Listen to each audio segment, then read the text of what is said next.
You did. I'm afraid to peek my head out there. I get it chopped off.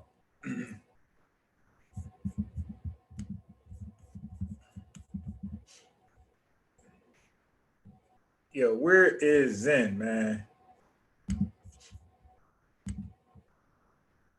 Peace, Jody. I'm looking for Zen.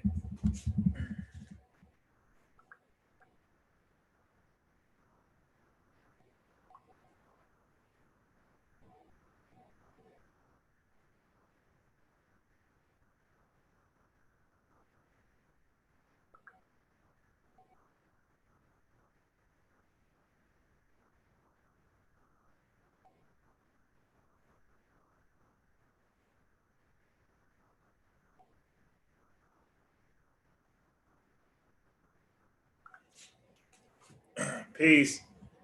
Let me send the link. Yeah, so I can't even say last night. I gotta say early in the morning. I know I wilded out.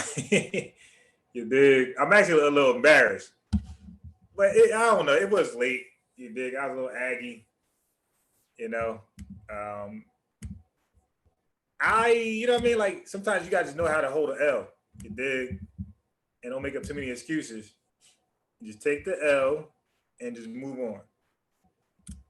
You dig? It's a new day. You got to look at each day as a new day to start over and make the necessary adjustments and just you know make sure you don't do that crazy shit again. Yeah. So life, you're gonna win some, you're gonna lose some, you're gonna look good, you're gonna look bad, and that's what makes us human. Peace. Decent. Peace, Lamar, Indigenous, Sosa, Gary, Ladonna, Jody. Yeah, so that's what makes us human. Like when we can freely admit, you know what I mean, we looked at bad, or we took an L, or I made a mistake. Oh, my bad. I didn't mean to say that. You know what I mean? I need to go back and fix that. It hurts. It hurts to correct yourself, by the way. But it's even worse if you don't correct yourself. Because then it's like recorded forever. And that'll be used as a reference point for the rest of your damn life. Peace, Sosa. Peace, Brother Mathis. Yeah, peace. Yeah, man. I woke up embarrassed like a mug, yeah. Y'all doing it. Basketball videos and shit. Yeah. Bro, listen, man. Like, I ain't gonna lie. I'm not the best. Look. Like I said, like we gotta. It's Sosa. Sometimes we gotta remind people that we're just human. You dig? Like, ain't nothing perfect about me. You know, I'm a human. I crack under pressure like everybody else. So I'm not that good with pressure. Like, you know what I mean? I fuck around do some weird shit. Yeah, I don't know. Like this shit was just it wasn't that serious. You know what I mean? At the end of the day, it wasn't that serious. You know, like, look, I do it to people, so I gotta be willing to. You know what I mean? You give it, you gotta be able to take it. Yeah, we ended up talking about goddamn, Elijah and the whole nine. That shit just transitioning to something else. Like, you know what I'm saying? Yeah. But you know what? For me, that usually happen with me. Like that's not something that that's part of my character. That's one of my characteristic flaws. You dig? But what happens is, Sosa, when I do that, I never do that ever again. But that is something that's part of what I do when I go left. You know, I do wild out, but that's just me saying, hello, this is the real me. You dig? Now you know. You dig? Yeah. You want to know the real Ron? Well, there you go. That's the real Ron. That's the real Ron. Cause online everybody perfect and shit. Yeah. Everybody perfect online. But yeah, so that's me. Like sometimes I fold under pressure and I say some stupid shit. Or I do some dumb shit. Shit, like most niggas. Especially when I don't see it coming, you know, because I'm more like, hey, Sosa, I'm more like of a technician, like where I'm usually prepared for certain things. You know, so when something catches me off guard, I'm like horrible. I'm horrible when something catches me off guard. Yeah. So I'm more confident when I'm like already knowing the discussion or what's going to happen. I'm more secure, more confident with that. You know, this is why I wouldn't really take too many topics. You know, because Unc said this, which is true. He said an organized lie defeats a disorganized truth every time. So why would I have a debate with Divine Prospect not knowing what the hell he's going to say? You know what I mean? I'm going to be scrambling and freestyling. Why would I have a discussion with an actual scientist when I don't know what the hell he's going to say? You know what I mean? So now I'm scrambling again. I'm going to have a disorganized truth. Yeah, you know, shit, part of being good at whatever it is knowing your strengths and weaknesses. You know what I'm saying? Yeah, like fucking staying in that lane you're strong in. You know what I'm saying? So right. when you get outside that lane, you motherfucker don't get exposed for your weakness. You know what I'm saying? And this is why I simply say, people on this panel, we're not scientists, we're not teachers. You know, we are just simply researchers. We just fact check the data. You dig? That's all we do. There's nothing special about that. You know, we hear some data, we think it's suspect, we'll look it over, and if it checks out, then kudos. If it doesn't check out, beware. You know what I mean? Warning. Yeah.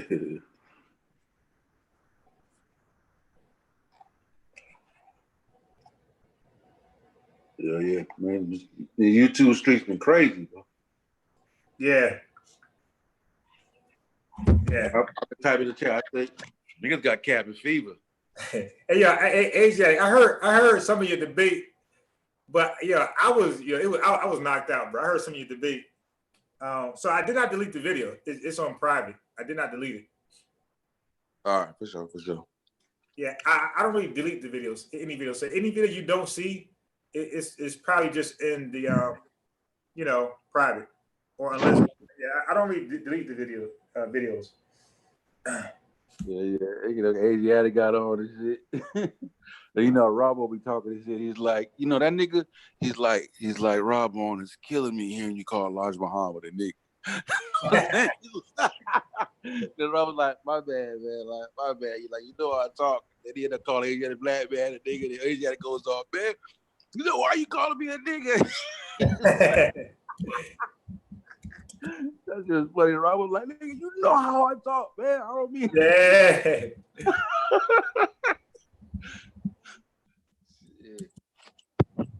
Yeah, that's right. Yeah, man, I missed that, bro. So, what was the discussion? You know, based on, Rob got a little thing coming up with doing the Farad Muhammad shit. Okay. So it was based on that. Yeah, you know, and he brought the fact that, you know, Elijah was not really supposed to be the one to take over. Okay, I got you. Yeah, it was his brother. Elijah's brother. Yeah. Talking about how they was beefing now, you know, like niggas were trying to knock each other off. Yeah, but like that's standard information. Like that's nothing. Like of course, Rob Bourne got like probably the facts to back it. But like as far as the story, like that's a standard story in the nation. Yeah, he got a letter though. He got the letter from Farad writing to. Yeah, so we don't have that, but like all we got is the stories. But like that's a common story that Elijah Muhammad brother was trying. Of course, they say, you know, they got Elijah as a victim. They got him as running around, his brother trying to kill him. Like they don't have it going back and forth. Of course. Yeah. You know what I'm saying? So you heard the letter? Nah, I didn't see a letter. You know, it was a letter he wrote to Elijah, like, yo, like, basically telling him, like, yo, stop teaching what you teaching. Like, you doing more harm than good. Like, basically, like you put on misinformation. Like, you repping it wrong. Okay, dang. He was reprimanding him, like, yo, chill out. Like, stop speaking. Like, you know what I'm saying? Yeah. Yeah. I was like, damn. That was it. Wow. And that was like probably like 5-6 months before Farad disappears for good. You know what I mean? But I did, you know, again, like through arguments, through disagreement, like, say, I'm not somebody who throw away everything, like the baby in the bathwater. So like when I have an argument with somebody, I like reflect back on it, and I try to see if there's any wisdom I can learn from that. Like, is anything they said that was actually valid? So there were some couple things that was said that I'm going to adopt. Yeah, you dig? So it was some stuff. I see. You know what? That is a good idea. I will add that into like what we do.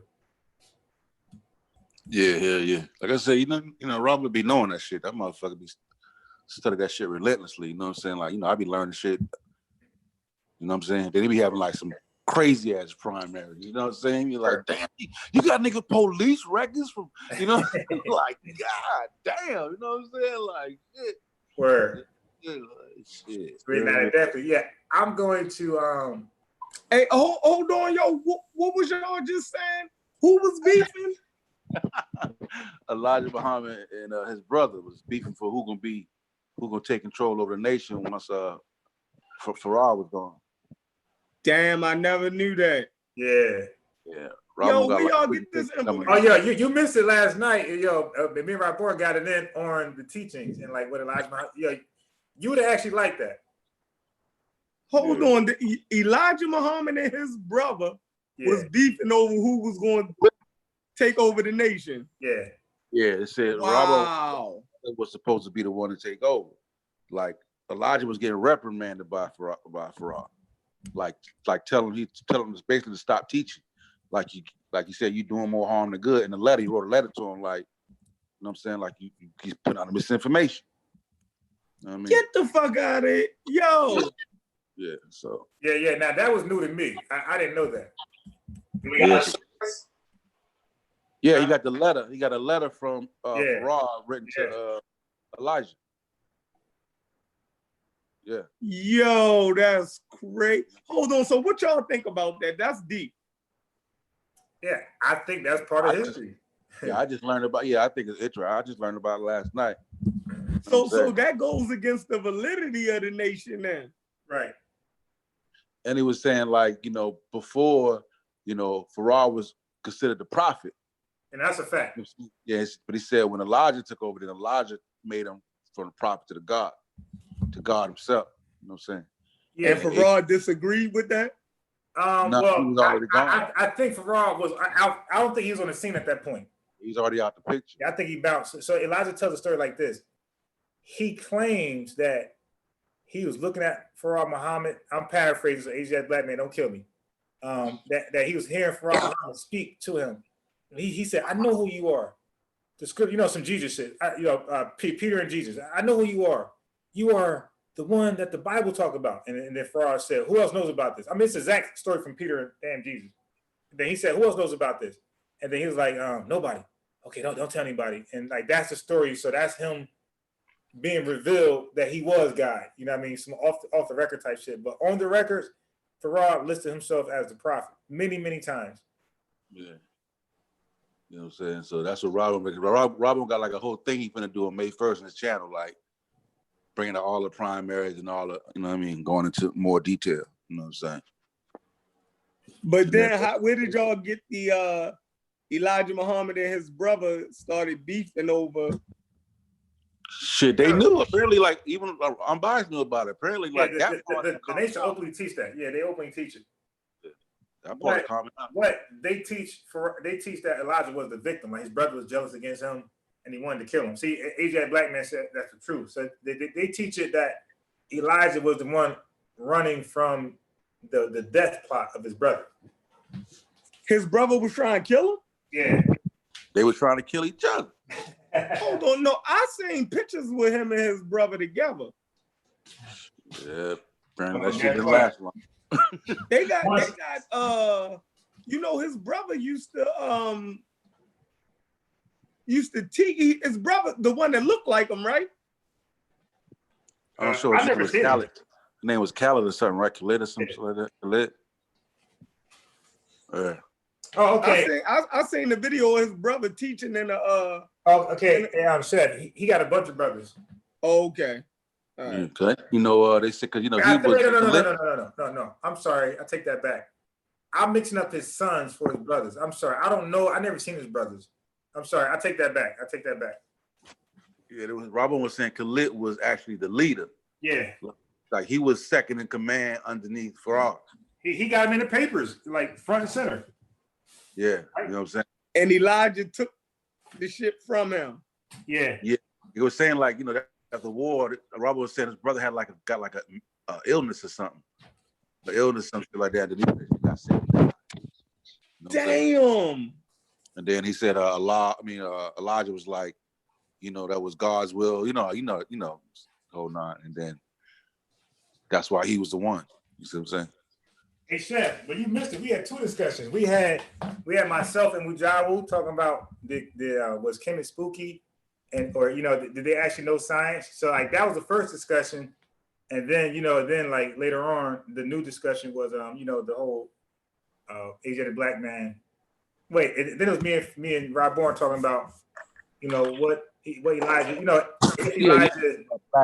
what Elijah did was the best for black folks at the time. So and then it went to some arguing. Then it went to Asiatic black man and Rob Bourne debating that what we were talking about. Oh, man, Mujawu, the other night on your show, y'all went to sleep. And then like later on. Yeah, I heard a little bit. Yeah, I wish I'd have heard most. I fell asleep. He tried to tell me that the Egyptians wasn't spooky. Yo, somebody got too sad right there because of Egypt. Is that you, Jeffrey? No. No, that was yours or somebody's.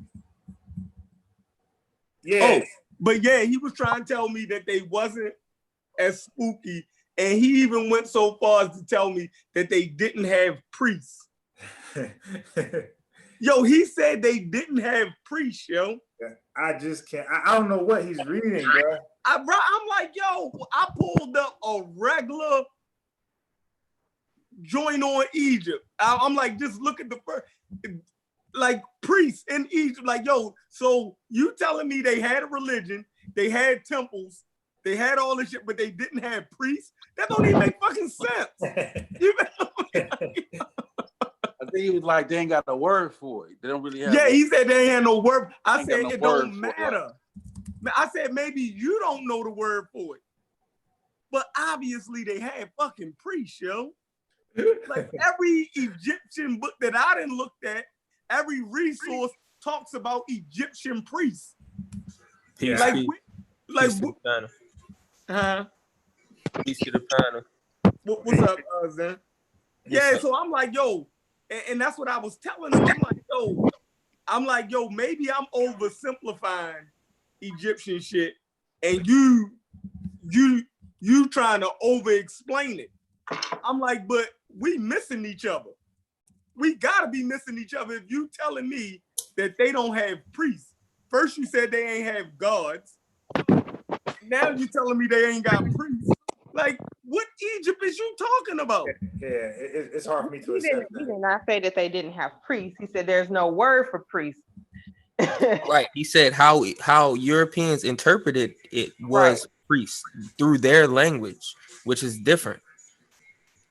So I understand this shit is being interpreted through a European lens, and it's coming through an Abrahamic perspective. Basically, so, was saying certain things is going to be different when you try to translate it. These are Right. all The translations. closest thing they could identify in their culture, their frame of reference, that's the closest thing they could come to it was a priest. Right. If y'all said it, watch, so he's if y'all saying watch that, basically go ahead, Sosa. Go ahead. My He's saying bad. basically the more, according to their lens, the mortician would have been the priest. And that Right. don't make no sense. You see what I'm saying? So it's like that Yeah. was saying like it's some of the but shit's they common, probably was. Right. Nah, but I but mean, they but that only If it job was a was what temple function, everything in their culture that we read about was connected to their religion.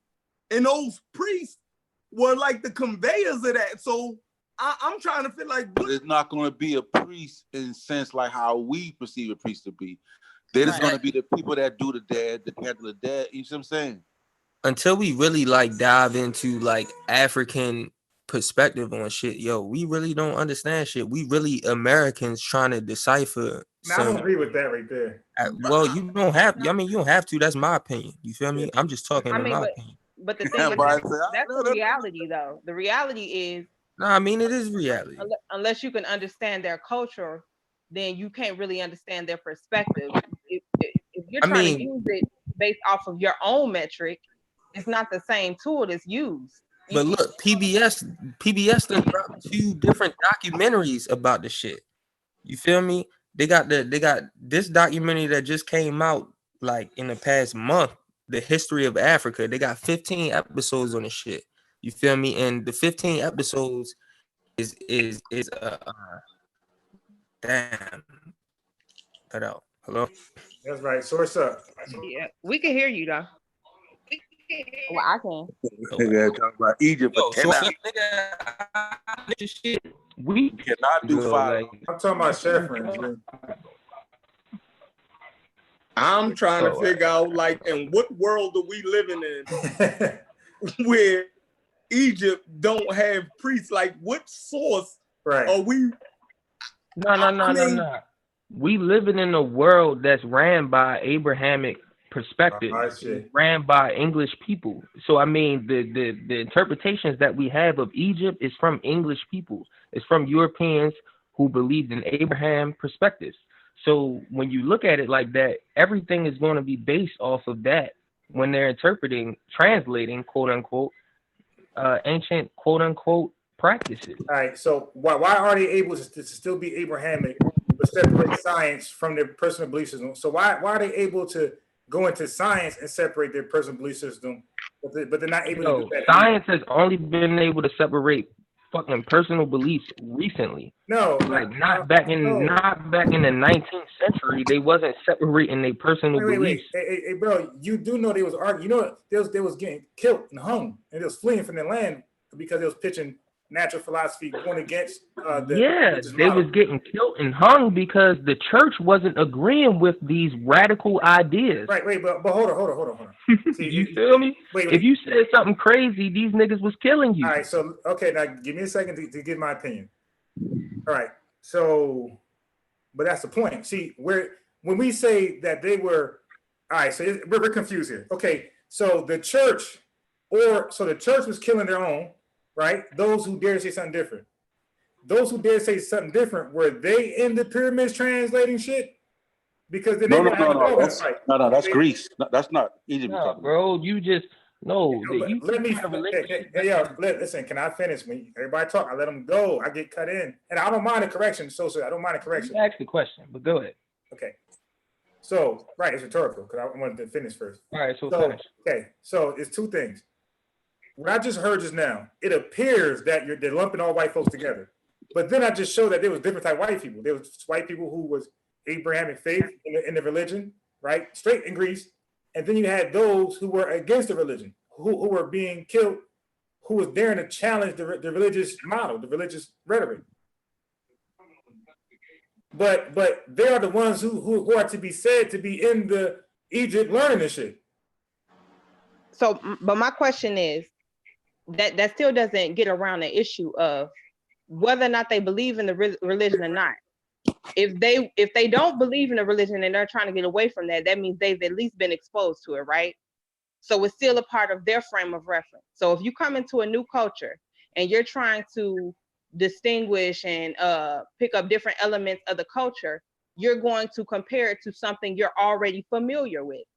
So if this is something that I'm already familiar with and I see it in this culture, in my mind, I'm going to identify it with that thing. You're going to make the correlation.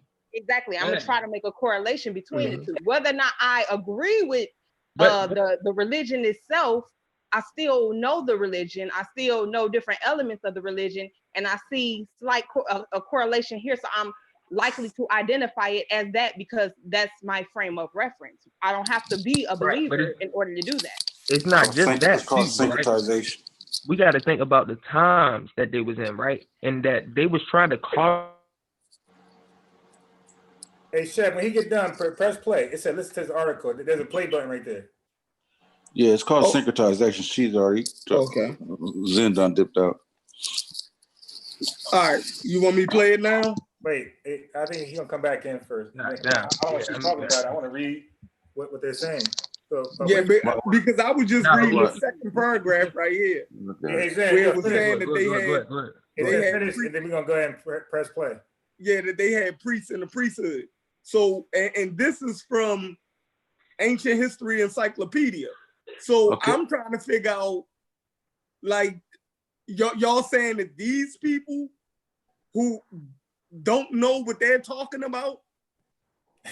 We're saying there's no word that translates to priest in Kemet.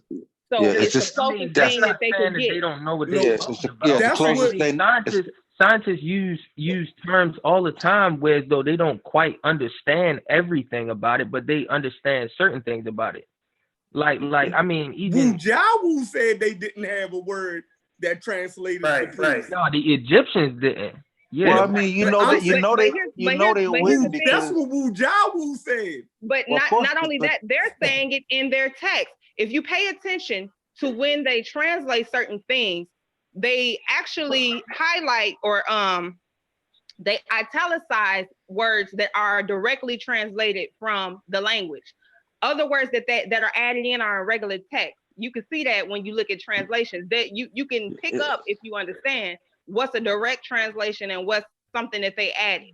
Like when they do Wab priest, the Wab will be italicized because that's a direct translation from what they pulled from the text. But the priest is an additive that they added in there. So it's to let you know that this falls under the priesthood, but this is a different type of priest. So my thing is, if all priests are created equally, why do they have the different groups of priests? If it's just so easily defined like that. Priest is just the closest thing they can correlate with what's done, but they don't have. But it's not going to be a priest in the terms of how we worship. You know what I'm saying? It's going to be different. It don't have to be the exact same thing. Like I wouldn't expect a Catholic priest to be the same as hold on. I wouldn't expect a Catholic priest to be the same thing or identical as a Buddhist priest. You feel me? But we all put them under that term.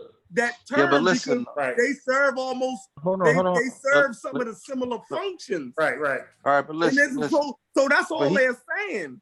Yeah, but he was saying, but that's what kind of was Wuja's point. It's like all these people had a function. So then all these people can't be priests. Like some of their function was just to prepare the body. They didn't, that's just all they did.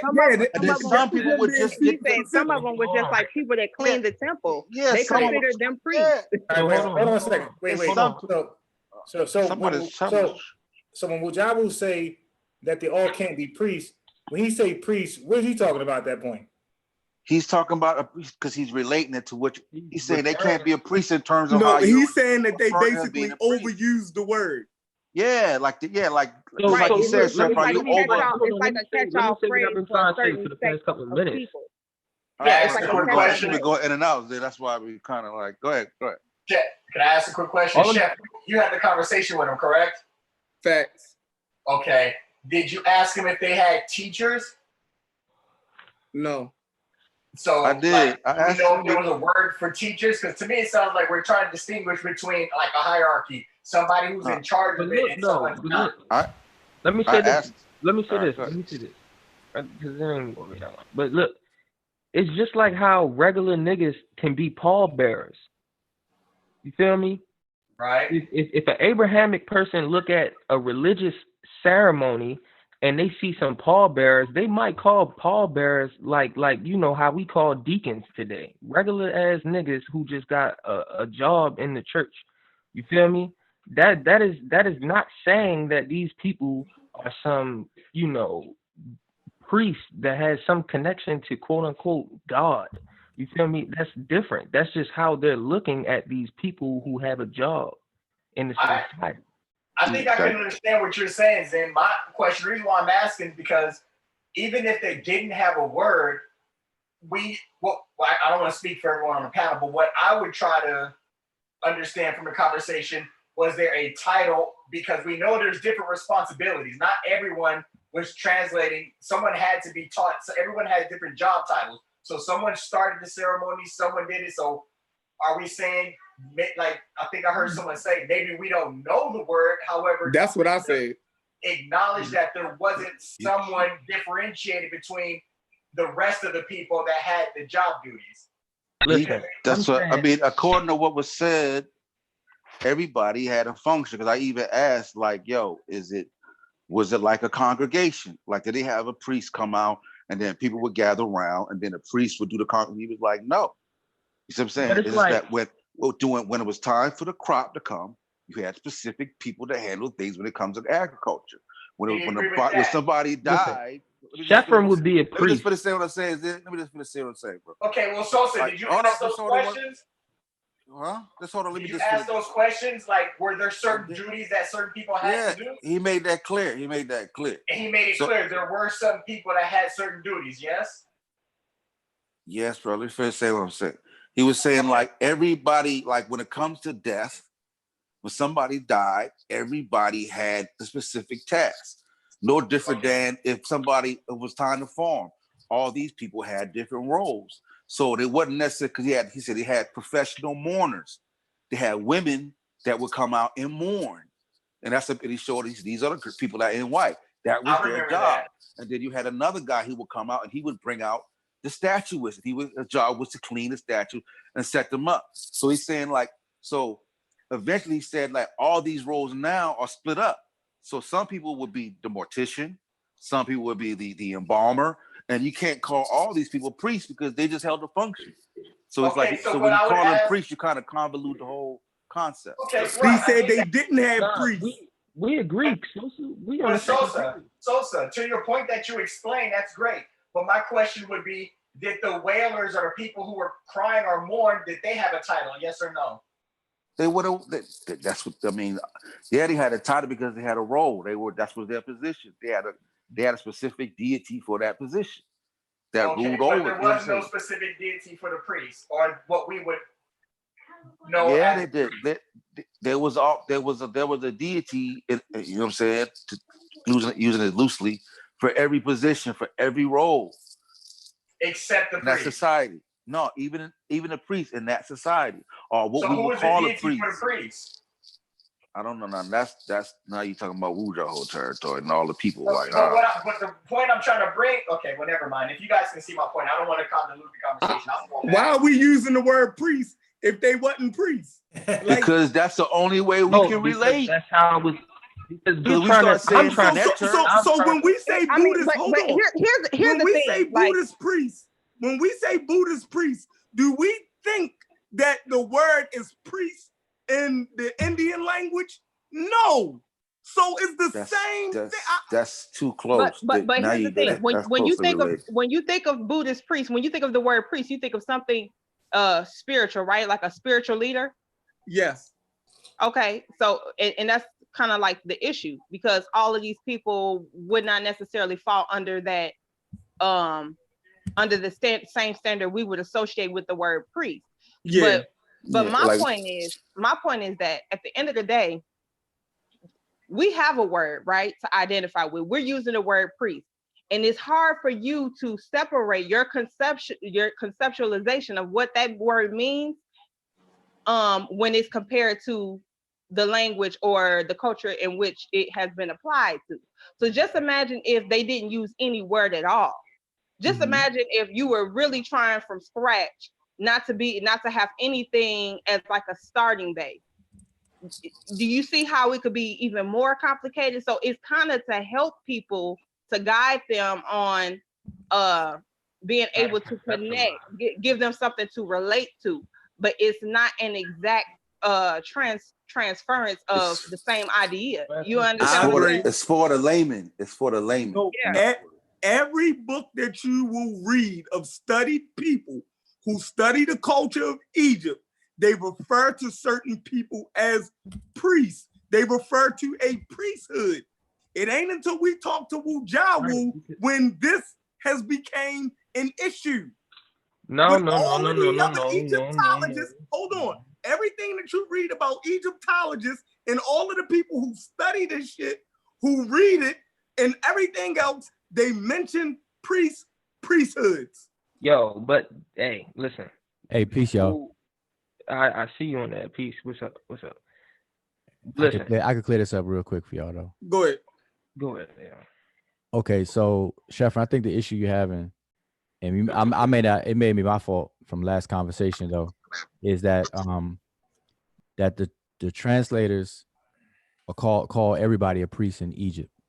Yeah, man, you talked about that. We said right. They overuse it. Yeah, they call everybody a priest. They call the doctors a priest. They call the astronomers a priest. They call the janitors a priest. They call everybody a priest. So, I don't think there's any contention there. They translate as priests, and so you got to ask yourself what motivates these scholars to do that in the first place. What motivates them to do that? Because as Amber correctly said, that even in the web page that you're sharing, or whoever was just sharing, it was the same one we was looking at. Yeah, you could actually see in italic print the the English spelling of the Egyptian words, and notice that none of them are priests that are italicized, and so scholars add that in there, and everybody acknowledges that. And that's what I was telling you, that if somebody were to call a hemnetcher or a hem a priest, I don't have a problem with that because I know what they're talking about. But when you drill down and when they try to associate it as a priest, the problem is, and see, and I told y'all this last time, we did a whole 3-hour video on this. It's on our channel. We did it 3 years ago. And Emicat put the link in the chat last night. I don't know if somebody could post it again, but if you all watch those, if you all watch that video, I know it's 3 hours, so I don't expect y'all to sit there and watch it for the whole 3 hours. But if you could sometimes watch through it, we cover the whole thing. We compare a priest and where that concept came from. As a matter of fact, we did a presentation. I could show you some of the slides, so you won't have to save you time. You don't have to. Well, I would recommend you watch it because it's a good video, because we were actually, me and the brother Asar Motep, we were actually addressing a brother in our Facebook group, the Sexual Mighty Meta Facebook group, and it was a very good conversation in the group, and then we took it to a video, to try to help people out and help people understand it. But like, for example, here, we define where the concept of priests come from among Indo-Europeans. And so if you see the definition here on the screen, oh, y'all can't see my screen. I'm sorry. I think somebody wait. Did somebody unshare this screen? Wait. Hold on. Rob Bourne just showed they have a word for priest. No, they don't have a word for priest. That wet. Rob Bourne there. Oh shit. No, that wet. Wait. Impu is not a word for priest.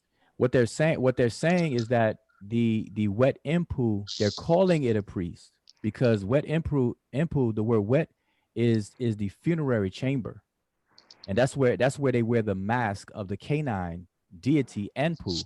That word INPW, that's the word Anabu or Anubis. And the word wet is for the mummy. That's the mummy. So it's the person who is responsible for handling the mummy or the dead body. That's a mortician. So again, it supports my point that they call everybody and everything in Egypt who had any kind of job related to the dead or whatever the case is, they would call everybody a priest, and everybody understands that. There's no problem with that. I mean, the problem comes when you compare it, though. So as long as you stay in Egypt and you want to call everybody a priest, that's all good. And the conversation will be different for the layman versus when you get into a more studied group. Right. Because see, when this is a problem that other people have. When you survey dictionaries, you can pull up a dictionary and type in, especially a digitized dictionary, type in the word priest. You're gonna get a lot of hits on words. That doesn't mean there's a word for the word equals what we call a priest. But scholars call it a priest because that was their idea of what they're calling it. What was that? Go and read that, Ruja, with the wobble wet. The wobble wet. That's what Rob wanted to highlight it. The wob, again, the word wob is come from a verb, which means to clean. So the wob are the people who made sure things were purified, cleaned after use. When they had a parade and they had a procession, they were the people that when they put the procession statues and items and jewelry and gold and silver and all this other kind of stuff, when they put it back in the storage rooms, they're the ones that polished it and made it clean again and stored it for the next festival, for the next That's season. a janitor. Basically. Yeah. So the ushers and priests. Okay, can I say something? What's up, man? Peace, everybody. What's going on? What's going on? Hi, guys. Hey, but I wanted to read the definition of priest though, real quick, if y'all don't mind. Peace, Ra. If you let me just read this, because I think now y'all can see my screen. So, and this is one of the slides in the presentation. Like I said, I share a couple of them, but it's a 3-hour show we had, and we weren't talking for 3 hours. We had question and answers and all that stuff, but y'all should check it out, because I'm not going to even do my own presentation. I'm gonna do it a disservice by doing what I'm doing now. But let me just define this. So we got to first understand that the word priest itself goes back to Greek, presbyteros, which meant an elder. That's all it meant to the Greeks who coined the word, an elder. So everybody who's an elder was a presbyteros or a priest. And so it comes from the word presbus, which means old. So we know elder and old person. It was used in the Greek translation of the New Testament for the elder of the church. This is a priest. It was borrowed into Latin as presbyter, and that's the source of the English Presbyterian. That's where we get the Presbyterian Church. This subsequently became reduced to prester, as in Prester John, which was taken over by Old English as priost, and that's the ancestor to our modern pronunciation, everything, priest. So a priest is a generic term for elder who performs important duties usually related to divinity. All right. So the early scholars and stuff, they kind of indiscriminately start calling everybody in Egypt a priest because they saw everything in Egypt had some connection to some deity or divine or something like that because of how the culture worked. And so that's all that people have to understand. So it's cool to use the word priest. It's okay. You just got to understand the context that it's used in. So that's all I was trying to get across yesterday or the other day. Oh, okay. So I guess so you don't have a word with them calling people utilizing the word priest. No, I only take an issue with it when we get into the details. But in a regular conversation, I probably wouldn't say anything. Just like when I hear people say Nubian, I don't stop people. I don't like and have a fit about it. But now if we want to really, really get into it, that's when I gotta tell people, nah, they never called them Nubians. The real Nubians are the people in Kom Ombo and Ombos. They were in the city of Nupti, city of gold, and that's really in Egypt and not south of Egypt. But everybody try to identify as Nubians. I can go that route, but I normally don't until that subject gets detailed like that, then I have to. So the same thing with priests. I'm cool. If you say Egyptian priest of Amun-Ra, I'm like, all right, you keep flowing with the conversation. It's no problem. As long as he wasn't a farmer, then you got to be like, okay, hold on. Nah, actually, some farmers were called priests too. I know. I was saying, but you can. I think, and that's what we're saying. That's where the fault lies. So you can't really determine. It's not going to be the same priest as we see it. Well, everybody's a priest. Well, I think that goes back to the conversation on, is there a God there? Is there a word for God there? I think if we use the word, right, in its current meaning. So the current meaning of priest is what you just read. You read the etymology of the word, what it originally meant and what it means. So that's anyone who's asked in a temple or a church or a mosque, they're gonna name them that because their function is to deal with the religiosity of the people. So if they doing religious things and these are the people who are carrying out those duties, that's why they call them a priest. Facts.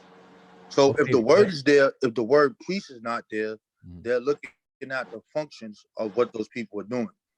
Yeah, but see, so here's the part of the conversation that maybe y'all maybe overlooked from last time I was talking. The issue, like I said, there is really no issue, but when you try to reverse engineer it, that's when it becomes a problem. So and I gave the example. I said today, you would not call a mortician or a coroner a priest, but yet the exact same person in Egypt doing those exact same duties, scholars indiscriminately say priest, and I don't have no problem with that. But all of a sudden, when we come into our modern world and everything, and we use the word priest, we don't identify those folks as priests. Even though even though a funeral, a lot of funerary activities take place either in the basement of a church or in the church, the wake takes place in the church, or the whole nine, even though it's related to God and the church and stuff like that, people still will not call a mortician a priest in a normal setting and conversations. All right, That's all I was saying. So would you say that let's say the Sem people that they call the Sem priests, they don't have any religious function? Is this what you're saying? No, because a lot of things were religious. So, but that's my point. So I hope you're hearing what I'm saying. Again, I don't have a problem with anybody using priests for anything in Egypt. The problem comes when you try to bring it up to today. People fight it. So if I'm gonna call a mortician in Egypt a priest, then daggone it, I'm gonna call a person today who's a mortician a priest. But people don't do that. See, it doesn't maybe work in because Egypt, maybe in Egypt, those people who perform those mortuary sciences, probably were priests. Then you got to source up. Then you got to source up. Source up. But my question is, wait. My question is, do we not think that the way we exhume bodies today in America, it has some type of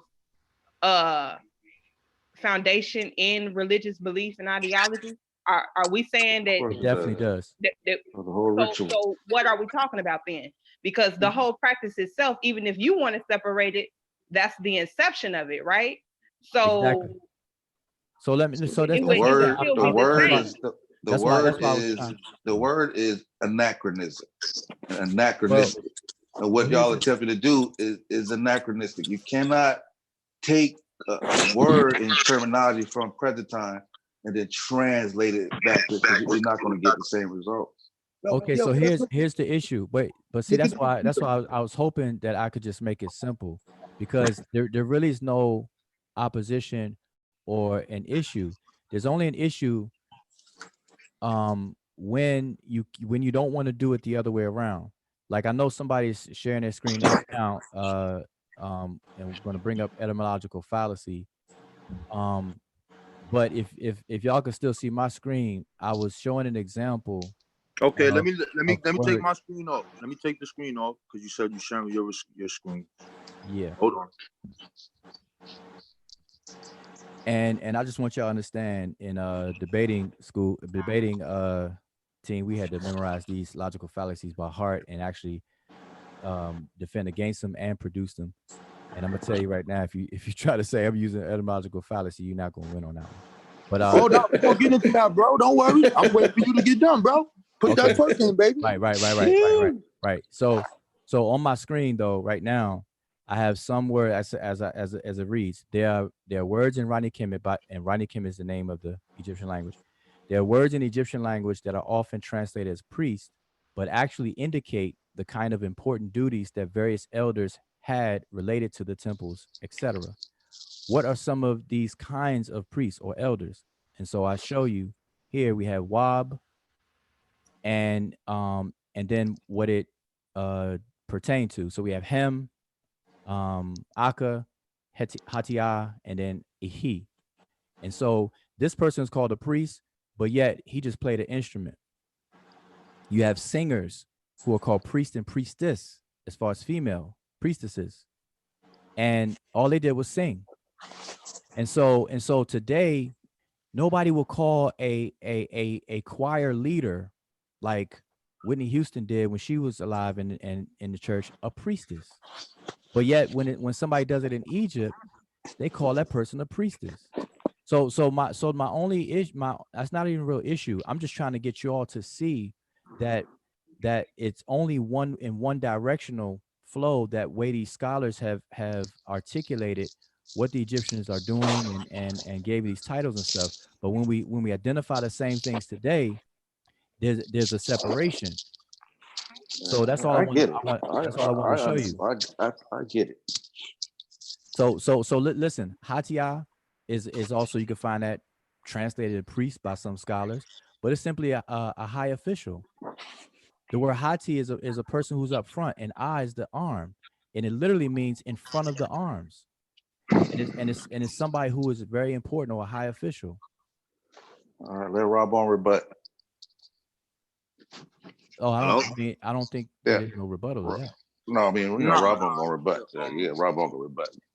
Go ahead. It's not really a rebuttal, but it's just my understanding. You know what I'm saying? It's your turn. It's my understanding of how I see it. All right. So, give me a second. So, yeah. All right. So, if I'm looking at this right here, let's say you say a singer, all right? Yes. So, this all goes into the functions of what the people are doing. I don't believe that they're just gonna call a person that's just singing a song, a priestess of songs. It has to have some kind of religious function to it. A choir leader is not a person who's singing a song that has a religious context. Yeah, that's a choir leader. But they don't call that person a priest. Yeah, but that's my point. No, they're not gonna call him a priest. Why would they call him a priest if they singing in a church? It's a religious function. I know, but you're making my point. They don't call a singer in church who's singing praises to God and about God. They don't even call that person a priest. They just call it a choir singer. They just say it's right. But wait, I'm saying, do you get that though? No, I get that point. But the point is, well, that's the only point I'm making. So I'm not sure what you. I got you. I got what you're saying. But we know that there are typically 5 people that have functions that they call a priest. The Hemka, the Y priest, the Sem. Is a reason that they calling them that. There's a reason why they call Negro. No, hold on, wait. I just want to get to what they really call those people. Those are the 5 people. So when you're saying like, okay, the word priest is not there. So when you say that, it's like you're trying to erase the religious context that is with it. And that's not what I'm doing. So you shouldn't make that assumption. That's not what I'm doing. Let him finish. I mean, when you do that, that's what it sounds like. But anyway, I just want to show back what I was put on originally, right? Let me find that slide again. Where is it? Is this one? Is it that one? All right. So yeah, it's an etymological fallacy. The assumption that the present day meaning of a word should. I think you got to highlight it's black, so I don't know if people could see it. It looks. I can't see nothing. It's black. There you go. Now you can see it now. Yeah. I can see it. I don't know if you highlighted it. It needs to be made bigger. There you go. Right there. You can see it now. Yeah. All right. So the assumption that the present day meaning of a word should be similar to the historical meaning. The fallacy ignores the evolution of language and heart of linguistics. This fallacy is usually committed when one finds the historical meaning of a word more palatable or conducive to his or her argument. But what we're really talking about is this word, appeal to the definition. Limited definition of a term is evidence that the term cannot have another meaning, expanded meaning, or even conflicted meaning. This is a fallacy because dictionaries don't reason. They simply are a reflection of an abbreviated version of the current accepted usage of a term as determined by argumentation and eventual acceptance. In short, dictionaries tell you what a word meant according to the authors at that time of his writing, not what it meant before that time, after, or what it should be. So I say that to say this, right? When we hear you say, oh, the word priest is not there, okay, the word priest might not be there. But what are the functions today of a priest? The functions all day to a priest is someone that is carrying out anything dealing with leadership in that point. To your point, Would you call all singers a priest? No. Would you call all anything? No. I don't know why they do that. For me, I specifically stick to the 5 major people that they say run the temple, daily life, and duties. Those 5 priests is who I'm gonna call a priest because they're holding that duty out. So Okay, and I'm I saying never heard you say that though. When I hear you talk about it, you're very quick to say, "Yo, there's no priest." no. That's not what I'm saying. So let me make myself very clear. Let me do it, Jabari. Okay. Let's Very, be very clear, clear. family. Let's be clear, family. Let's go No, deeper. listen. Amber. Listen, I'm the one that said yesterday, if you rewind, or whatever the day that was, if you rewind it, I'm the one that said that Egypt was religious. He did. And I said that that there's no word priest that's equivalent. Now, I'm perfectly familiar with etymological fallacies and the appeal to definition. And if I really wanted to be anal about it, I can argue that you're appealing to definition, but I'm not going to do that. But here's the thing. The point is equation. So when scholars have identified certain individuals in Egypt, they have a bad habit of indiscriminately calling everybody priest. Even by today's definitions, those folks would not be priests. So for example, a person who sings a hymn in Egypt is called a priest. But those same scholars don't call a person today who sings a hymn to God a priest. So there's some discrepancies there in the way that they indiscriminately label these things. That's my only point.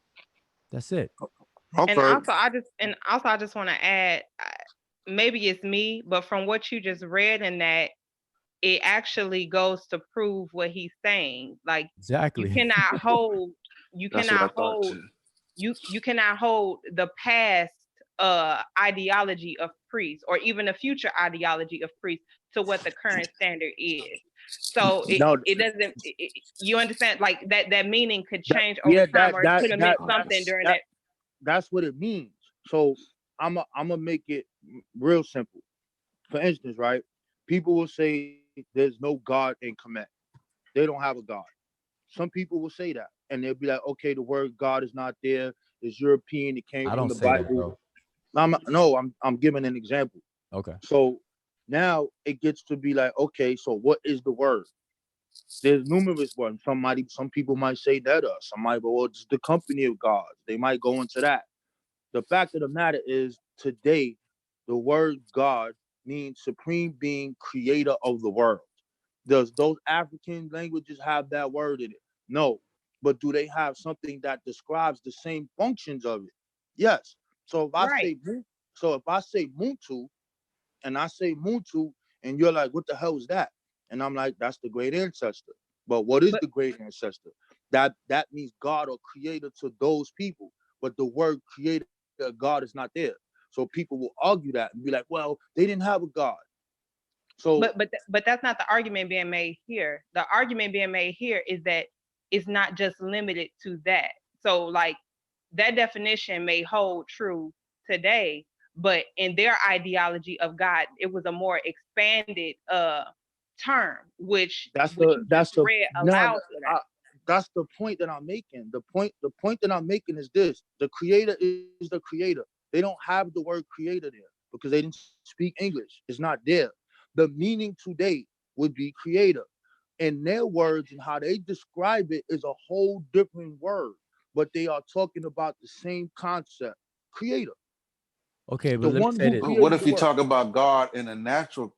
What if the God in their sense is natural, and then the God in the other sense is supernatural? Do you still relate that God to the other God, even though it's a totally one's supernatural, one's natural? No, I'm gonna put it in a supernatural term because that's what they're talking about. They're talking about the creator.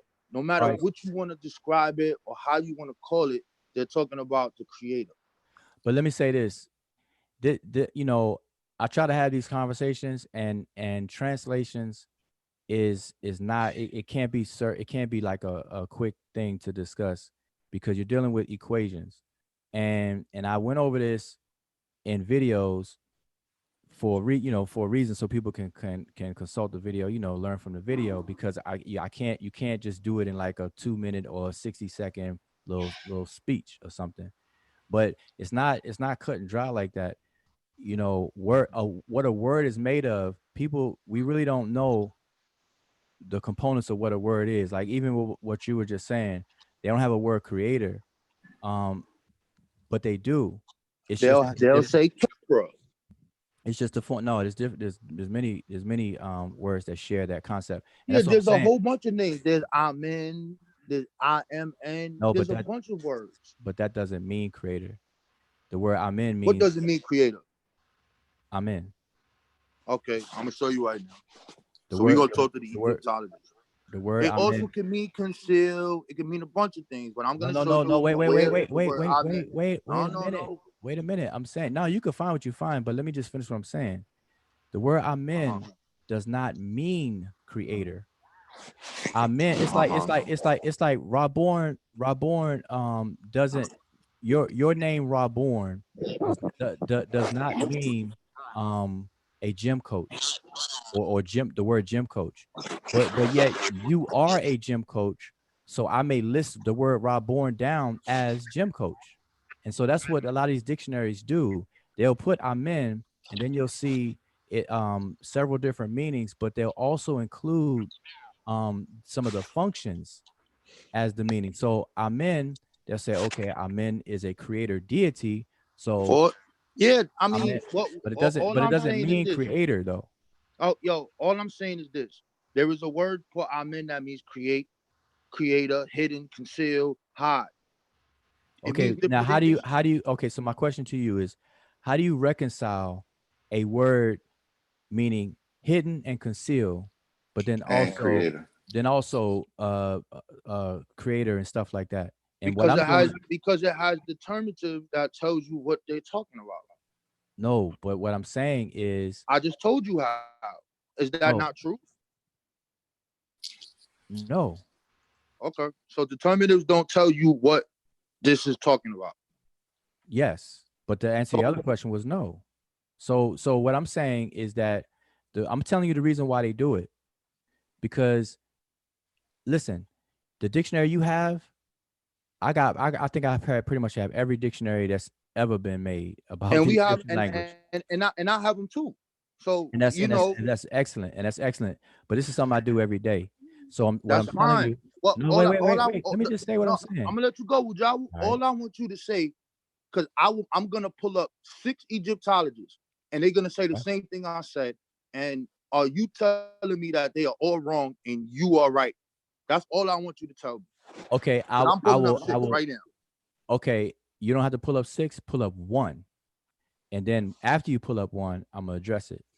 So I'm gonna wait for you to do that, and I'm gonna address it. But before you do that, what I'm gonna finish what I was saying is that when it comes to translations, you have to understand what words are made of, and words are made of. And I gave a whole class on this, so I'm just giving the gist for a hot second because I don't want to bore anybody.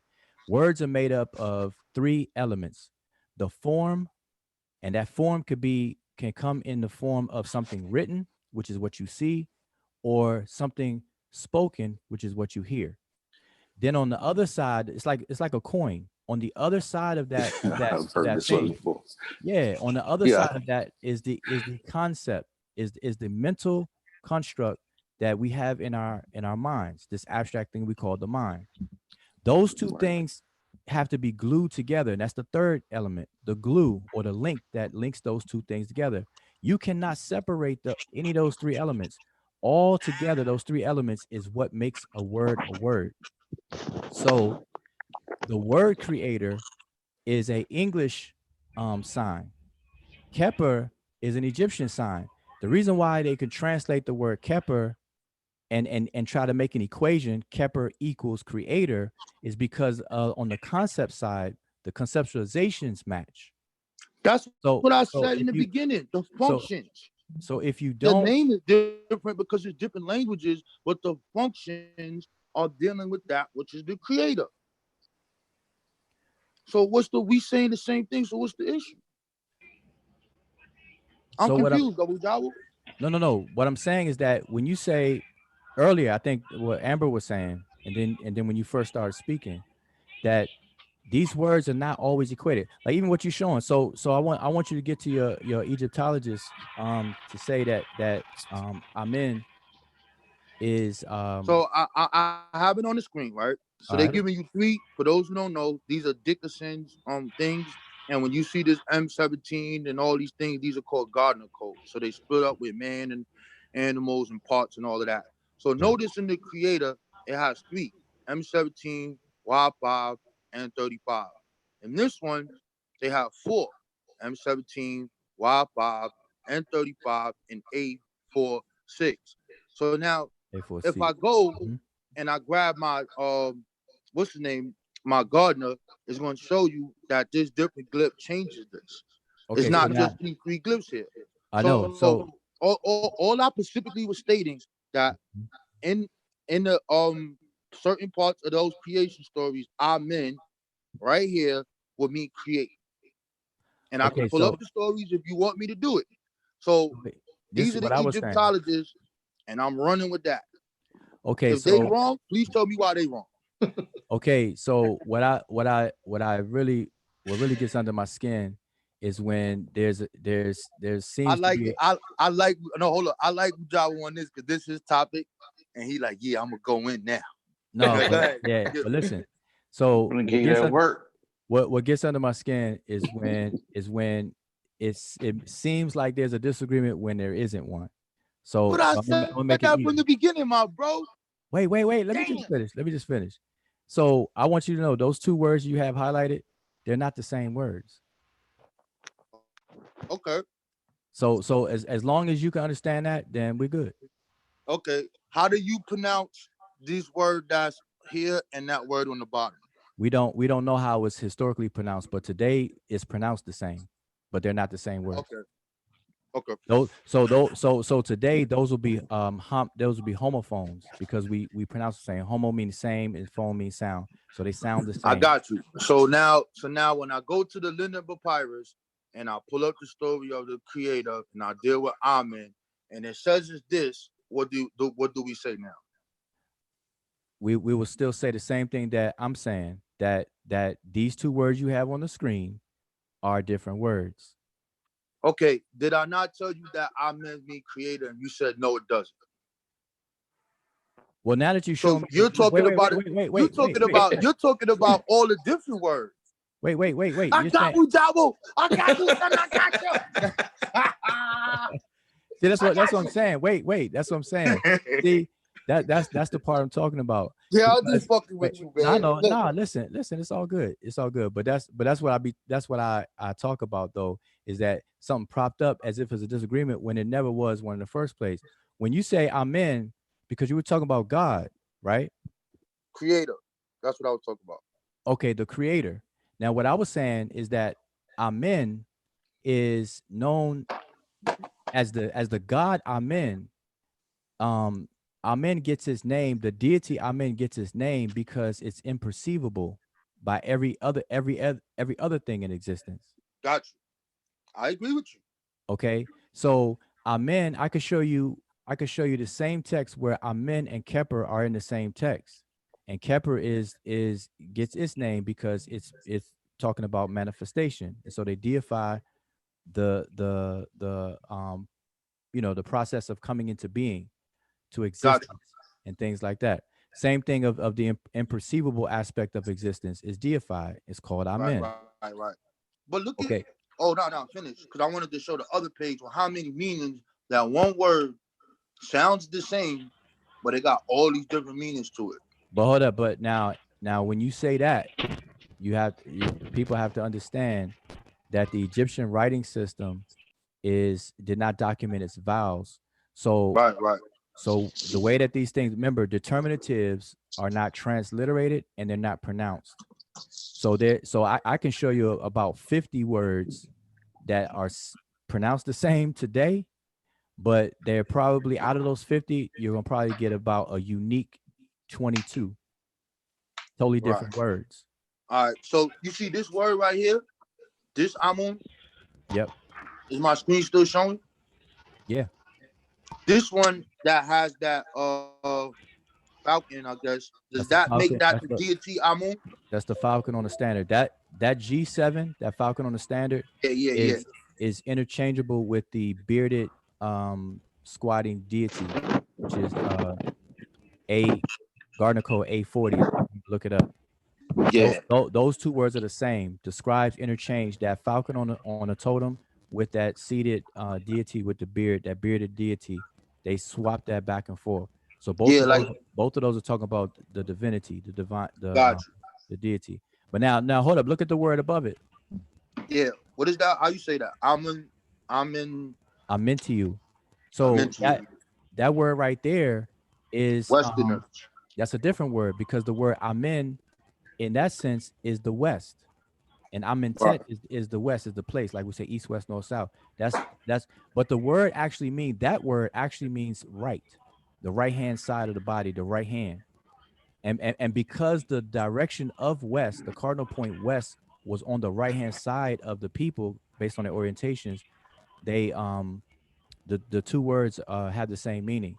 So the end of your life is on the right hand side, because the sun sets on the right hand side and it rises on the iabet, or the left side of the body. And so when the sun goes down, they metaphorized it as the end of a person's life, and so they buried people on the right hand side of the Nile River. So the west bank, they call it the west bank, but it's really the right bank of the river. And so all I'm saying is that when it comes to translations, anybody who really does translations, like for real, and not, and dive into it, you're gonna have to understand signs. You're gonna have to understand the signifier and the signified, and then the link between the two. And people got to get into that in order to do translations. If you want to check behind other people's translations, you got to get into that. Or we're just stuck accepting whatever it is that you read. Yeah. Break this down again, man. One more time, man. You see what I got on the screen, right? I don't see it yet. Chimehu. Tell these people that Tamahu don't mean white people, yo.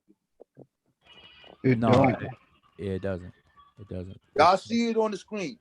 Libyans. See right here on the bottom, locality, Libya. Yeah. Peace. Learn that language, Rob on, man. Just learn that middle, man. But hold up, but wait. The one you have highlighted is the word Chimehu. Chimehu. And that's a group of Libyans. Now people will try to pronounce that Tamahu, and then they'll say that those are Europeans or white people, but they're not. They're Africans. They live west of Kemet. And there were two major branches of Libyans. The Chimehu. Hold up, don't go anywhere. Hold up. It's on the same screen. So you have the Chimehu, who lived in what's now called Libya, and then scroll down. You have the Chehenu, and those are two broad different groups in Libya. Whoa, which one you just said? What's the second one? Chehenu. Go down 1, 2, 3, 4, 5. Go down five. This one? You got to highlight. I can't see what you're pointing to. Hold on. Where it says Libya? No, the one. Okay, you got one highlighted in yellow right now. Yeah. Okay, that's 1, 2, 3, 4. Oh, okay, I see the one you're talking about. That's to Chehenu. So that's a different group of Libyans. Okay. All right, but both of them are Libyans, and both of them were live west of Kemet. Peace, Rob on. Peace, Joe. Peace. I can't see who that is. Peace to Indiatic. Peace to can we say, Wujawu, that the Egyptians had to create a concept? Oh, most definitely, like everybody else. Okay. I just got a question about the Libyans at the Western Desert. Are those the same? Hey, just excuse me. I don't know if it's just me, but I think you were breaking up, or it may be me. I might have to He's breaking up. Leave and come back. Okay. Okay. No, I thought that was me. All right, go ahead. No, it's him.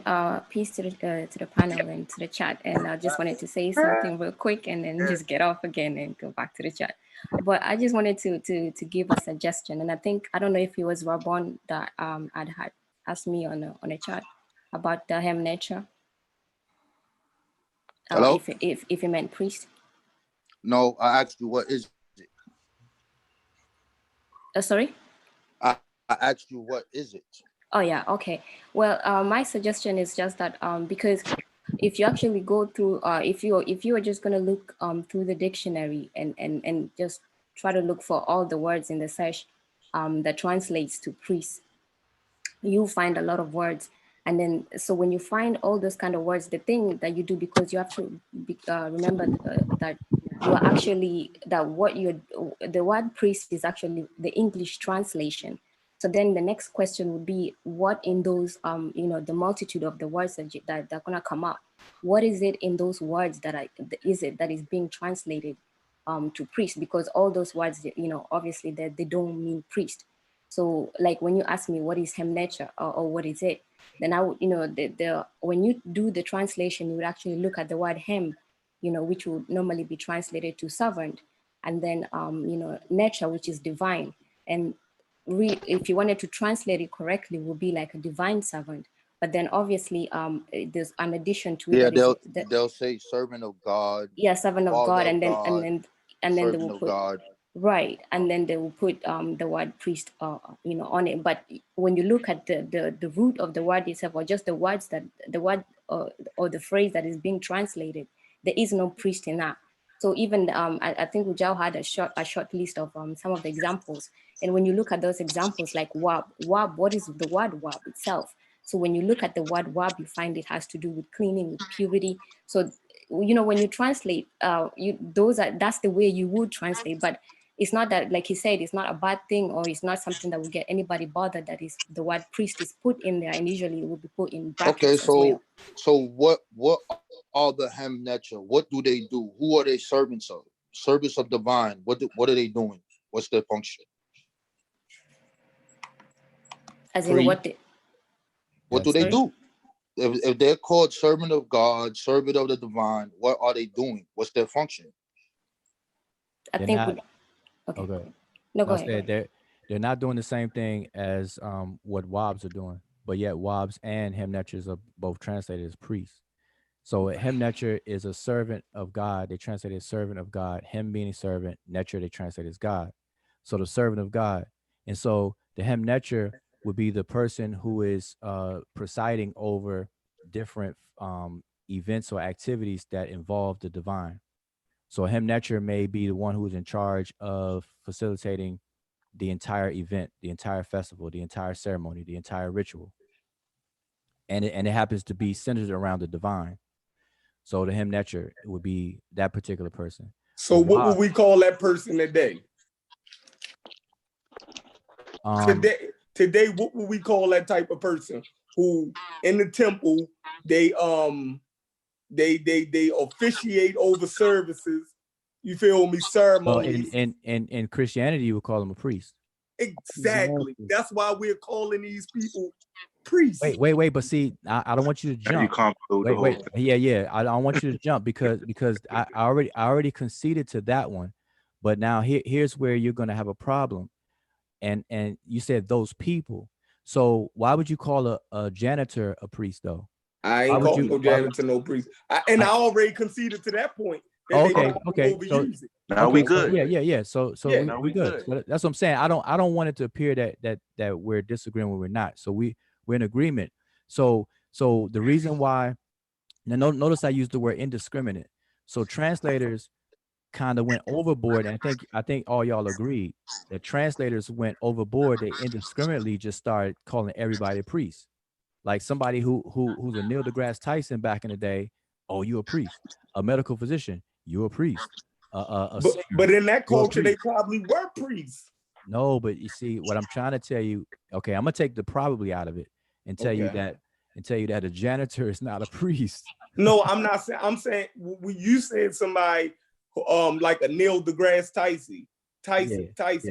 Yeah, right? astronomer. I meant That astronomer. astronomer sometimes not in a certain actual physicist. cultures, in certain ancient cultures, were priests. Like a lot of the astronomers before the Renaissance era were Catholic priests. I know, but hold up, but here, like that, so it's not out of the question that priests. see how you did. See this is okay. So here's the thing. We're back to it. Now I just want you to notice what you just did.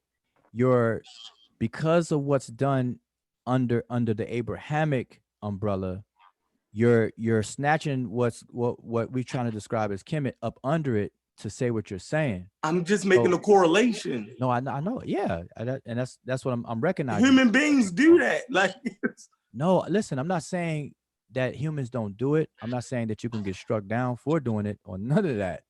what I'm trying to describe, by doing that, I'm oversimplifying. It creates a problem, because what that does is you don't allow the culture to actually be what it is. Because, and this is something we got to be careful of. And I'm not saying it's easy. I'm not saying that people don't do it, but a part of the part of anthropology that really gets into the culture of people and all of its subdivision stuff, sub branches and stuff like that, is you got to be very, very careful. And that's why it has to be multidisciplinary if you're going to really showcase a culture. Otherwise, you'll miss things. And that's what we're all guilty of, scholars included. Scholars are guilty of injecting, projecting, and retrofitting our modern biases on ancient cultures and ancient people. And so until we slow it down and straighten that out, we just gonna be running with it. So what I'm saying is, like you said, an astronomer, a person who monitors the stars, logs the stars, and things like that, things that take place in the sky, they were called Winweti. They are called priests by scholars. Now, what you just said was that they probably were priests. And so, but you got to understand, even for you to say that they probably were priests, you're coming with some kind of preconceived notions. And that's all I want you to acknowledge. That's all. Yeah, I agree. Of understanding how some ancient societies work. You dig what I'm saying? Like, before the separation of church and state, a lot of times the religion we know from what I've read, Egypt was a highly religious civilization. Like, their religion was intertwined into a lot of different things, even their medicine. You feel me?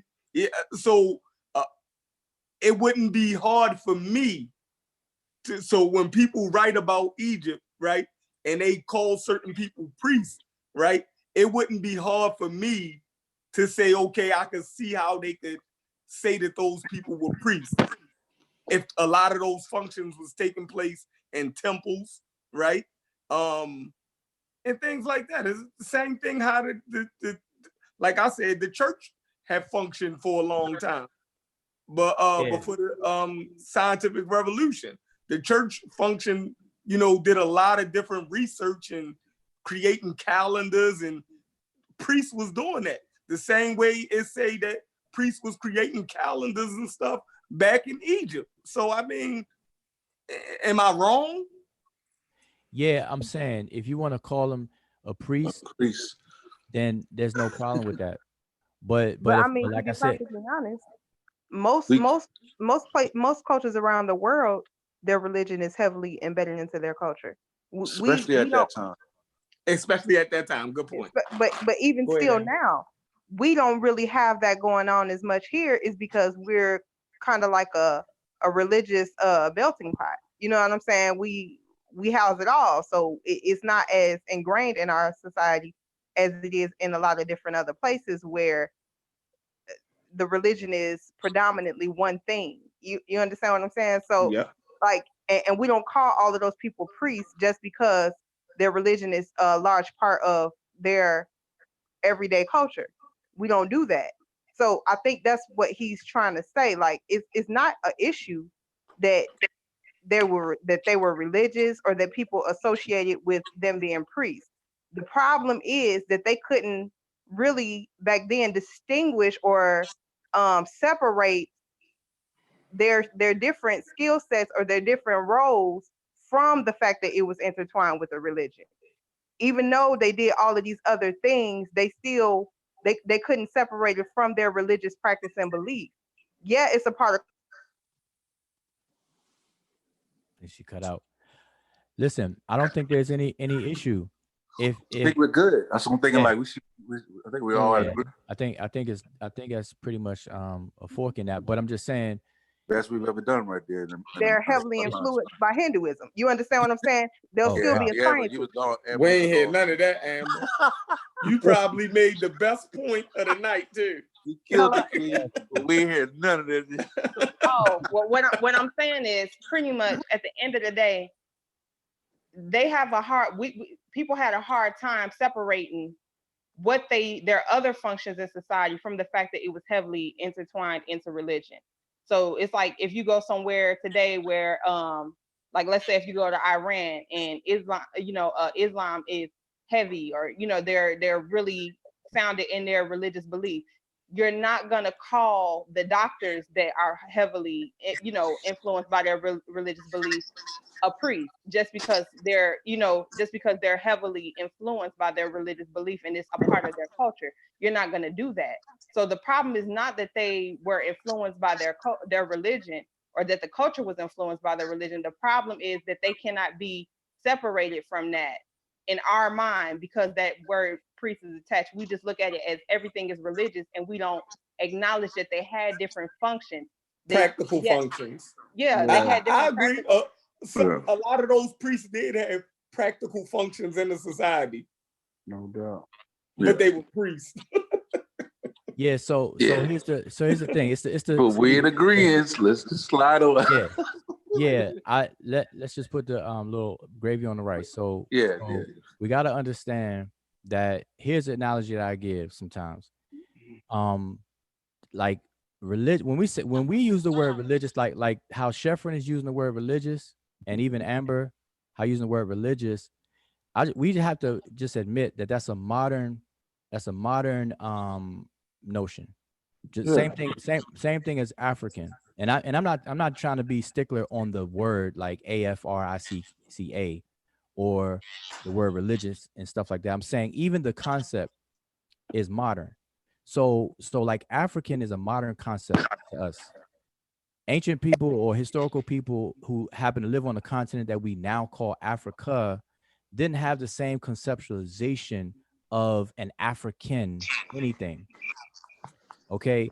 But now in our everyday conversations today, in the books we write, we use the word African. I will say, Ghana is an African country, or this thing came from Africa, or whatever. We use it all day, or I'm from Africa. My ancestors are from Africa. We use it all day, every day today. And as long as we understand that our usage today, although we can understand each other today, we can't superimpose it and force it in the minds of the ancient people at that particular time. So the same thing with religious and all the other kind of stuff. So what we're saying religious and how we're using it don't apply in the minds of the people in Kemet and other places. Because they probably didn't know that they were religious. Just like the African probably didn't know they was an African. Well, no, it's not. It's not that they don't. Wait. See, it's not that they don't know. Now you crazy right there. You can't say that they didn't know what they were.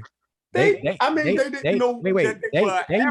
They knew. See, that's kind of what do you call it? I don't know what you call it when you actually think you know somebody more than they know themselves. Like these folks knew who they were. That's how Europeans think though.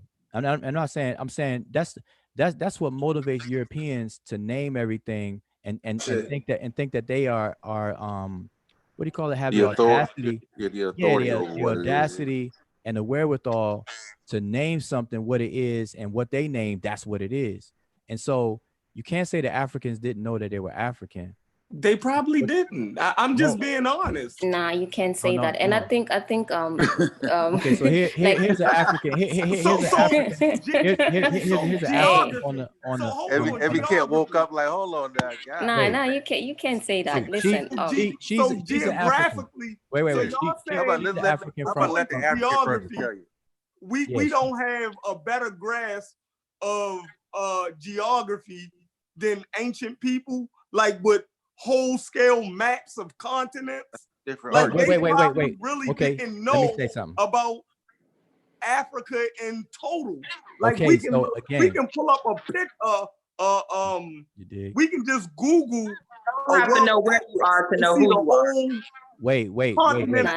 That's just being ignorant. Let me say something. Wait. Sheffrin. Wait. So let me just straighten this. It's a quick fix. Sheffrin, I just want you to acknowledge, just know that you switched it up just now. What I said, because you're talking about them being an African, as in where they're located on a continent that they didn't have no idea that was called Africa. So yes, but I'm saying that's not how we like. Africa is a continent that we named that by that name right now. That's how we use it. Africa is a continent, but our concept of an African, they didn't have a concept like that. They didn't identify themselves as an African. They knew where they were, but they didn't know that where they were was going to be called in the future Africa, and thereby them calling them African. And there was no homogeneous one thing on the continent ever. So to be called an African, these people had unique identities. They had unique cultures, unique language, not unique, but distinct, I should say, is a better word. Distinct cultures, distinct languages, and distinct identities.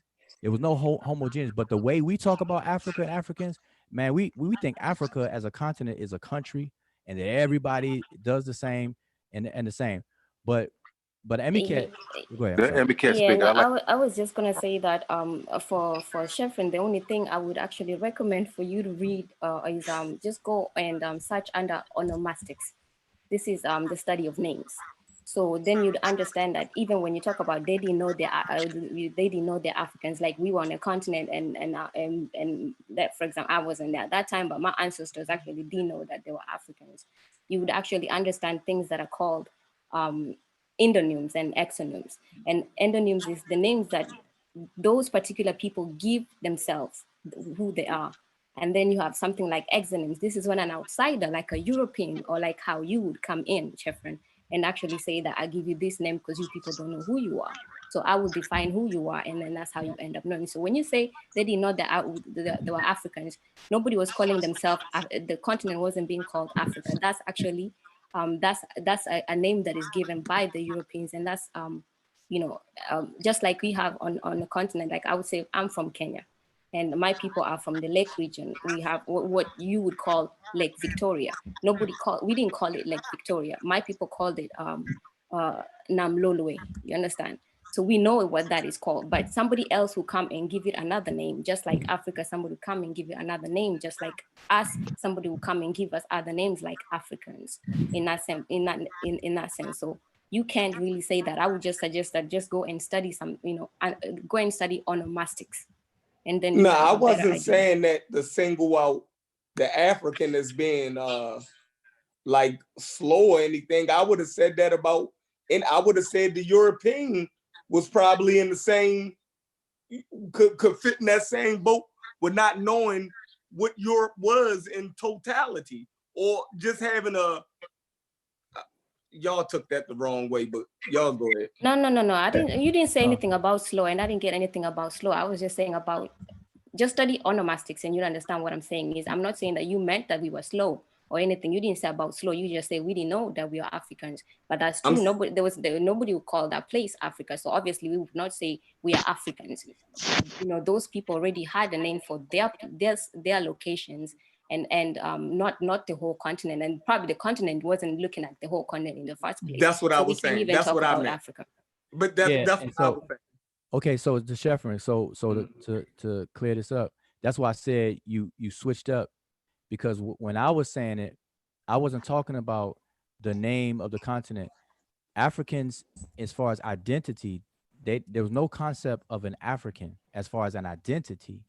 Now, also likewise, there was no concept of a continent called Africa to them either. That's all I was saying.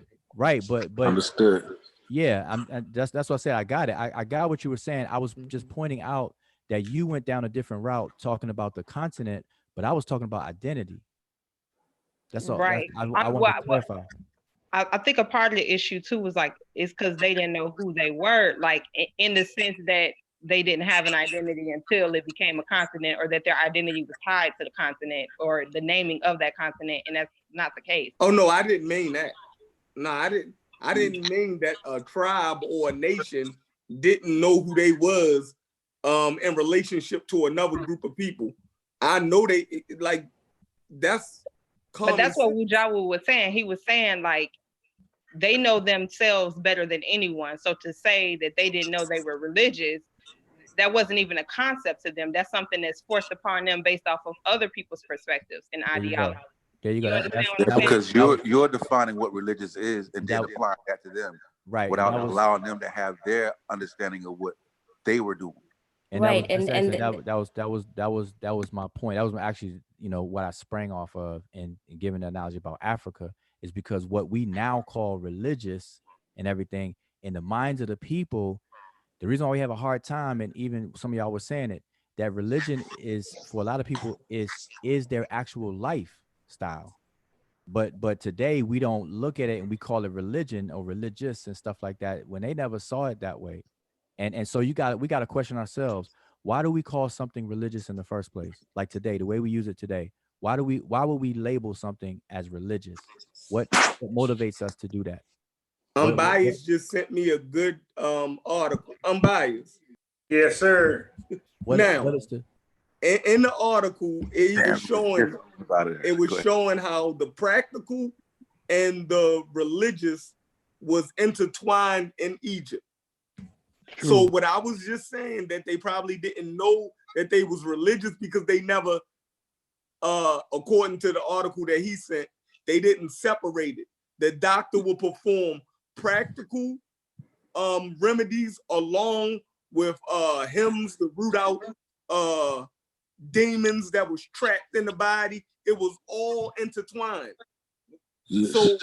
So if it's but it's not a matter of them not knowing that they were not religious. It wasn't a thing to them. It wasn't even a concept to them. It was a part of their everyday life.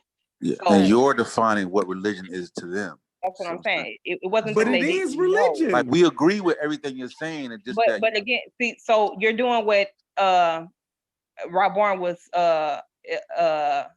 highlighting earlier. You're trying to take your concept now and apply it to back then, just based off the definition. And although you can draw a correlation, you cannot try to say that it is religious because it bears these similarities, and you want to hold them and their ideology at the time to the same. So what would y'all call it? So what would you call it? You gotta call it what they call it. Yeah, it was a part of their culture. It would just be part of the whole culture. In that sense, I think it's just when you. I mean, I don't have no problem with you calling it religious if that's how you perceive it. That's your perception. But what I'm saying is, you can't superimpose that on them. That they didn't know that they was religious. That's your perception. So let me ask you this. So you said, what would you call it? See, it's not even about calling it. It's like okay. Let me ask you this. What I speak English. Yeah. We in English. What would we call it? What would be? What would be the equivalent? You're right. That would be our closest thing, but it doesn't mean equal though. It doesn't mean we can correlate it, but it's not equal. It don't have to be equal. It don't have to be equal. But Sheffrin, here's the thing. So let me ask you this: what makes and I'm not trying to be long or nothing or ask for something long, but what are the main ingredients that makes a culture a culture? Basically what I'm asking you is what is the anthropologic definition of a culture? Like how does the field of anthropology define culture? Like what are the elements? What language, folklore, rituals, religion. So okay, artifacts. Yeah.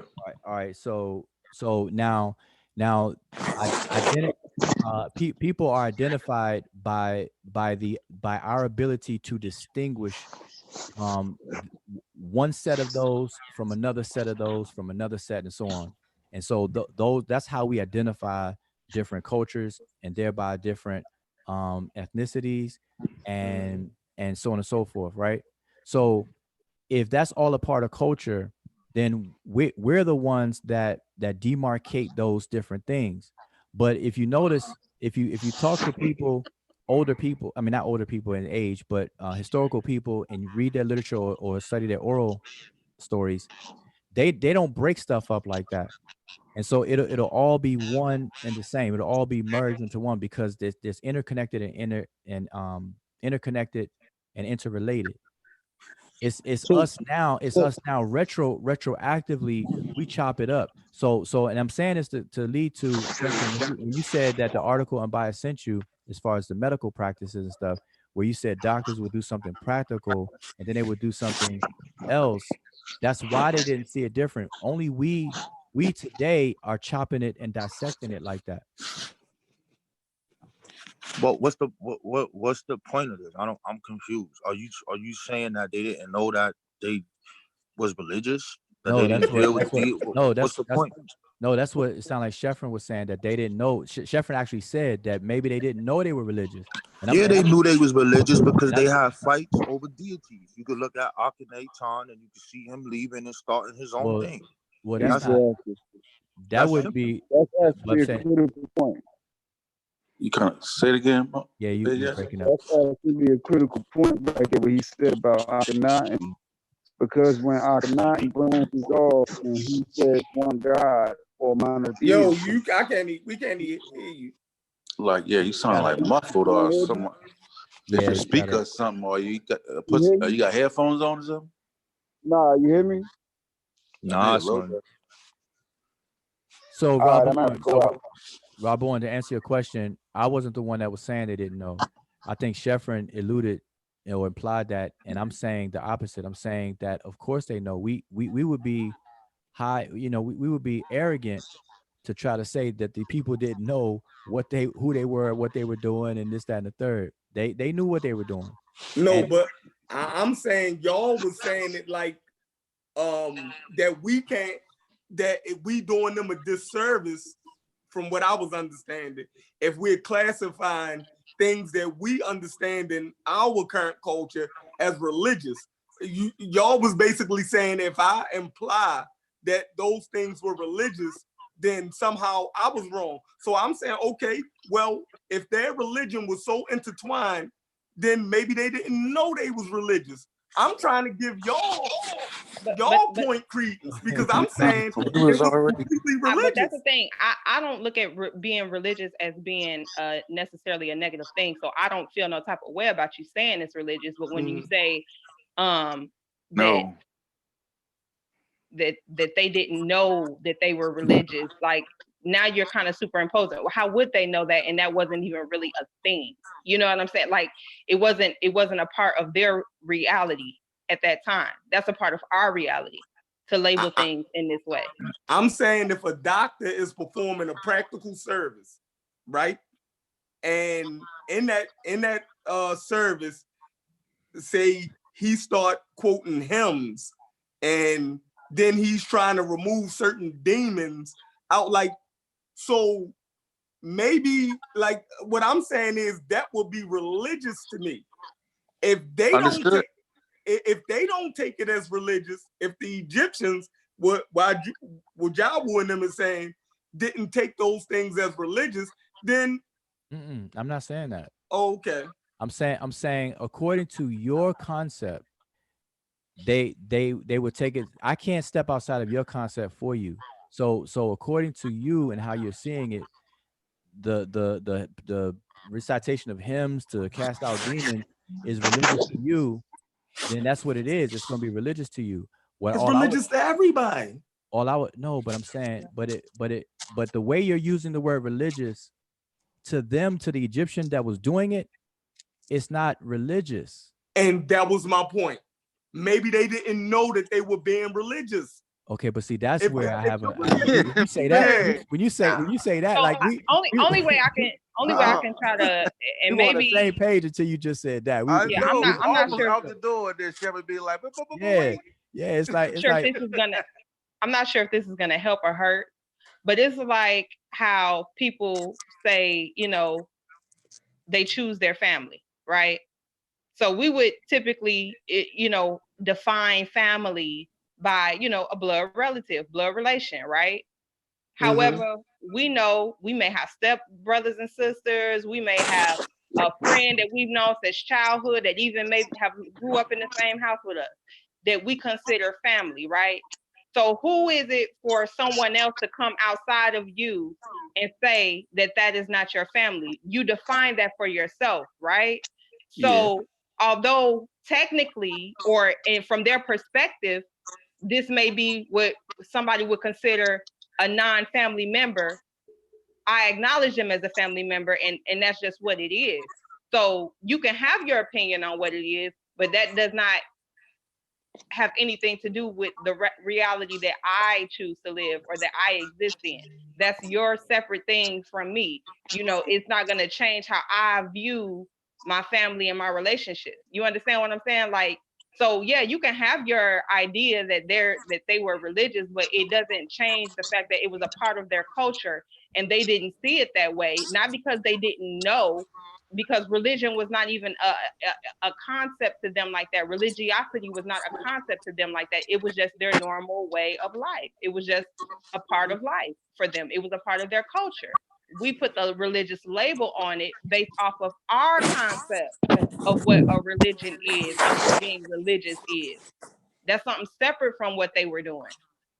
No.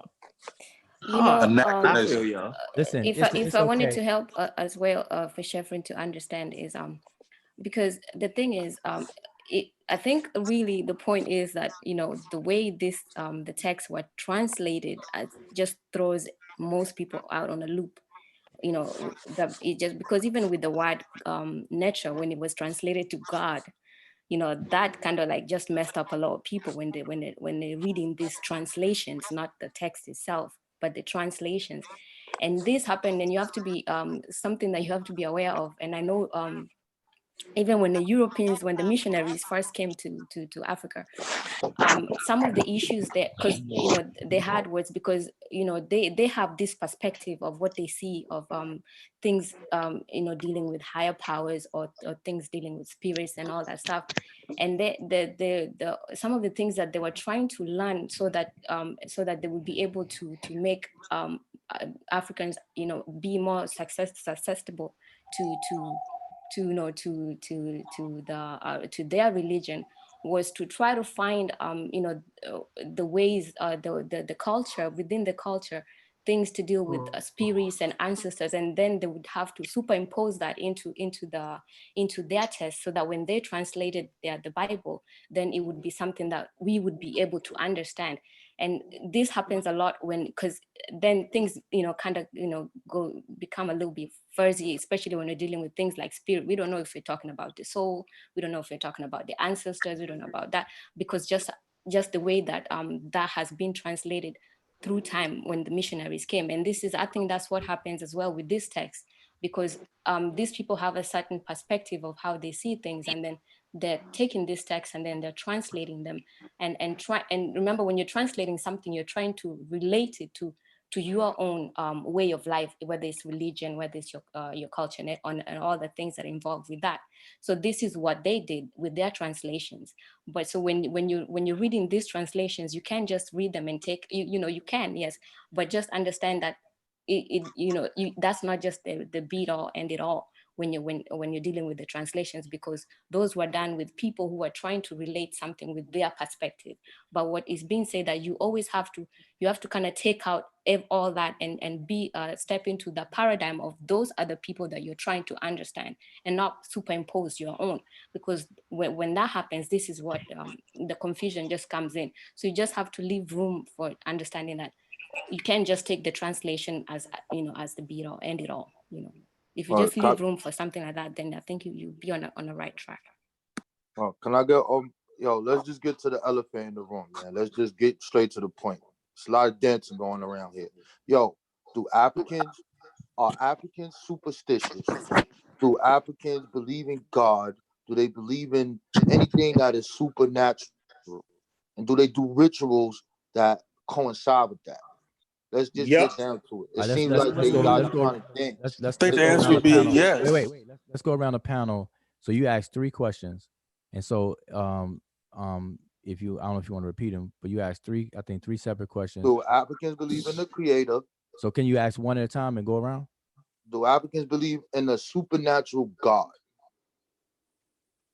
All right, okay, so we just generalizing Africans like that? Yep, generalizing. Everything don't got to be Egypt, Africa. I mean, no, I would say yes and no. We putting everybody, we making everybody, we making the entire continent one people now. If we do it like that. I mean, first off, people in general do that. It's not exclusive to Africans. So, I mean. I'm talking about Africa. What we talking about? All right, so I say yes. Okay, so Sheffrin says yes. I think I say yeah. Okay. I'm gonna say some. Yeah, I'm saying I think it's an oversimplified question, but if I was forced to answer, I would say most no. They don't believe in supernatural. Nah. Okay. Let the slideshow begin. Do Africans believe in a supernatural creator? That was spooky as hell, man. Let the slideshow so that's a yes. begin. I say no. He say no. I say for the majority because he said most. No, right. I would say 100% because I can't account for all Africans. But for the sake of the conversation, I would say in general, or I would say the more percentage. The answer would be no for me, from what I see. Okay. When I'm answering the question you asked about supernatural. Okay. All right. Can you give us an example of an African culture that does not have supernatural beliefs? Yes. Asar, I was on Asar's thing. Asar did a whole presentation on it. If people want to look more deeper into it. But yes, I would say Kemet. They don't believe in the supernatural. I already knew that was coming. I knew that was coming, Rob. Come on, right? Like, where you been at? Here we go. No, he won't be out this rabbit hole anytime soon. Here we go. He knew it too. He knew it too. Here we go. It's on and popping. Get the lies. Slideshow time, let's baby. go. Let's go. So let's go to the other questions. So we get them out the way first. Rituals, of course. I mean, I'm putting supernatural. Period. I said Africa. You say Kemet. Don't deal with no supernatural. Nothing. This is what you said. These are your words. No, you asked me. You asked me supernatural. You asked me for an example. I answered in the general, but then you asked me for an example. I said Kemet. Egypt. No, at first so you saying they don't have no supernatural beliefs? They don't believe in nothing. They don't do nothing supernatural. They didn't conceptualize something supernatural. Okay, I'm gonna let's let the slideshow begin. Well, are we talking about Christian Africans, Muslim Africans? Because no, I think you're talking about Asian. We're talking about Asian Africa, right, Rob? Okay. Like, I'm just talking about Africa, period. I mean, not now though, but not now. Yeah, I mean now and all like this is the problem. I mean now you're gonna find Christians and Muslims, so obviously, that's weird. That's not gonna be a good. Yeah, because we gotta restrict it to a time frame. We don't gotta. As far as what we have in the written record, do Africans believe in God? Do they have supernatural things? He said Kemet. I mean, anybody else on here? No, yeah, I said in general, no. But if we're gonna in order to make this conversation like worthwhile, then I would say like in modern Africa, in certain sectors of Africa. Hey, brother, I'm not talking about modern Africa. That's what he was asking. That's what he was asking. Listen, this is what I'm talking about. Y'all don't gotta make this too. I don't understand what's all these parameters. Let's get to the point, man. No, I'm talking about Africa, period. I'm talking about in the written records. Let me retract my answer. I can't answer. That's my whole so. If you are able to pull up, let's say 8. I could pull up over 80 right now, slide for slide. And that's cool. I'm just making an example. If you could do 8 or 80, and then you can find 1 or 2, what does that mean? that doesn't mean anything. That just means that you found some people that don't believe it. I'm telling everybody on this panel, the majority of Africans, I don't care what culture you look in, they have supernatural beliefs, and I can prove it. All right, run it down. Let's go. He said Egypt didn't. So Hold on. He said Egypt didn't know. Yeah, so that's Right. Let's go. Let's go. But wait, so your intention is to educate us on. I'm not educating nobody. I'm not here to. I'm not a teacher. Sure, I'm not a share. seller. I don't I'm want not none of that. Come I'm on here now. to I'll just give them my understanding and what I found in my research. All right, so scratch the Come word. on, Saber. Come on, Scratch Saber. the word educate. Let's just say share. So you're going to share with us several African communities that believe in the supernatural. Yep. After asking us, do we think Africans believe in supernatural? But I wanted to answer all three questions, and then Go ahead. Yeah. Okay, answer all three. Go ahead. Go for it. No, but restate it. Restate the other ones. Rituals. Yes. Yes. Many African communities perform ritual. Ritual is a very important part of the life of many Africans. So yes. What's the other one? I know Chef will say, yeah. I think it's a superstition. Yeah, Right. I think Africans do all that. Superstition. I would say, yeah. Yeah, they're definitely superstitions exist all over the globe, even to today. So that's like that's a human thing. Yeah. All right, Rob, you're up, baby. Let's go. All right, so that's the answer to all three. All right. Come on, Saber, Rob. Give me a second. So you pull up a book, right?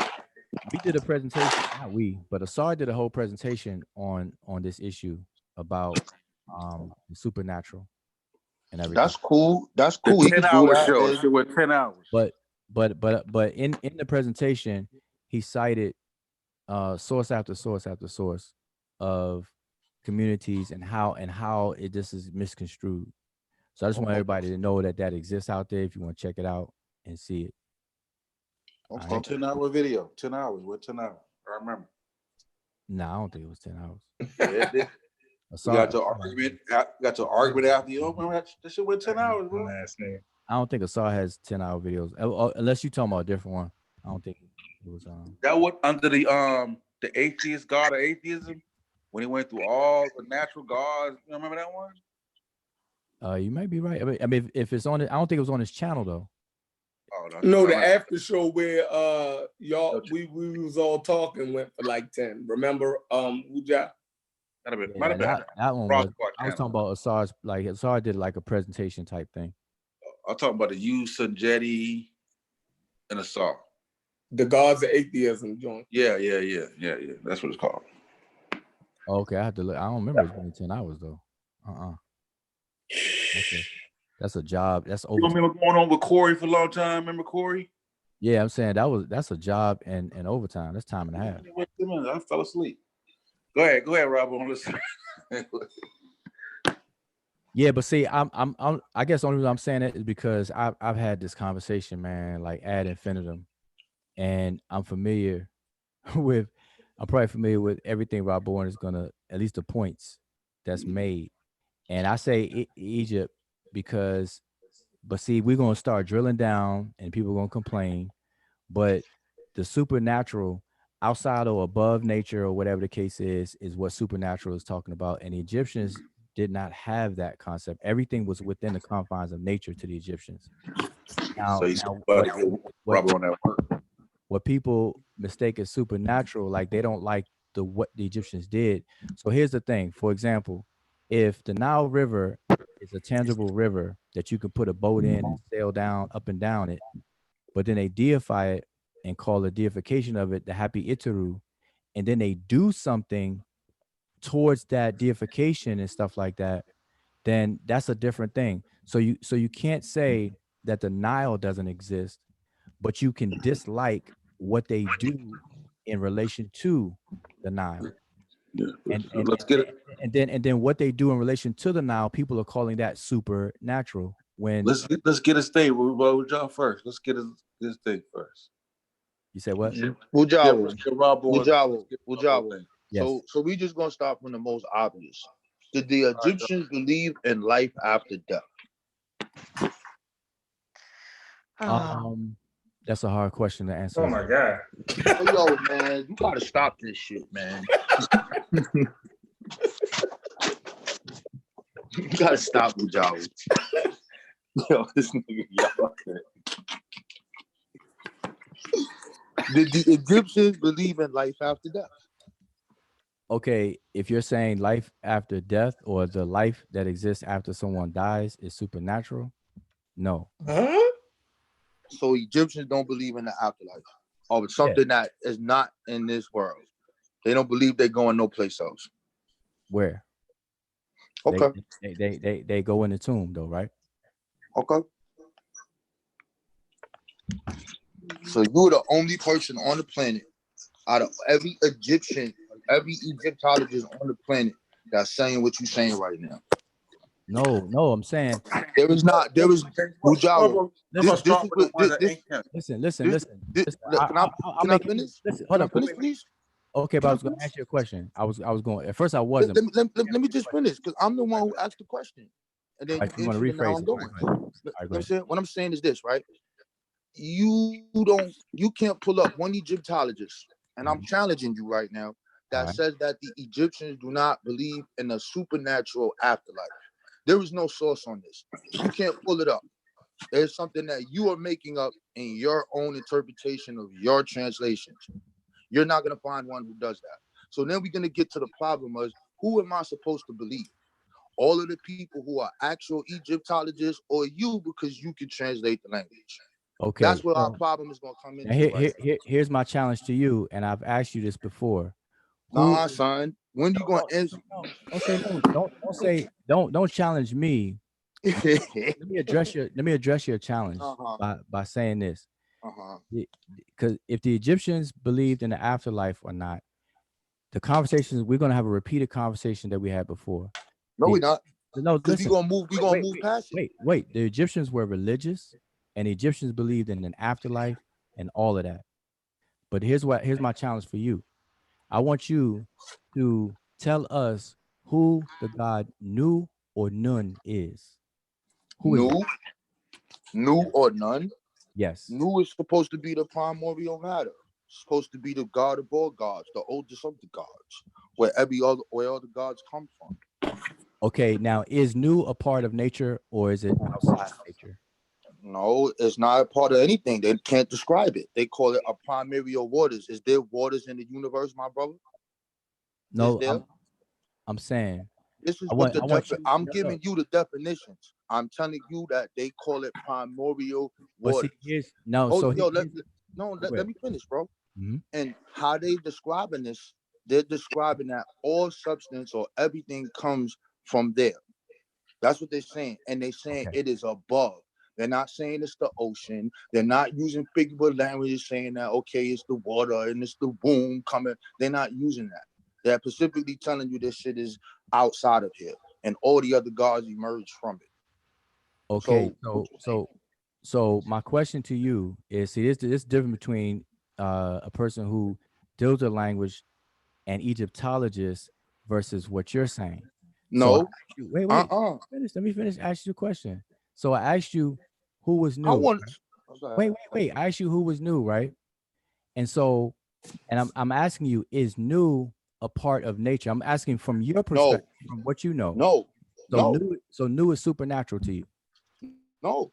You pull up a source. And wait. Hold up. I answered your question. The answer is no.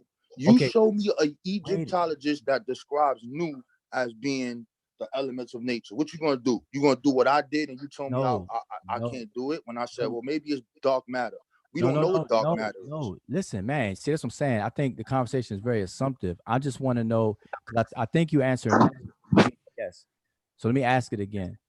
Is Nu within nature? No. Or is it supernatural? Is it outside? I'm telling you, it's outside of the bounds of what they can confine, what they could describe. Outside I told you that. I answered you already. I told you.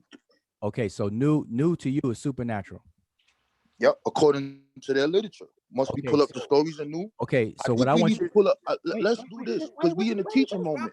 Man, Let's pull it up. Hey, see, that's what I'm talking about. So let's do this. What I want you to do is I want you to name one scholar that says new is supernatural. James P. Allen. Pull him up. Source up. I mean, James P. Allen. Source up, man. Source up. Source up. How you get from how? Wait, hold on, son. How we get from what I ask you, and then you don't answer the question? Then you said, "Hold up, let me ask you a question." No, I answered you. I answered you. I answered. No, and then I said I need a source. Yes, for they that. believe in the afterlife. So that was your question to me. Now I'm asking you a different question. Okay, hold on. Wait. Hold on. So afterlife is dealing with the supernatural. That afterlife is a life that that's what you're saying. That's what you're saying. All right. So this is where we stop, and then we get to your point because I want to deal with that right now. So I'm about to show my screen right now. Let me show my screen, bro. I'm pulling sources, so you can talk. You're gonna talk to the Egyptologist. You're not talking. I'm not the one that's talking. Okay. Thinking you start with. You're gonna talk to them. You're not talking to me. Yes. Okay. Let's talk to the So as we look at the screen, we see Middle Egyptian, and after this, I'm gonna pull up the James P. Allen book, his Egyptian Genesis. So it says every living individual also had a ka. The concept means nothing like life force. The ka is what makes the difference between a living person and a dead one. The concept, the ka, is what makes the difference between a living person and a dead one. Death occurs when it leaves the body. It also lies beyond the custom of presenting offerings of foods and liquids to the dead. The Egyptians were aware that such offerings were never physically consumed by the deceased. What was being presented, however, was not the food itself, but the energy within the food, which the deceased spirits could make use of. This shit is supernatural. Okay, but this is what I'm talking about. You're gonna go down the road of pouring out liquor to the homies. Yeah. So, but wait. So no. I'm not done yet. So hold on, bro. But go ahead. Okay. So I want you to pull up because what's intricate in what I'm saying to you is supernatural. Bro, no, I want you to deal with what I just read. That was supernatural. They told you to cop. Yo, hold on, supernatural. Son. Yo, brother, hold on, son. All right. This is what is supernatural. What is supernatural is you saying that you have something a part of your body. When you die, it leaves the body. They put food out for the body, and then they make a distinction. They didn't believe that the dead person, that the actual body was going to come eat the food. No, they believed that this supernatural spirit was coming back to eat the food. This is what all Egyptologists say. But I want you need to source up and show me that that's not supernatural. Okay, I just want you to understand that I want to source with Java. What you just read didn't say supernatural spirit though. Yo, dude. Wait, dude. Wait a minute. Yes, are we gonna have a conversation or what? Yeah, just let him explain first. Yeah, I mean, good gracious, man. Because here's the difference. Because see, Rob Warren, listen, everything that like in our conversations, and I enjoy our conversations. So let me say that first. But I'm gonna tell you this. Every single thing that you tell me is not new to me. Like you and I, like everything that you read from, I've read it, and I deal with it. So I'm used to the things that you're saying. So when I'm trying to explain something and everything, that's different. So you have to rely on what you read. Like you just read that. I'm just pointing out the fact that you're saying that spirit or whatever is supernatural. You're projecting that in there, even in the no, I'm not. No, I'm not. Let me put it back on the screen because we're not gonna play this. I want everybody to read it for themselves. You just and they tell me what they get from it. No, I'm not saying what you get from. I'm saying you added the word supernatural in there. That's not what was in what you read. Okay, bro. You acknowledge that? Wait, no, we're not acknowledging that. Anything that's dealing with a spirit or some shit coming back or leaving. That's not real, bro. I'll tell you what. Highlight the word supernatural in that slide. Highlight the word supernatural on that slide for me. Oh my God, son. Okay.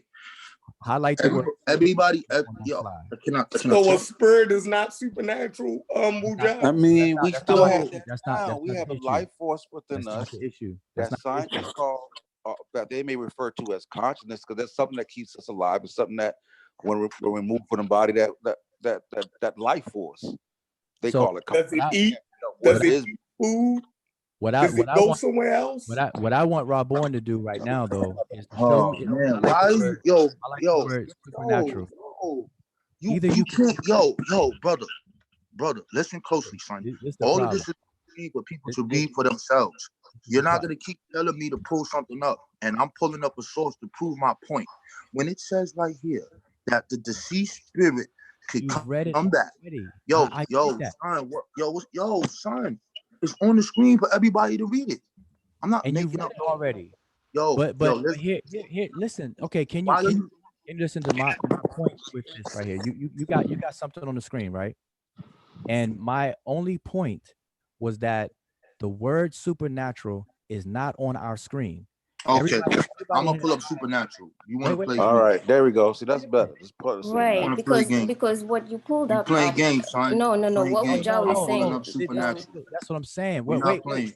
but We're wait, not but playing. Hold Show on. us The enough. argument was show Listen. us supernatural, so you can't show something and apply supernatural. You have to show them saying supernatural. Like that was the No, rule. you Yeah, don't. because what you showed on the screen, that like Hujah was saying, is something that we know already, and it's not supernatural. I mean, this is actually, you see it on the We're offering gonna formula. define the word. Hold we're on, gonna hold on, define hold what on. supernatural You is. find That's what you we're just gonna showed, do. what you showed on the screen. You find it on any offering formula. Even it ends for the car, in Kani, and then a name for the, when you're offering voice offerings of food, is not literal food, and then you have it for the car, like you said, on the car over there. So like Hujah was saying, that's not something that is like, oh, he's trying to argue because he's seen is ubiquitous on any offering formula, but that's not the supernatural that you are talking about.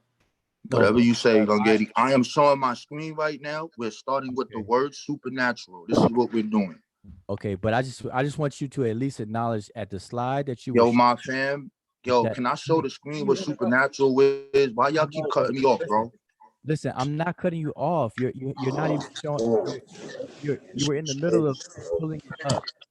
But what I want you, here's my question to you, Rob Bourne. Yes or no? Was the word supernatural on the slide that you were sharing with us before? No. All right, you got the floor. Is my screen showing? Yeah. Definition of supernatural of or relating to an order of existence beyond the visible, observable universe. If you're talking about the afterlife, you're talking about something that is beyond the visible, observable universe, especially of or relating to God or God, demigod, spirit. Key word here is spirit or devil, departing from what is usual or normally, especially as to appear to transcend the laws of nature. Attribute to an invisible agent such as a ghost or a spirit. So when I pull this slide back up, okay, wait. Pull this slide. No, just stop cutting me off, bro. I'm saying, but yo, fuck. That up. All right, never mind. I'll pull that up because that was just a dictionary online. Right? Yeah, I know. Now you don't like the definition. I know. Whatever, Duke. Listen. No. It says it also lies beyond the customs of presenting offerings of food and liquids to the dead. The Egyptians were aware that such offerings were never physically consumed by the deceased. What was being presented, however, was the food itself, but the energy within the food, which the deceased spirit, which is supernatural, could make use of it. So it is talking about the dead spirit is going to come back, and the food that is left for it, it doesn't eat the actual food, but the energy of the food itself. That is supernatural. Spirit is supernatural. So if you play games and try to do the etymological game, well, spirit really means breath, and it means this. No, here it's talking about when somebody dies, what happens to their spirit. This is what it's talking about. And it's talking about the shit coming back. So you show and prove that. You pull up a source and tell me that this right here is not dealing with supernatural at the definition of the firm. Now I'm quiet. All right. So my original point that what you read didn't have the word supernatural on it. And instead of just saying, okay, what I read didn't have the word supernatural on it, we went down that long little loop. So now Let me ask you this question. That's why I want you to keep. Why are you still asking me questions? You're supposed to be sourcing up right now, son. I'm sourcing up on my shit. Okay, I got you. So yeah, you said your name got the smoke session by it. So now it's your smoke session. Source up, bro. Okay, but so what would you do? See, the difference is you keep interrupting me because this conversation is a repeat of conversations we have all the time. And I've heard it like so many times. I know you're not gonna get it. So I'm really doing it for everybody else. But let me ask you, I gotta ask you a question, right? Is your mind supernatural? I'm not answering no questions. I'm not answering none of your questions until you show what I asked you. Okay, you said that you asked me a question. You said, is the word supernatural on there? I said no. Okay. And then I just showed you why is it supernatural, because they're talking about some inanimated, invisible object that is gonna come back and eat some goddamn food, bro. Okay, I got that's supernatural, bro. Okay, I got accept it. The Egyptians is spooky as a motherfucker. Okay, so and you're right. So now we move to somebody else. So Warbon, I concede. Nah, you can't concede, bro. Come on, son. Don't do that. To be said. Don't do that to be said. No. You can't ask me no questions though. You gotta show us something. I'm not. I don't have any questions for you. You got it. So King Social. On those definitions of supernatural, right? Do you consider your mind something that's tangible within the universe and is observable? Your mind. My mind? Yeah. Can you my mind's observable? No. Okay, can you observe the minds of others? No. Okay, so but we don't refer to that as supernatural. Right? No. Wait. We don't refer to people's minds as supernatural. No, we don't. All right, and we don't. All right, so now the reason I say that is because the Ka, what is the Ka? Now, according to what you read, what Warbon read, because Warbon got that. According to what Warbon read, come on, son. There's a whole bunch of different definitions. They tell you they don't really know what it means. Let them rock. Nah, we want the source. Y'all can't let him trick you. Listen, I'm gonna be quiet. I swear to God, I'm gonna be quiet. I'm gonna be quiet. Listen, this happens every time. Ujao was gonna throw the magic on you. He's gonna throw the magic. He will go faster if you just let Ujao finish his point. He probably has a source with him right now. I know. And then we can move on to the next topic, because I think the chat is also getting bored a bit. No, they not. They ain't getting bored. They understand clearly. I mean, you the one that gave him the sauce last night too. Okay, well, so let him. That gave him the sauce. He couldn't sauce up yesterday. You sent them that sauce. I know what's going on here. Oh no. What are you talking about? Wait, got it from you. Don't fall for it, Emmett. Oh man. Okay, I'll let Ujao talk. I'm not interrupting. Nah, it was actually all right. But anyway, so let's say this. So Warbon, everything that is in print right now by Egyptologists from the start of Egyptology up until now, that is what it is. Like none of those Egyptologists could get anything wrong or have things misconstrued or whatever the case is. So when we pull up sources, how do you vet the sources that you're dealing with?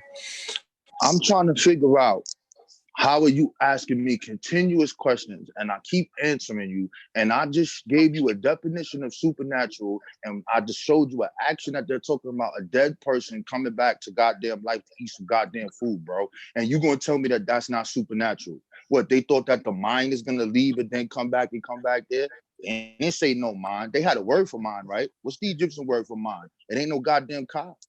Okay, so here's the thing. Son. Wait, listen. Come on, son. Okay, listen. Nobody believed that a dead person would come back to life to eat any food. Even what you read, the food wasn't anything physical. Yes, it said the spirit came back to eat the energy of the food. Okay, listen, I'm gonna let you talk. You said that they clearly understood that the dead wasn't coming back. No, they clearly said that the dead body, the dead person wasn't coming back. It said the spirit of the person was gonna come and eat the energy of the food. That's what it said. Okay, so they knew that a dead person couldn't get up and move around. No, they are talking about immaterial. They talking about an immaterial part of your person. of your body, when it dies, this is what goes off into the so-called goddamn afterlife. That is supernatural. We can't prove it. It's outside of nature. It's spooky. All right, so you're convinced, and see, like I said, I'm not going to convince you, but here's the thing. So if the deceased is not going to eat the food, what is the Ka to the Egyptians? Is the Ka energy as well? Yo, dude. Come on, answer the question, Rob. What is the Ka? The Ka, I already read it. I don't have to keep going with this. They said spirit. We already looked up. Yo, bro. Listen. See, this is. I just answered you though. For the listener audience, bro. No. All right, I gotta be real clear. If you allow me to get my question out, then you'll understand what I'm asking and probably why I'm asking. I'm saying I can read, right? I have the same book, and I know it says spirit, but I'm trying to get you to define for me what you think that they saw the spirit as. So what was the spirit? I'm reading it. I'm gonna tell you what I already read it to you, and I'm gonna tell you what it. You don't have to. I'm not reading it now, bro. I'm answering the question. I'm answering you. It is an immaterial part of yourself that when you die goes into the goddamn afterlife. It does all this magic shit they talk about. It does, bro.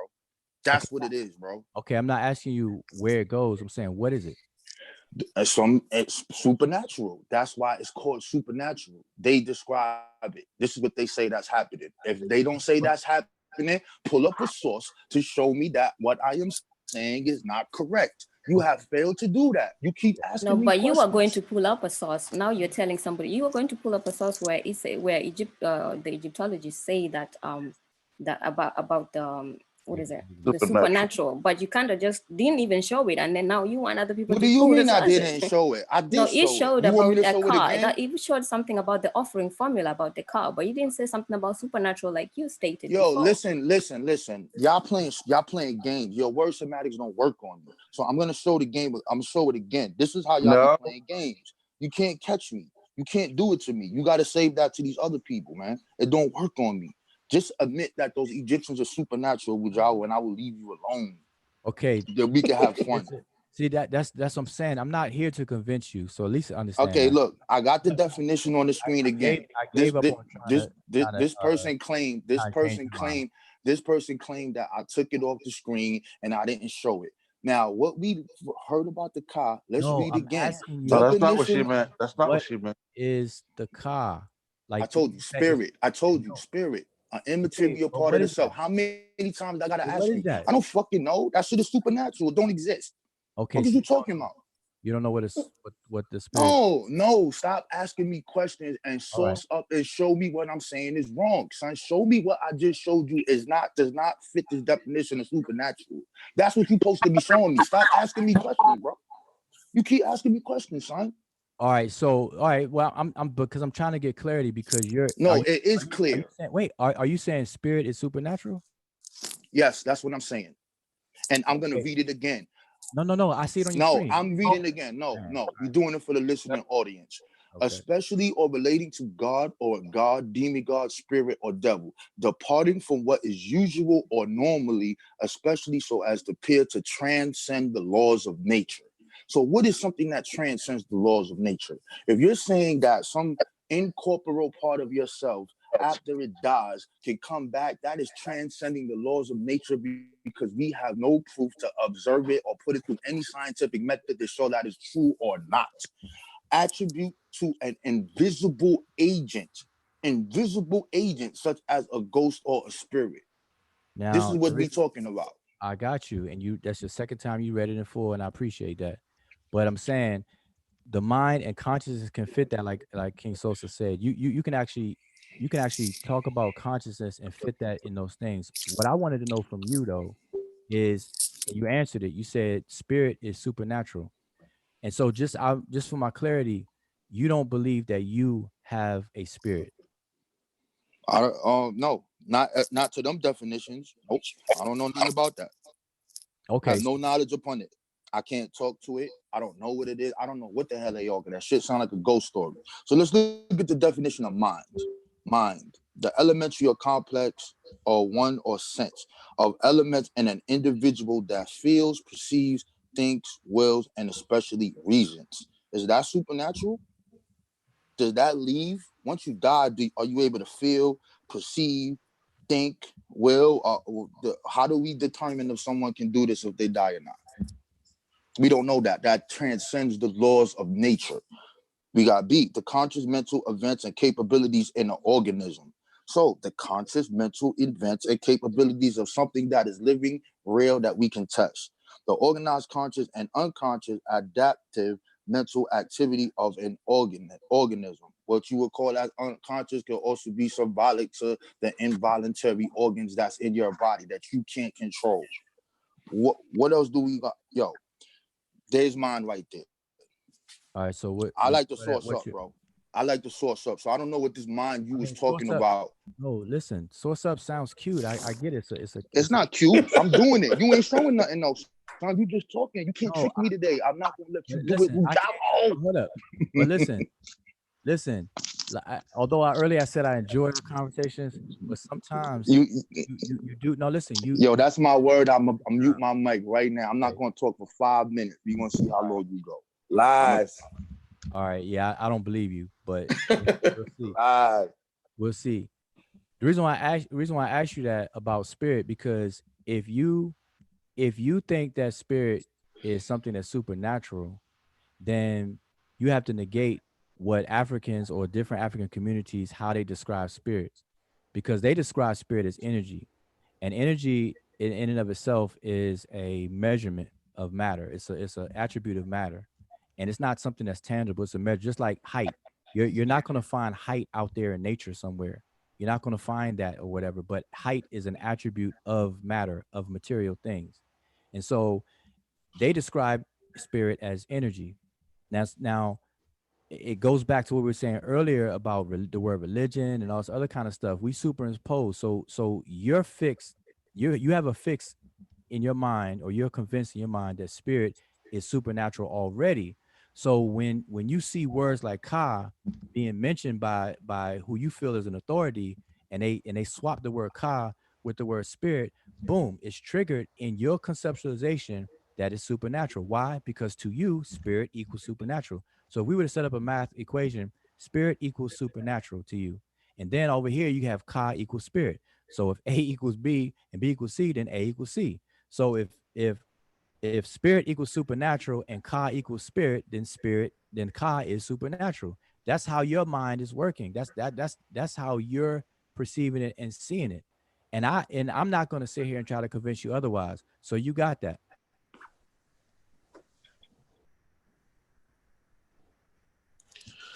So when I the home, so listen.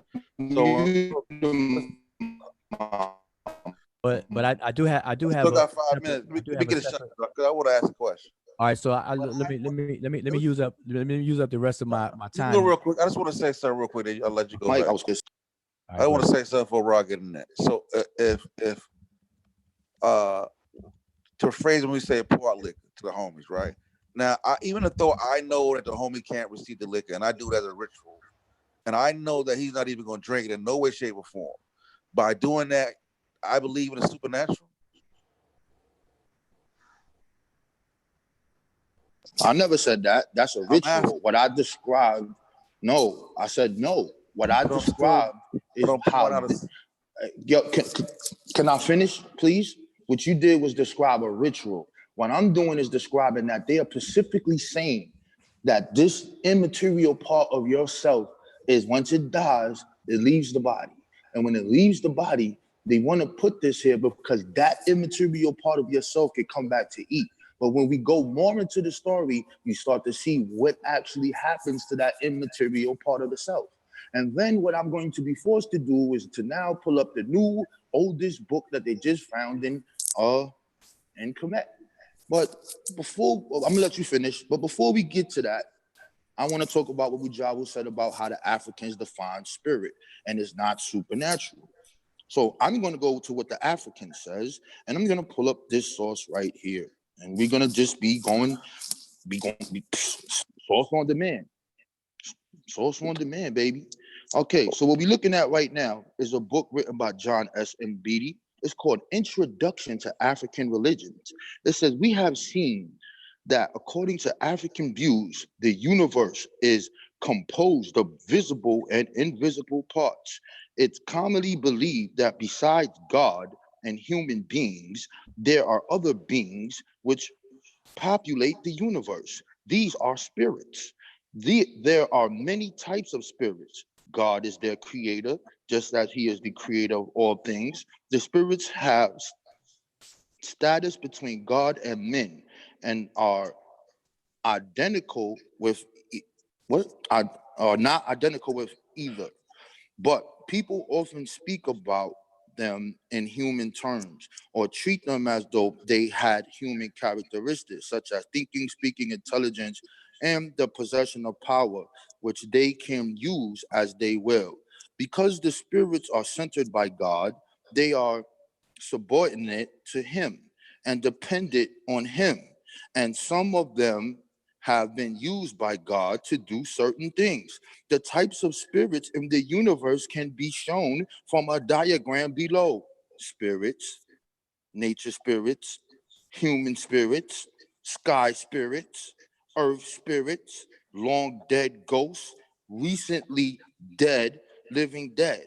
Although we classify the spirits according to the diagram in other ways, we have to bear in mind that they are all spirits. Therefore, they have certain characteristics in common, just as people, different nationalities or races have common characteristics as well as differences. Now, if I continue to move on, I can go to the Akan, I can show you the Mbosum, I can go to Yavo, I can go to numerous different cultures and keep showing you point after point after point after point on what they describe as a spirit. And that shit is supernatural, bro. They believe that they could communicate with these goddamn spirits. They believe that they could communicate with the dead. That's supernatural, bro. I'm sorry. I know it hurts. I close the mic. Who won it? Who won it? Nobody else. Nobody else want no smoke. Yeah, here we. So yeah, I want y'all to know that Wujaba will be up all night with me to 6 o'clock in the morning, yo. We will be up to 6 in the morning. Apparently so. All right, so I'm trying to because yeah, like I said, I'm not gonna. I already know I'm not gonna convince Robborn. This right here is probably our time talking about the same thing. We had these conversations in the past, like many times. I lost count. But so I'm trying to ask questions to at least provoke some critical thinking. But you had shared James P. Allen, right? So let's read what you read from. But I want to like slow it down because like every time I try to talk, you kind of cut me off. But so in the book that you quoting from, it says, along with a body, a shadow, and a ba. And for those people who don't know, the Egyptians never saw the human being as this homogeneous one thing. They saw the human being as the composite of many things. All right. And so these are some of them: the body itself, which they call the Kat, the shadow, which is a Kaibit, and then the Ba, and people familiar with the Ba. And then they say, it goes on to say that every living individual also had a Ka. So I just want to stop here. And I asked Robborn, does he feel that he has a spirit? And he said no. But in this text, it says that that every living individual had a Ka, and Ka is being translated as spirit. So if I say, does every living individual have a spirit, I can also say it in a different way. Say, does every living individual have a Ka? According to this, the answer is yes. Every living individual has a Ka. Why? So let's keep going. This concept means like a life force.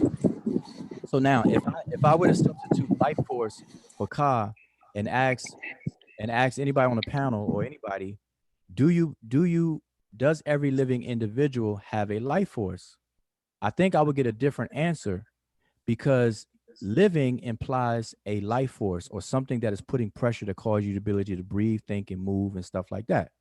So the difference in me asking the questions a different way will solicit different answers.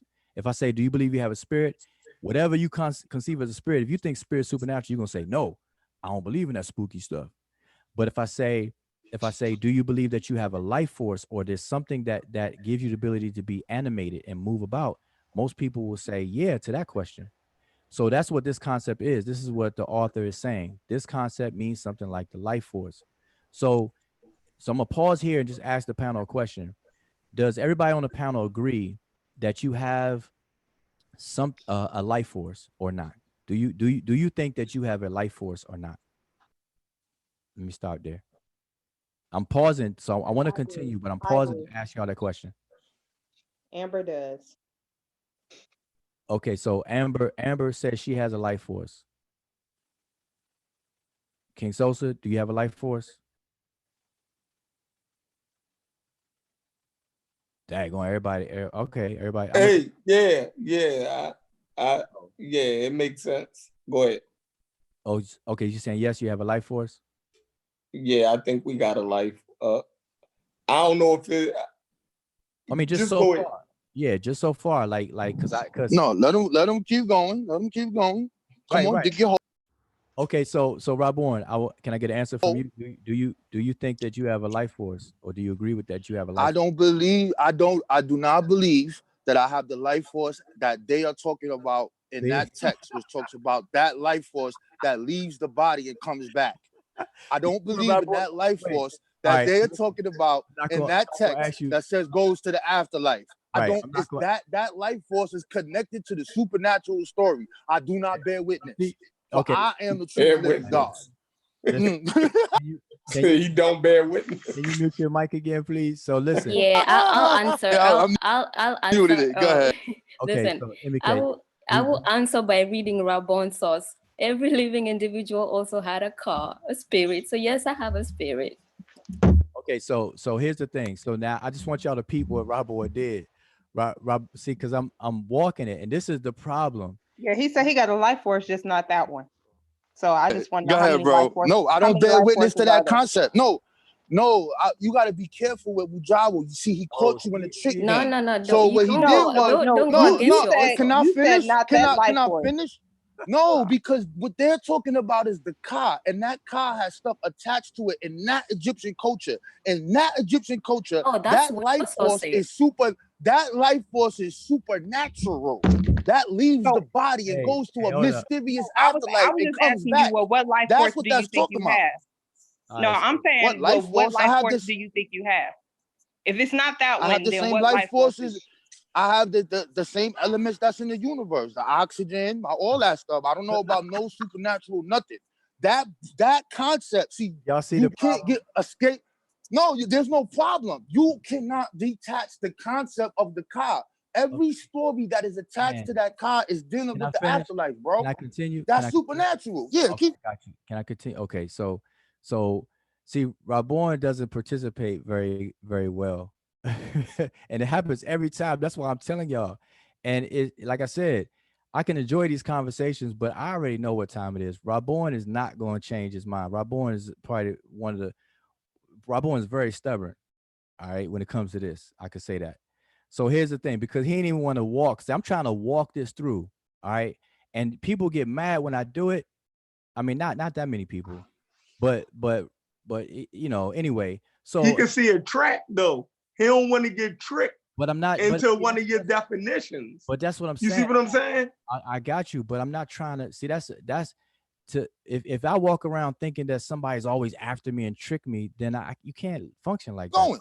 No, I know you, and I know what you're doing, and I know what you're trying to do. You can't do that to me because you gotta do. Yo, this dude still to this day, right now, since the whole time we've been talking, he refused to answer my question. You and I had these conversations of quite a few times. So we're basically playing out already. No, we only had this conversation twice. We only had this conversation once, bro. Nah, okay. One time. You say I recall a few times, but here's one time talking. But go ahead, finish reading. Keep going. Right. Okay, because it's just basically playing out. And I already know it's like a movie we already seen before, but we're playing it for other people who ain't see it. So So I asked you specifically. So I kind of paused for a second just to ask the panel, because it's not just about you or me. So Sheffrin at least said he feels okay. He got a life force. Amber said she got a life force. I don't know if Sosa said something, but when it came to you, you are looking ahead and thinking I'm trying to trap you. So you're like, I don't believe in that supernatural, and you went all the way ahead. But we only got to this point where I got it highlighted at. All right. So anyway, so it says that every living individual has a ka.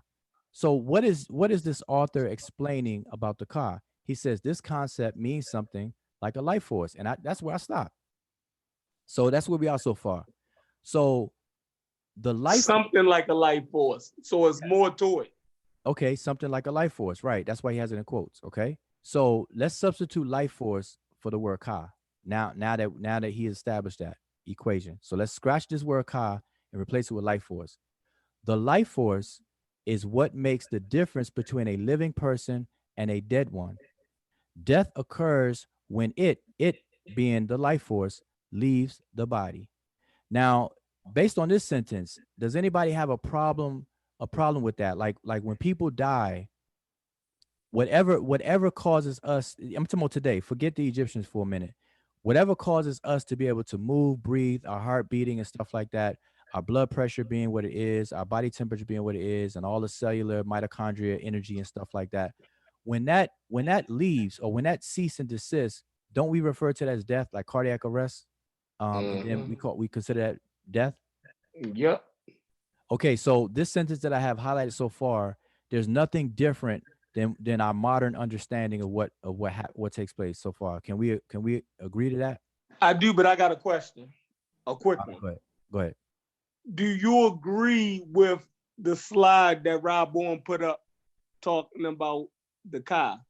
This is the same book. Okay. All right, but I'm talking about that slide. Do you agree with the statement about the ka and it being separate after death? We're gonna get to that. I'm showing the same book. I know. I'm asking you. Do you agree? No, we're gonna get to it. Let's. I'm gonna get. It's further down. We're gonna get to it. See, because he put up two paragraphs. I'm actually showing the book. I mean the page from the book. If I scroll, see this the book. All right. So yeah, I got the whole book too. And what you saying? What you want me to put the whole book up too? Don't play. No, I'm not saying. You can't mess with my PDF game, baby. All right, go ahead, keep going. All right. So, but my question was, at least the part I have highlighted so far, can we all agree that this is no different than our modern understanding of what we call death as well, right? Mm-hmm. When our life force, I agree. Okay, all right. So now here we go. So the Egyptians believed that the life force of the ka originated with the creator, was transmitted to mankind in general through the king, and was passed on to individual human beings from their fathers. The notion of this transmission was sometimes represented metaphorically as an embrace. This seemed to be the origin of the extended arms position, which forms the word for ka. He's talking about the glyph right here that y'all see up here, the extended arms. Hold on, where he say it come from? It said the Egyptians believed that the life Dead on the sauce. No, listen. It came from God. Where's God at? I mean, listen, I'm gonna read it. If you ask me to repeat to what I read, we could read it. Yeah. The Egyptians believed that the life force of the ka originated with the creator, was transmitted to mankind in general through the king, and was passed on to the individual human beings from their fathers. So if you ask me where did it come from, it come from an origination with the creator. And then So the Egyptians believed that the Egyptian people had a ka or a spirit, right? Life Am force. I right so far? Let's just say life force so far. Go ahead. Yep. Sounds like the Bible, right? Like God gave them the spirit. Right, but check the move. Check the move. Get him, Chef. Get him. They also believe that life force, right, came from the creator. Yep. To the king, and the king gave it to the rest of the Egyptian people. And was passed on to individual human beings from their fathers. from the king though first. Yeah. It went from the creator to the king, and then to the fathers to the people. No, mankind in general through the king, but individual human beings from their fathers. Right, but so the king had something to do with us having our life force. Okay, so if I was in Egypt, I would have to give credit for my life force, or me having a spirit or being living. I would have to give credit to the king. Okay, so also now that's a good question, but I don't want to explain it just yet because it's gonna take it down on the rabbit hole. Yeah, right? that shit kind of deep though. That could go a whole different way. But go ahead. So, but I have an answer for you, but let's table it for a second. So we can come back to it if everybody's all right. Go ahead. No, keep digging. Okay, but in lieu of me answering you, I just want you to know the distinction: the general transmission through a king, but individual human beings through their fathers. And there's a reason why this distinction is made, which I'll explain later. And creator. Right? Creator is the first. Don't forget that. Yeah, I'm talking about what he's saying. All right, so now, from the creator. Okay, so now let's keep going. The notion of this and remind me to come back to that. It's important. The notion of this transmission was sometimes I already read all that stuff. So y'all know that the embrace, with the arms up. All right, so now next line, next thing. The Egyptians also thought that the life force, or this Ka, was sustained through food and drink. Remember, if you're alive, well, we're gonna get to it. Understandably, since without these substances, talking about food and drink, human beings die. So can we all agree with that so far? That part. Keep going. Yeah. Keep going. Yeah, I know, but I'm trying to walk like so. We understand, bro. We not stupid. Go ahead, keep going. You can't speak for everybody, Rob Bourne. Yo, everybody understood that. Come on. Everybody understood your definition, but you read it 3 times. Because you kept trying to do your remix. That's why. Okay, so let me just do my thing real quick. So I'm trying to ask if everybody agree. It's in agreement. Here's the thing. See, y'all think I'm trying to trap y'all every single time. Yes, he is. He's trying to trap you. Do. You slick like that, yo. That nigga doing that hecker, son. That's why he got that smoke. But let him finish. Go ahead, y'all. Okay, so, all right, so we agree up to this point. Pretty much everything so far. Now, y'all may have a little funny thing about the creator mention and stuff like that. But everything and the king. Y'all and the king. But everything else, you pretty much straight. So this notion underlies the abstract noun ka'u, which is written as a false plural, which means something like energy.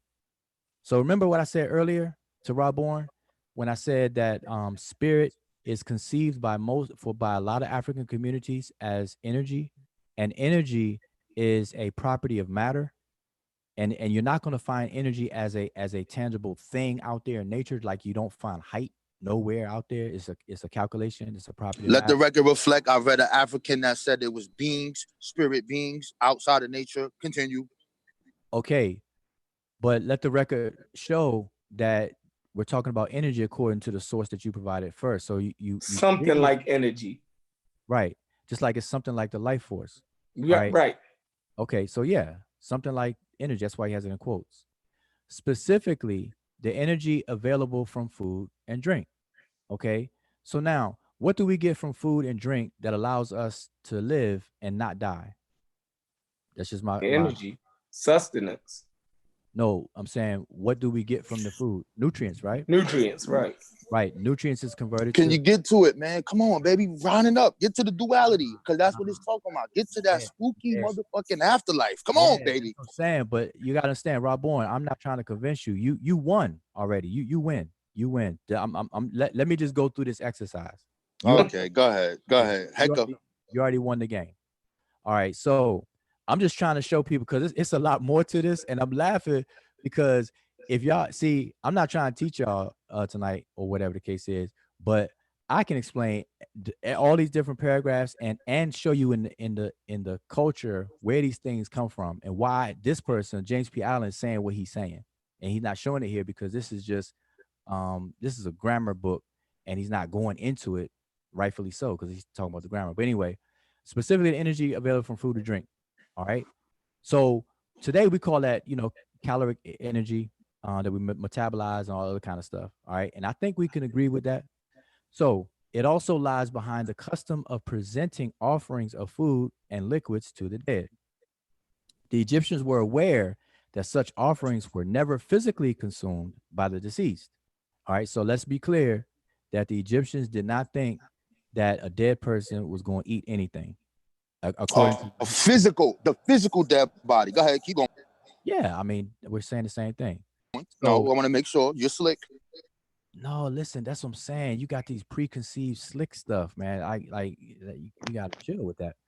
So I'm saying the Egyptians didn't believe a dead person is going to bite or pick the fork up and eat off the plate. All right. So let's just make sure we clear. So we ain't gonna put that on there. Where we at? The Egyptians were aware. Oh, I read that by the seas. What was presented, however, was not the food itself.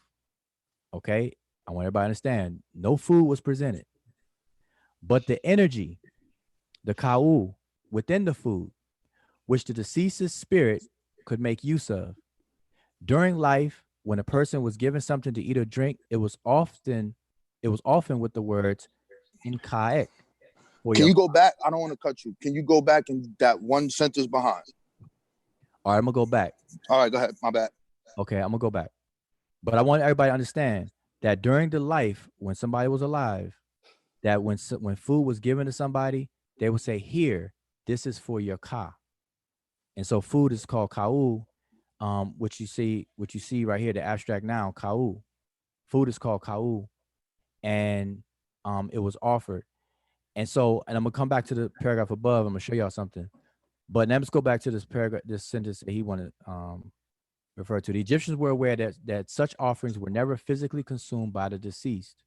What was being presented, however, was not the food itself, but the energy within the food, which the deceased's spirit could make use of.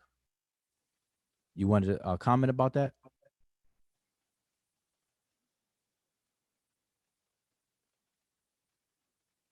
What you say, Will? No, he asked me to read the sentence before again.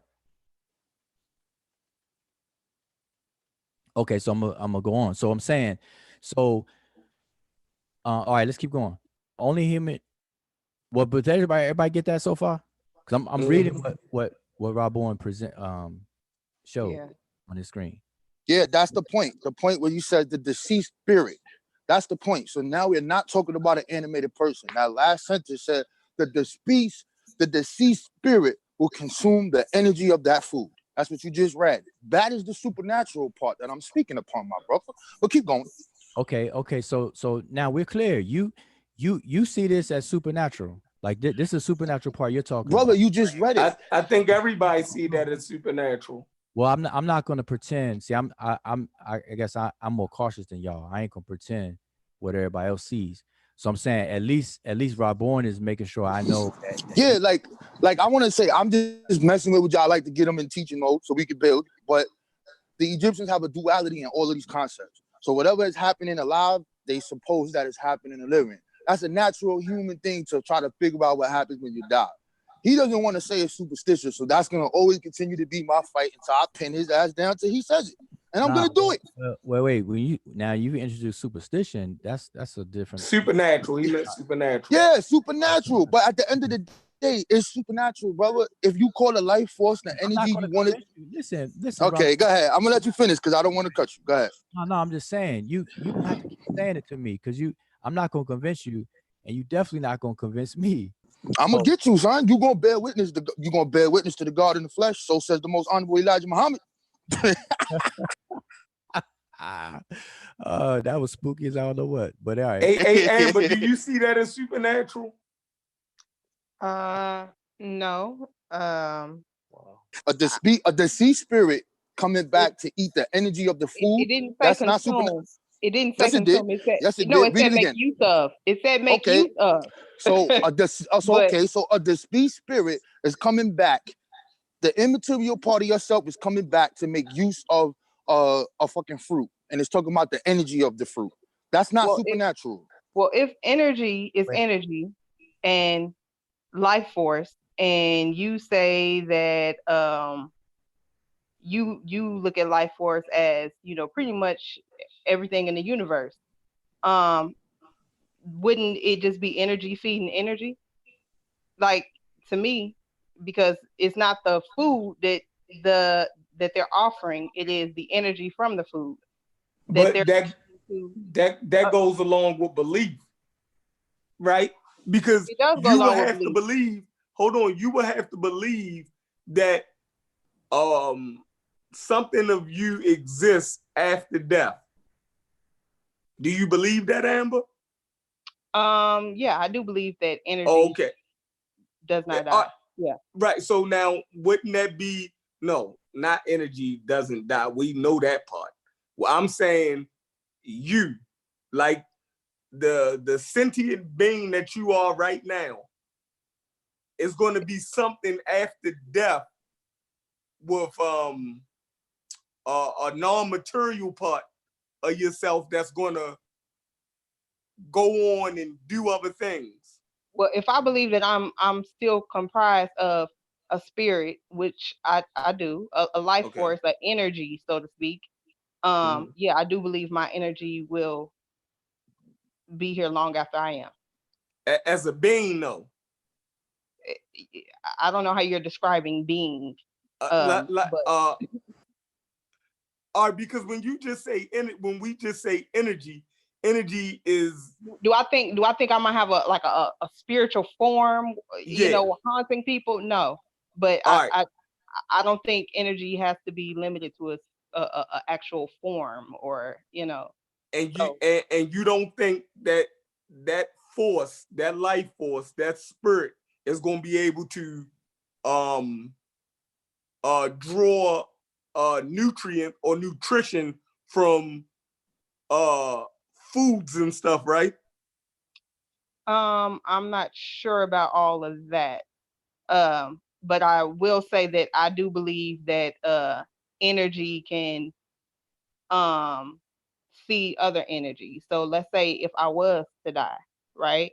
I still have children here who have a life force, right? So when I have deceased people that I feel like I have felt their presence, their energy, a thought, a phrase that they said that kind of reminded me of their essence and who they are as a person. I consider that to be kind of like energy. So do I think that you can feed other people, like living people's energy based off of memories? I think all of that is kind of a part of energy. I don't look at it as like this spooky thing. I think your legacy is a form of energy. Memories that people have of you is a form of energy that they can recall, they can recount, and they can feed. So yeah, I don't look at that as a spooky thing or a supernatural thing. I look at that as like something that we do on a regular basis, and maybe we may not consider it as that, but yeah. I have a question, real quick. When you guys are talking about supernatural, what is it what is your understanding of supernatural? Is it something that you yourself you're not able to explain, or is it something that is not that does not occur under the laws of nature? Because it seems to me like when the talks of supernatural is in this conversation is relegated to things that are either spooky or we cannot explain for ourselves, like why this happened, but it's something we know there's an occurrence of. If we know that there's an occurrence of it, how is it something that is not in existence, thus is outside of the laws of nature? So is it what is supernatural to you guys? Is it something spooky, or is it supernatural as it's not part of the definition? To me, supernatural is something that's beyond the natural. That's it. Like it's okay. So Sheffrin, it's the natural, and then it's supernatural. You feel me? It's above nature, or it's something that's. Yeah. Go ahead. My thing would be supernatural would be something that exists totally independent outside of the natural world. But anything that's coming within the natural world is, I would not consider supernatural. So Right. energy itself to me would not be supernatural. Right. Okay, so check this out. So if energy is not supernatural, and it is within the is within the natural world, then if I define the ka as energy, then the ka would be within the natural world. So we have a problem here, is because that's why I shared what I was sharing, because if you read it and you go and you read it in the context in which the author is writing it, he makes the correlation between what the concept of the ka. He's trying his best to explain what the Egyptians conceived of by a ka, and he's saying that it's something like the life force. We all agreed that, well, most of y'all agreed that you have one, and so if you say that you have one, then you're also indirectly admitting that it's not supernatural. So you have a ka. Now, although you don't use that word ka or anything like that, but you have one based on how this is being articulated. You have it. So we can start there and say everybody who agreed they have a life force, you also have to say you have a ka. And if you have it, it's not supernatural. So as long as we can walk with that and understand that, then we can probably get somewhere. But I want to show something else to kind of back up to what I was saying before. This is a sample, a very short sample of what's called an offering formula, and this formula is very, very prolific all throughout Egypt, all throughout its existence, eras of time, dynasties, and everything. It's everywhere. You'll find a formula like this everywhere. Okay, and scholars refer to it as an offering formula. All right, so I want to what I'm addressing though. Let me go back to here to show y'all. This is what I'm addressing. When I said I was going, y'all remind me to come back to this part right here. The Egyptians believed that the life force of the Ka originated with the Creator, was transmitted to mankind in general through the king, and was passed on to the individual human beings from their fathers. And so this coincides with a cultural fact. And I'm gonna share what I was just sharing just now. So here's an offering formula, and this is where that kind of relates to. So in this offering formula, we have, and I'm just gonna translate it or read and translate. So the first beginning says Hotep di Nasu, which means an offering in which the king gives. All right. The next word here is Osir or Osiris. And then it gives an epithet of Osiris, or it gives some, these titles of Osiris. So the offering a king gives, in which a king gives to Osiris, the Lord of this place. It's a place called Jedu. He's also the great God, or the great Necher, or Necher-Ah. He's also Neb Abju, or the Lord of this place, Abydos. They call it Abydos today, or in Greek. All right. So this first line is establishing that the king is the one that's responsible for giving this offering to Osir or Osiris. All right. The next line right here, it says, so that he may give, DF, that he may give, and that he is not the king. The he here is pointing to Osir, Osiris, that he may give a Peret Cheru. Peret Cheru is the word for an invocation. So they're not giving the actual food. They're just giving the utterances. This literally means so the voice can exit. The word Cheru means voice, and Peret means to emerge or to leave out, to exit. All right. So the voice can exit. So it's giving a vocal offering, voice offering, and then they list what they're giving. And this is where some offering forms get real long. This is a short one. So it's tea and cat, which is bread and beer. Ka aped, which is we today we would say steak and chicken, but it's really beef or ox and fowl, birds. And then Shes Menchet, which is alabaster and linen, clothing. Okay. So that's what's being offered, so that Osir can give these things. And then it said, then it sums it up. It says Ket Nebet, which is all things that are neferet, good, wabet, here's that word wab, y'all, clean or pure, all things good, pure, and then unket netriim, that a God lives. Okay. And then it says, the last line says, in ka ni. You see this word ka right here, or this glyph right here for ka? In ka ni. This is for the ka of, in ka ni, for the ka of. And then it says imaku, which means the venerated one. And then this one says the word aku, which are ancestors who are makeru, justified.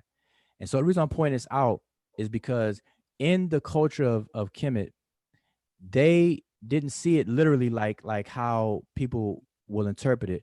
What this is saying with the reality behind this is that the king was expected to run the kingdom in such a way that the offerings were so plentiful that the divine ones, the divine beings, because Osir is not the only deity that's in these offering formulas. You find Enpu, sometimes you find Geb and some others. But the king was supposed to run the country in such a way where these divine ones were satisfied and pleased that they themselves would share these offerings with the people. And so this is the relationship with where you read the creator and the king in general, but they receive the cause from their individual parents or fathers and whatnot. So it's not like how people think that it's all, this that had no practical use or wasn't connected to the hierarchy or the order of the kingdom itself and how they function as an administrative body so that they can function as a society. So the king was responsible. The king didn't walk around and offer no vocal or physical food to nobody. He wouldn't walk around everybody's tomb after everybody died and did anything. It wasn't that type of party at all. This was just the understanding. And it goes back to, if you don't understand that the Egyptians saw the human being as a composite being and not this homogeneous thing, then you're gonna think that it's nothing but spooky. And that's what I'm saying. I'm not here to convince you, because until you're willing to learn and have that shift to see the human being as a composite, then there's really nothing I could do. Because when somebody, I don't know who it was, somebody asked Amber the question earlier about I mean, she was explaining, the energy and stuff like that. The Egyptians you don't have energy like right now that all of us are living and breathing. There are different components of us that have a function. So right now you have a ka right now. And you have a kat, which is your physical body, your organs, your cells. But there is something that allows those things to be animated. All right. And so James P. Allen puts in quotes and says something like the life force. Then you have other elements. And so I don't know if in that part of the book, he was talking about all of them. Let me just see something. Yeah. So he talks about the shadow. There's another part of the human being called the shadow or the kaibit. And that is the part of the human being also that allows it to move. It's called, it's nicknamed the animal spirit. The animal meaning animating spirit. It's the part of us that causes us to give us the ability to move. Now today we describe it totally different. We describe it as, metabolic chemical reactions in the body based on, the calorie intake, the nutrients, and how that converts to food and stored as food and used up by the mitochondria in the cells. The mitochondria in each cell is really the powerhouse of each cell, and it does what it does, and it spins and all that. We have all these different technical detail thing, but summarily, that's what causes us to have the ability to move and think. When that goes out, if you don't eat, you lose your energy. We say we get drowsy, we get tired, we call it fatigue and stuff like that. That's what they're referring to, a life force. The Egyptian had names for these things, but in a more less detailed way, in a more generalized way. And even today, when that leaves your body, we say leave, but when that ceased to function, we call it death. That's it. Yeah, that's that. I don't think that's I hard. get it. I don't think that that's hard to accept and believe. The part that's going to be problematic is when you think that they think that that the deceased person, remember, is never a homogeneous thing. But when you think that a homogeneous entity is going to come back to life to partake into anything and do anything, that wasn't their belief. They didn't believe in a homogeneous entity that's going to do anything. These are elements that compose, that make, that's what a human being made of, that have duties and functions. To this very day, we do that. So you're saying in no part of their 3,000-year religious history did anybody that they didn't believe that literally? No, because when they buried somebody, like when they, like, Egypt existed, and we always round it up to 3,000 years, right? Or round it off to 3,000 years. Egypt existed for 3,000 years. As a state, but longer than that as a continuation of culture. Okay, but I'm saying, that's what I'm saying. We say at least 3,000. So if we just work with that number, right? So, and let's just take example. Let's take from King Khufu all the way to Ramses II. That distance in time is almost as long as from Ramses to us. Let's just say. Okay, I mean, I'm exaggerating, but let's just say it's a long time, right? Right. And I'm bringing that up to say that nobody was expecting anybody to walk up out those graves. Nobody was expecting anybody to wake up and break the mummy wraps like we see in the mummy movies. Nobody was expecting none of that stuff to happen. Nobody witnessed it, and nobody expected it, because it never happened in 3,000 years. Generation after generation after generation, nobody walked up out of those graves. In fact, so much so that they moved people from one grave to another, depending on if it was threatened by being robbed or desecrated and stuff like that. They actually dug up a person and then moved them and caused them to share graves somewhere else to keep them hidden and protected. They weren't expecting them to get up and walk and do any of that. But the way that they built the graves, it wasn't just the actual burial itself. You had the today, I guess we would call it the mortuary, if you can afford it for a loved one or whatever the case is, where you can actually walk in and do certain things on behalf of the deceased. No different than what we do today. We leave flowers at the tombstone. We leave letters, flowers, wreaths. Some people throw money at the tomb, at the burial sites and stuff today. So do we today think that the flower, that they really gonna see the flower and put it in water and let it sit in the tomb with them and freshen up the tomb or whatever? No, the flower ended up dying, and that's just a wrap. So why do we do it? So in Egypt, they had a concept of the identity of a person, and that was a part of what makes a human being. Your identity. Today, we don't even think about it at all. We have nothing equivalent today. But your name was what made you what you are. Not the name, like if I say Sheffrin, but the name in terms of your identity. What makes you a distinct individual? That distinction that makes you you was held up very, very high in Egypt, because that's what made you you. That's what individualized you. And they refer to it as a Ren. And that was also a part of what made you, what made a human being, Ren. And so what happens, this is their concept. And I know I'm going on, but I just want to say this. This was their concept.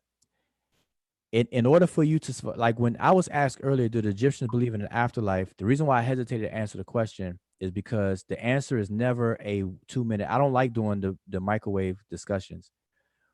But I will say this.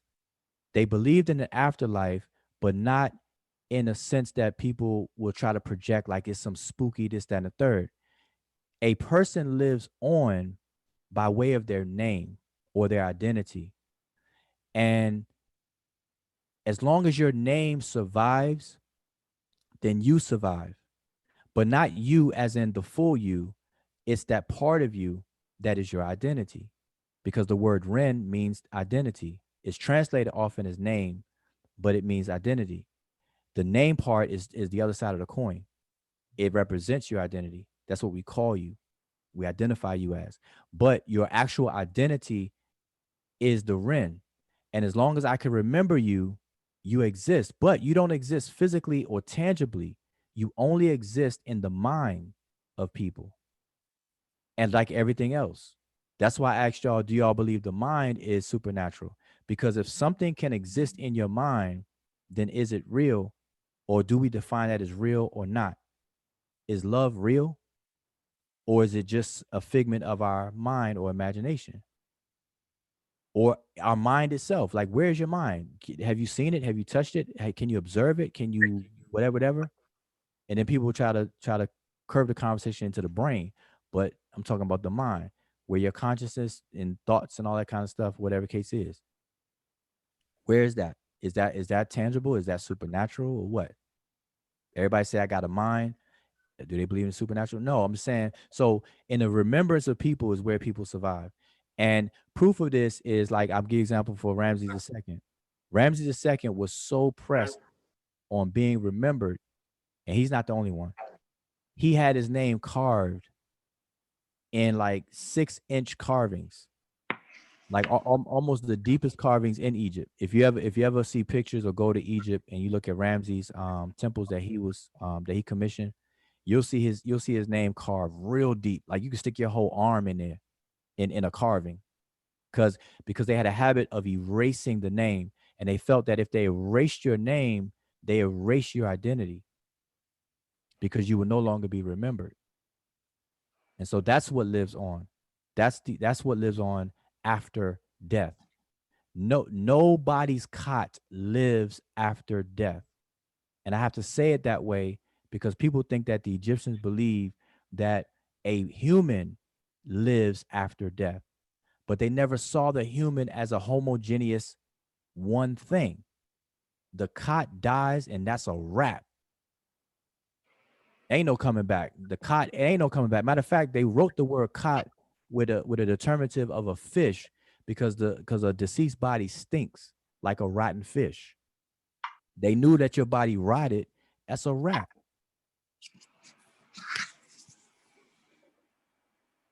That don't come back. That there's no go somewhere to come back from. That's a wrap. It goes back to the elements and feed the normal cycles of whatever outside of the people who are mummified. But so I'm saying that to say that until people recognize that they never conceived a human being as this one thing, then they're gonna have to understand. All right, so I just want y'all to understand that if y'all don't, like I said, if people are not willing to kind of look into that or study that, then I'm not trying to convince anybody, because I've been doing this too long, and everybody that I know that understands it, and you could read a lot of literature that talks about the anatomy of being, because not just in Egypt, it's in other places, in other communities around in Africa where they don't see the human being like we do, and that's the big problem. Ain't nobody coming back from the dead.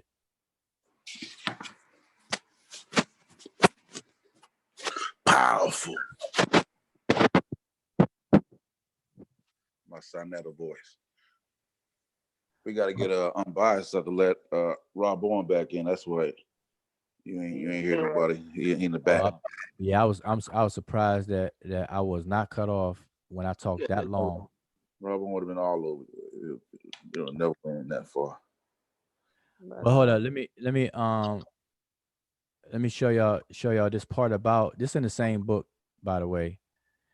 Real quick, the fifth essential element of every person. This is what I was speaking to. Hold on, can y'all see this? Yeah, the fifth essential. This is from the same book.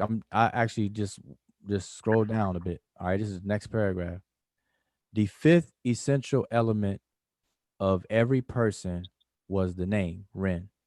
Names were much more important to the Egyptians than they are in our society. Echoing the same thing I was saying. They were thought to be the essential parts of their owners, as necessary for existence as the four other elements. So if you didn't have a name, you didn't exist. Not a name that they call you like a name, uttering a name, but it's your identity. Without an identity, you didn't exist. And that ties into something else. That's another conversation. This is why the Egyptians who could afford to do so expended a great deal of effort and resources, ensuring that their names would continue to survive in their tombs and on their monuments. And conversely, while the names of some individual were hacked out of their monuments by their enemies after death. Even during life, people could be essentially deprived of existence by banning their names. For example, a man named Dedu Amin, who had been banished from society, could be referred to only as he who is separate from the name Dedu Amin. All right, so I just want y'all to understand what I was saying. That's only, he's only touching on this in this particular book. But I just want you to understand that's what survives. And the king was important. The king was a pinnacle person in the society, so they definitely protected his name. They protected his family name and his throne name. They protected it by encircling it in what's called a shinu. Most people call it cartouche. That's why you see the king's two names, those two names inside of the rope. This rope encircled in a rope. All right. So anyway, that's it. Yeah. I think Rob on locked out. I think I'm biased knocked out. Rob, I'm biased got to let Rob on back. I just wanted to clarify. I'm not an Egyptian, so for the people in the chat, I would never try to pretend like I know what they thought. He was asking me about my personal feelings, ideas, and beliefs, and based on my thoughts, which he just pretty much kind of touched on how I perceive it. But this is something I've been perceiving for years. In my mind, my legacy is my afterlife. What my influence, my impact on the people around me in the world, that is my afterlife. When you recall or remember a lost loved one, there is an impact on you, your person, physically, mentally. It's an impact. And you can't say that that's not an energy of some sort. Now, you may not credit it with that being anything outside of yourself, but the reality is it has an impact on you, the person, the living individual. When they die, they're just not gone, dead, and there's nothing else after that. They're still able to elicit emotions, reactions from the living. So for me, yeah, that's energy. That's just how I perceive it. Yeah, and I had a conversation about energy, and that's a lot of people misconstrue what energy is, and it's been several studies done, even among physicists. I mean, upcoming physicist students who sees energy as an entity, and a lot of people mistakenly describe energy as a thing that can do something or influence something or somebody. And that's not what energy is. Energy is simply a property of matter, just like height. Like height can't do anything. There's nothing's gonna happen coming from height. Energy is the measurement of the capacity to do work. That's all energy is. And you have power and you have force. Force is the pressure, the pushing and pulling on an object, causing it to move. That's what force is. And so the reason why they say life force or living force is because we have internal pressures that give us the ability to move. And we call that animation.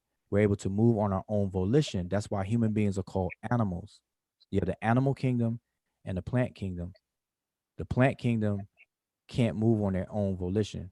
Plants can't do that. They have to move by the wind or whatever the case is. Whereas humans and animals, why we call animals, is because we can move on our own volition. And we have things within us that give us that ability. And that they call that the pressure or the force. And because we're alive, we're living, and we're moving, they say living force or life force. to sustain that life force, we got to eat. And so to have that understanding, when a person dies, the cot is a wrap. The capacity to do work, which is why some people you have other elements that I didn't mention and it doesn't show in the book. You have the Ak, which is the effective one, which is talking about effectiveness. The ability to affect something or be effective is dependent upon your capacity to do work. If you don't have that capacity, then you can't be effective. Now, technically, within the scientific fields of physics or whatever case is, we'll separate those two things from potential and kinetic energy, and then all the sub things between the two. So, like I said, and yeah, I see the chat I wasn't paying attention to the chat the whole time I was talking until just now. The chat is lit. I see Haskell is said I'm like the board took over whatever. But see, listen, this is the thing. If people are not really willing to learn, or whatever the case is, then I'm not trying to convince. I'm not a proselytizer.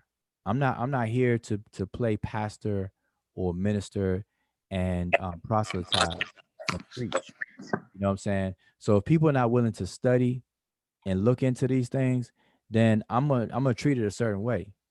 And that's why, I'm just being kind of gisty and brief, even though I'm being long with it, but this is my version of being brief. Because if anybody knows the way I get down, if you really want to know, I'll take the time and explain and show everything. Because I can back up everything I'm saying, but it's not going to be this microwave way that people are so accustomed to. So people won't come, fast forward to the credits of the movie, fast forward it. And all that means is that your mind is made up. And I'm not one to try to convince anybody. I learned that a long time ago. I'm not trying to. I think that's the biggest problem I have, because it seems like discussions aren't had just for the sake of building. It's like always trying to prove something to somebody else, or to hem somebody up. And my thing is like, why? I don't care what the next person believes. It has no bearing on me and what I'm an individual. So I mean, I can listen to you and not feel no type of way about it, but like the obsession with trying to change people's minds, that like for this to be the Black conscious community, they get a lot of shit from their white oppressors, like a lot of shit, trying to force ideologies on people. And like it's weird for people to be unconscious. They do a lot of unconscious shit that they don't know that they're doing, or that they don't even care that they're doing, or they don't want to acknowledge it. Like that intolerance of other people's beliefs and values, it comes from somewhere. Like what's wrong with letting people believe what they want to believe and think what they want to think, or whatever? Like, how does that influence you and impact your life? It really doesn't. Right. Or it shouldn't anyway, if you're an individual. Yeah. So I mean, I'm just because I see the chat is kind of lit, but like like I said, I rather be in a teaching environment. Let's be having discussions. See, I'll have these discussions. I enjoy them, because if at least I could plant a seed so people could be interested to look into anything, then it's all good. But I'm not trying to convince. Unbiased, blocked out. Unbiased. Wake up. Whose mind is made up. You know what I'm saying? So that's why I say, do the Egyptians believe in an afterlife? Yes. Were the Egyptians religious? Yes. Do the Egyptians have gods? Yes. And so that ends the conversations like these, because that's what people want to hear, because Egypt been so romanticized and blackenized, overly done, to where you got people denying whether superstition existed, whether the Egyptians were religious, whether even criminals existed in Egypt and stuff. They make Egypt out to be this whatever they wanted to be, this perfect utopia, and it was not like that. Even if you know it is, we believe in God, it's spiritual, spooky, and and the same thing for all cultures, you know what I'm saying? Not even just African, you know, but since we're talking about Africa, it's still good to understand the context of it. You know what I'm saying? Like, it's very important to understand the context of it. I think this, like, I learned a lot from it. You know what I mean? Like when you talked about the professional mourners and stuff like that, like I didn't even know they had that. You know what I'm saying? And at first, it sounds, when you hear it the first time, it sounds weird, even though we still have it today. But a lot of people don't even know that we have professional people mourners today. Yeah, like, I listen. People heard that, they'd be like, "Get out of here." You know what I'm saying? Yeah, it wasn't. I mean, I knew about it for a while now, but there was a point where I didn't even know professional mourners existed. That was real weird to me when I found out that people are paid to attend a stranger's funeral just to cry, just to cry and scream and put on a performance like that. I was like, nah, that can't be so. And it's sure enough. You look in the when I first found out, you know, I looked in the yellow page. We don't even have yellow pages anymore. But I looked in the yellow pages. I was like, man, this can't be true. And sure enough, I saw some businesses where they see people, women, and it was mainly women. But hey, I just want to share this too. This is the same. This is the same paragraph. I just kind of stopped before. I just want to read further. It says, each element, talking about the elements that was mentioned before, the ka, the ba, the shu, or the kaibit and all that. It's talking about the ren. Each element was thought to contain something of its owner. This was particularly true for the name, talking about the ren. The mention of an individual's name can bring to mind a picture of that person, even if he or she is no longer living. Writing a person's name on a statue or next to a carved image could identify the image with that individual and thereby give the person an alternative physical form other than the body. This is why Egyptian tombs contain statues and reliefs of the tomb owner for the same for the owner. For the same reason, pious Egyptians often have statues of themselves carved to be placed in the temples, so they themselves could always be in the presence of God. By the same token, writing the name of a person on a small clay statue and then smashing the statue was considered an effective means of destroying the name's owner. The identification of a name with its owner was so strong that names themselves were treated as persons. And that's key. In fact, it often makes more sense to translate the word ren as identity, rather than name. Knowing a person's name was the same as knowing the person himself. For this reason, the gods, who are ultimately too great to investigate, too powerful to know, are often said to have inaccessible or secret names that no one can know, even outside. And there's a whole context and backstory to that.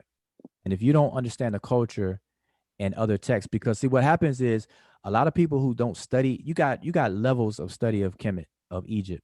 You got people who have a cursory study of Egypt and they read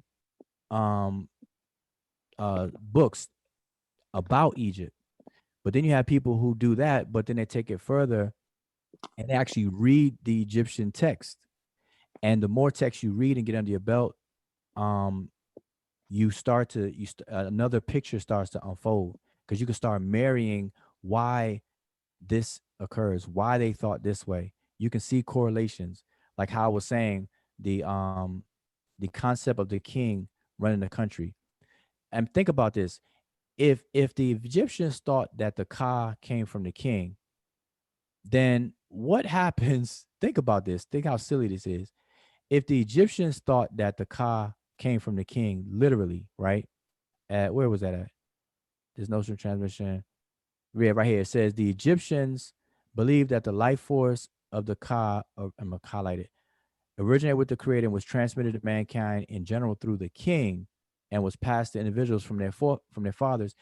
If that was literal, what happens when an individual who lives, let's say, to 50 years old, but in their 50-year lifetime, they have two kings?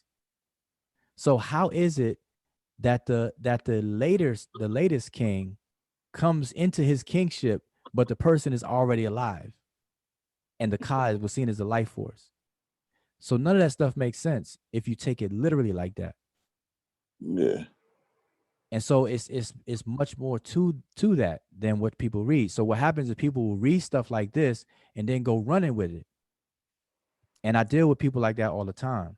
And it's cool. I can have conversations with people and it's like, all right, yeah. I mean, I read the same books. We got the same thing. There's nothing, like I said earlier to Rob Bourne, there's nothing that I've ever heard out of his mouth when talking about Egypt, that is, I'm gonna be specific. There's nothing that Rob Bourne has ever said to me since I've ever met Rob Bourne online that I didn't already know or was already familiar with. But there's many things that I'm familiar with that he's not, because I actually survey the text themselves and not secondary commentary about text. I do that too. You see, so there's a little bit different. I don't say that to say that I'm better than Rob Bourne or better than anybody else who does that, but we have to understand that there are differences that can come out of that. That's all. It's just that it's differences. I'm not limited. Like, you know, the whole thing about, that's why I said it's cute. Source up or shut up is a cute running statement right now. I'm gonna give it about another 6 months or a year for that start to die down. But source up or shut up and stuff like that is cute. But we gotta understand that just because you can cite something does not make that something you cite correct, accurate, or whatever. It could be off. So we gotta do better than that. Collectively, I'm saying me and everybody. We all gotta do better than that. I can make a claim and cite somebody that says the same claim, but I could cite a crazy claim. Just because I could cite somebody saying the same thing does not make it right. You know what I'm saying? And there's difference between appeal to authority. Appeal to authority is different from referring to an authority, or, you know, that's a logical fallacy. You appeal to authority just because authority says so, you must be right. Nah. But you may have to defer to an authority if you're not knowledgeable in the subject. You have to defer to them and say, well, hey, according to John Doe, this is what John Doe says. Bam, bam, bam, bam. But just because John Doe says it does not make you right. If you claim that, now you are violating You gotta get Rob Bourne to learn the language, man. Like, he right at the door. Nah, Rob Bourne is not gonna learn the language. He's right there. He can damn near look at some of the shit. He damn near learn it just from peripheral shit. Like, he can damn near look at certain things and know what it is. I just need to go ahead and just complete that last phase so he can just start looking at text himself. Nah, I think if Rob Bourne's still in the chat, yeah, he's still okay, yeah, man. Rob Bourne's not gonna learn the language. Let me ask him direct. Rob Bourne, if you're still in the chat, he's in there as New Black Knowledge, right? Yeah, New Black Knowledge, right, sir. All right, so Rob Bourne, are you willing to learn the language? Just ask him straight. I don't know. Rob, he might not be capable of learning the language. Yeah, I got used to reverse psychology of it. Hey, I'm paying attention to the chat now. When I shared this, I wasn't paying attention, but I know the chat was lit. I know people got something to say. And see, normally, you know, don't pay for class. I'll have open discussions and put the link, and I invite anybody on. No, we can't get Bias, so that's why we can't get nobody else on. That's why we stuck. Our Bias knocked out. I know. I saw Haskell complaining that I'm the Borg. I done took over on Bias. You know Haskell got smoke for you, man. That's what it is. There's always gonna be smoke. I'm built for this. It's all good. That's what I'm saying. I don't understand why people be crying and stuff. Y'all don't ever hear me cry about nothing. If Rob Bourne gonna take the sex class, we gonna donate so he can attend for free. But I'm gonna tell you, if you don't learn the language, you're gonna be handicapped in your studies about any. When I say language, I'm talking about the language of any culture that's not your own, that you're trying to become familiar with. If you don't study the language of the culture that you're interested in, it's like trying to run with a pulled hamstring. You can crawl, but you're gonna be handicapped, and that's just the bottom line. I found out a very long time ago, and which is why I took the journey and started learning and even teach it. That's why I'm able to like the offering that I showed you before. We know that the offering is for the ka of the individual. It's not for the kot, and that's the thing. If you don't know this, then you're gonna assume that the Egyptians believed that a human being as a one mono entity is gonna live on after they die. And so that's why I hesitate when people just ask a microwave rushed question like, do the Egyptians believe in the afterlife? Because if I say yes, I know most people who ask me that don't know the whole context of it. So I say yes, I run the risk, and it's 9 times out of 10 that they're gonna run with it and say, yep, just believe in afterlife. Well, what is it? What is the afterlife? What does it mean to live after death? What part of the human being lives after death? And as far as in Egyptian eyes, I just showed you one, the name, the identity, but it doesn't exist. Oh, sorry, go ahead. Now I was just gonna say that, and it kind of seems odd when people are, talking about the afterlife, and Egyptians are obsessed with afterlife or what happens after death. But when you read the text themselves, they are literally like trying to live forever, and living forever was actually, and that's one of the things why people, a lot of people wanted to be scribes and to have their names on these walls and things of that nature, where they're saying that even long after you're gone, you don't want to die because you want your name to live forever, where even after you're gone, your name is still being called out. And so when you read things like that, logic will tell you the person is like, I want to live forever. It's not about dying or things of that nature, and living comes through the name. So your name has to be said hundreds of years after you're gone, hundreds of years and thousands of years after the pyramids have fallen, but your name still, is still recited. Like, right. I think that's right. When at the Akhenaten, now they try to erase his old name and try to erase him out of history. Yeah, exactly. King Ma'akarat, also known as Hatshepsut, her enemies tried to erase her name. But that's the thing. Like when we say these names, like Ramses II is still alive right now, but only in our minds. And so what the Egyptians, the concept is that if a person's identity, which is their name, still survives in the memory or the minds of future generations, that identity, that individualized essence of the person still lives on, but only in the minds of the people.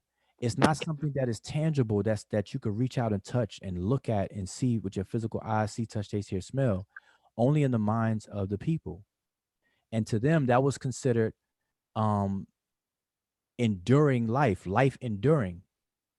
And so notice that y'all don't notice it yet right now on the screen or nothing, but do this. If you ever look at a king's name that's wrapped in the shenu or the ring, right? After the king's name, you'll usually see the king's name inside of the shenu, and then after it'll say Ankmi Rajet or something like that. Ankmi Rajet, which is live like Ra forever. And it's usually after the name. It's usually after the name that's uttered, because the name is the identity. And so they're saying live forever, but they're not talking about live forever. They knew the Kot did not live forever. They wouldn't write the word Kot with a spoiled fish or a fish and whatnot, identify it with something that rots and decays if they thought it lived forever. So what lives forever is the Ren, the identity.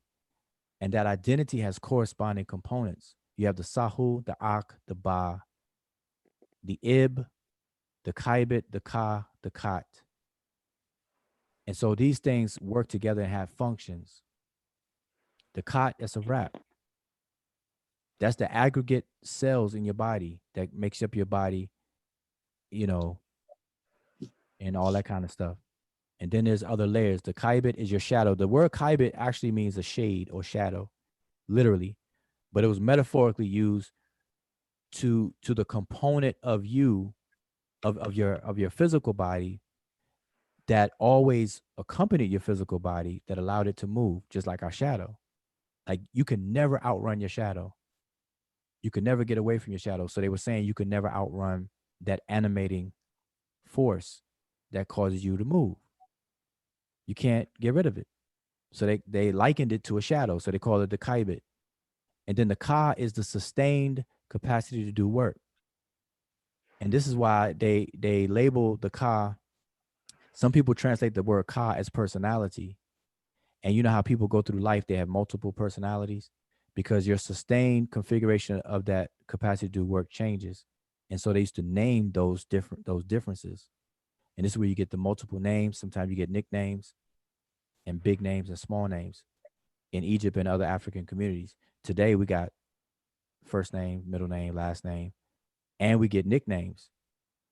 And you know it's true because I mean, you know, this is part of what we do today, because what you're called when you were little is most likely not what you're going to be called when you're older as an adult in terms of nicknames, because your nickname fits your characteristic or your personality for that specific time period, you know. Yeah.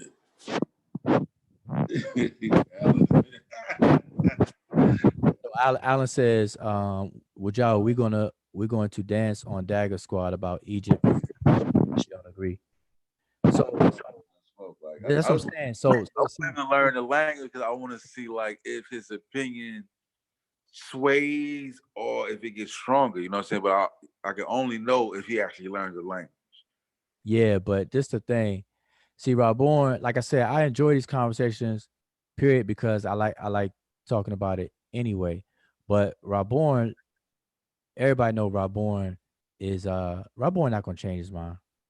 So Raborn needs he French though. He might he's gonna change his mind. He becomes stronger. Nah, he not gonna change. He already thinks. I'm not convinced.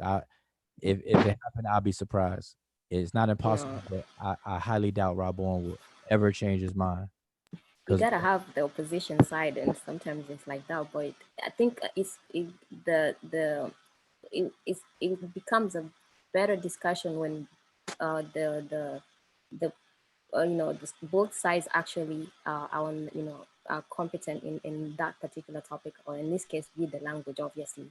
So then it becomes something worthwhile for people to listen. Otherwise, it just becomes redundant and things of that nature, because like now, you pulled out the same sources and things of that. Then you have to disagree on other things that are not in the sources. So then it just becomes conversation that is not intellectually robust.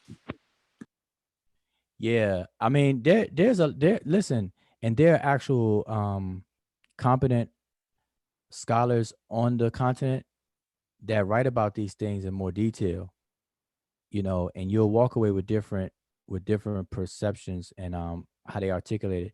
Like right now, I guess I'm still sharing this one. This is from James P. Allen, which is what Raborn was sharing. You read this, okay, some people will stop here, but and that's enough, it's enough. It's like, okay, man, this sounds spooky to me, especially this line right here, where the Egyptians believed the life force Ka originated from with the creator, and was transmitted to mankind in general through the king and was passed to individual father. That sounds like Hebrew Israelites, doesn't it? Where they say, you are what your father is. People will see this and be like, oh, nah, I had enough. Egyptians, this is spooky, so I ain't getting into that. It's almost like people are afraid to see what time it is. But on the issue of superstition existed in pretty much every culture, still exists today. So anybody who say that the Egyptians didn't have superstitions, or people in Egypt that there weren't people in Egypt that were superstitious, to me that's kind of weird, crazy. You know what I'm saying? Superstition exists. You got that. And we got to be careful, like, we can't be speaking for all Egyptians and stuff like that. It's about the intent and everything. Because now listen, I know Rob Bowen can't come back on here because I'm biased or whatever. But do y'all remember me asking the question, who was Nu or Nun? And where I was going with that, the reason why I asked that question is on the question of supernatural. And so we gotta be mindful that non-tangible or something that is not seen and stuff does not equate to supernatural.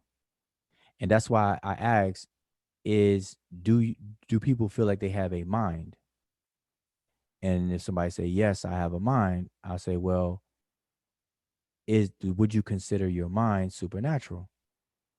And when I ask that, oh, you trying to trap me, and then I'll get this long little sidebar whole conversation because people are scared I'm gonna try and trap them. But I'm just trying to get people to see that to separate, just because you can't see, touch, taste, hear, smell something, does not mean it's supernatural. Numbers, the number 1 is not supernatural. Nobody would say the number 1 is supernatural, but 1 is an abstraction. It doesn't exist in the tangible world. But nobody will call the number 1 supernatural. You see what I'm saying? So it's like inconsistent logic going on when you really slow everything down. And so if 1 can exist as an abstraction and we use it to do our calculations and reference, but it doesn't actually exist, but we don't call it supernatural, then the mind is an abstraction as well. But it's not supernatural. Energy is not supernatural. So if the Ka is seen as energy, one aspect of energy, it's not supernatural. Spirit, like to this day, I have not gotten an answer. I ask people, what is spirit made of? Like, really, what is spirit made of? When people use the word energy as if it's a thing, I be asking, I'm saying, what is it made of? What is it made of? Our ancestors' energy? Our spirits' energy? Because that's what people say. Spirits are energy. You know what I mean? I'm like, well, what is it made of? What is spirits made of? Because energy is not made of anything. It's a measurement. Like height is not made of anything. It's a measurement. Capacity to do work. But anyway, so.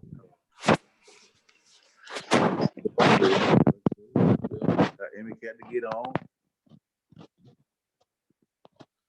Easy Band says mathematics is spooky as hell. Well, I just wanted to note that and I'm pretty sure they have some cute word for it or whatever, but it's funny because whenever they ask the Hebrew Israelites something that's a very plain question, something that should be a yes or no, and they kind of skirt around it, they like, oh, they avoiding it, or why y'all can't just tell the truth, or but a lot of that happens when this conversation comes up, and it's like I know the argument is, oh, well, you trying to trap me into something, but it's like it's a straightforward question. It's yes or no. You do believe it, you don't believe it. Why you gotta add all these things to it? That's the equivalent of saying, see, you don't understand, you don't have to understand it, or you know what I'm saying? Like, I look at it as the same thing. The same way Hebrew Israelites dance around and don't want to answer a direct question. To me, that's the same thing. Either you believe in the life force, you don't, or either you believe in this or you don't. Like, it's not a trick question. If you want to answer no, there's nothing wrong with that. No. Yeah. Yeah, that's why I was saying that. Even, to be quite honest, this kind of like, I think you guys have had these conversations, a couple of times, a number of times, but because really for the audience or for people who are trying to learn, because like you said, you're not going to change Rabon's mind, and he's not going to change your mind. But so then the thing is that it is done for other people. But from what I've seen so far, through the years, like even the audience actually get the short end of the stick when it comes to these things. But so, and like Amber said, like you can't even have a sensible conversation where people just open, as opposed to somebody saying you're going to trick me, or the mind games. That's why I prefer actually to have to read these kind of opposing ideas and arguments, on as written text or written papers or books, because then in that sense people are more open, on black and white, as opposed to these conversations, because it's going to be interruptions, it's going to be, somebody can speak, it's going to be all kinds of stuff. So I would prefer, if that is just something that is written or something of that nature, as opposed to going on Dagger Squad channel, all that kind of stuff. Maybe new topics, but yeah, just write it down. Like, I mean, that's the intellectual thing to do. So yeah, I'm just gonna hang it for a few more minutes. If I'm looking at the chat, right? I'm trying to see if anybody has said anything or asked me something that I can address, because like I said, I think Bob just woke up. So. Oh, he did. Yeah. Oh, round 2. Yeah. Well, yeah. Reboot. Well, listen, 6 minutes. I'm up off here, but on my screen that everybody could see is an example of Ramesses' name. When I was telling y'all that he made sure his name was not going to be erased. My man carved his incised commission incise carvings very, very deep. You can stick your like whole forearm up in that bad boy. If you see like these glyphs right here, this is his name, Wasir Ma'at Ra. Actually, it's part of Parsha's name, Wasir Ma'at Ra.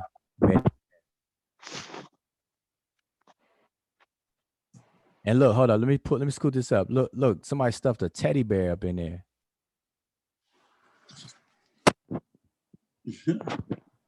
A teddy bear is up in there.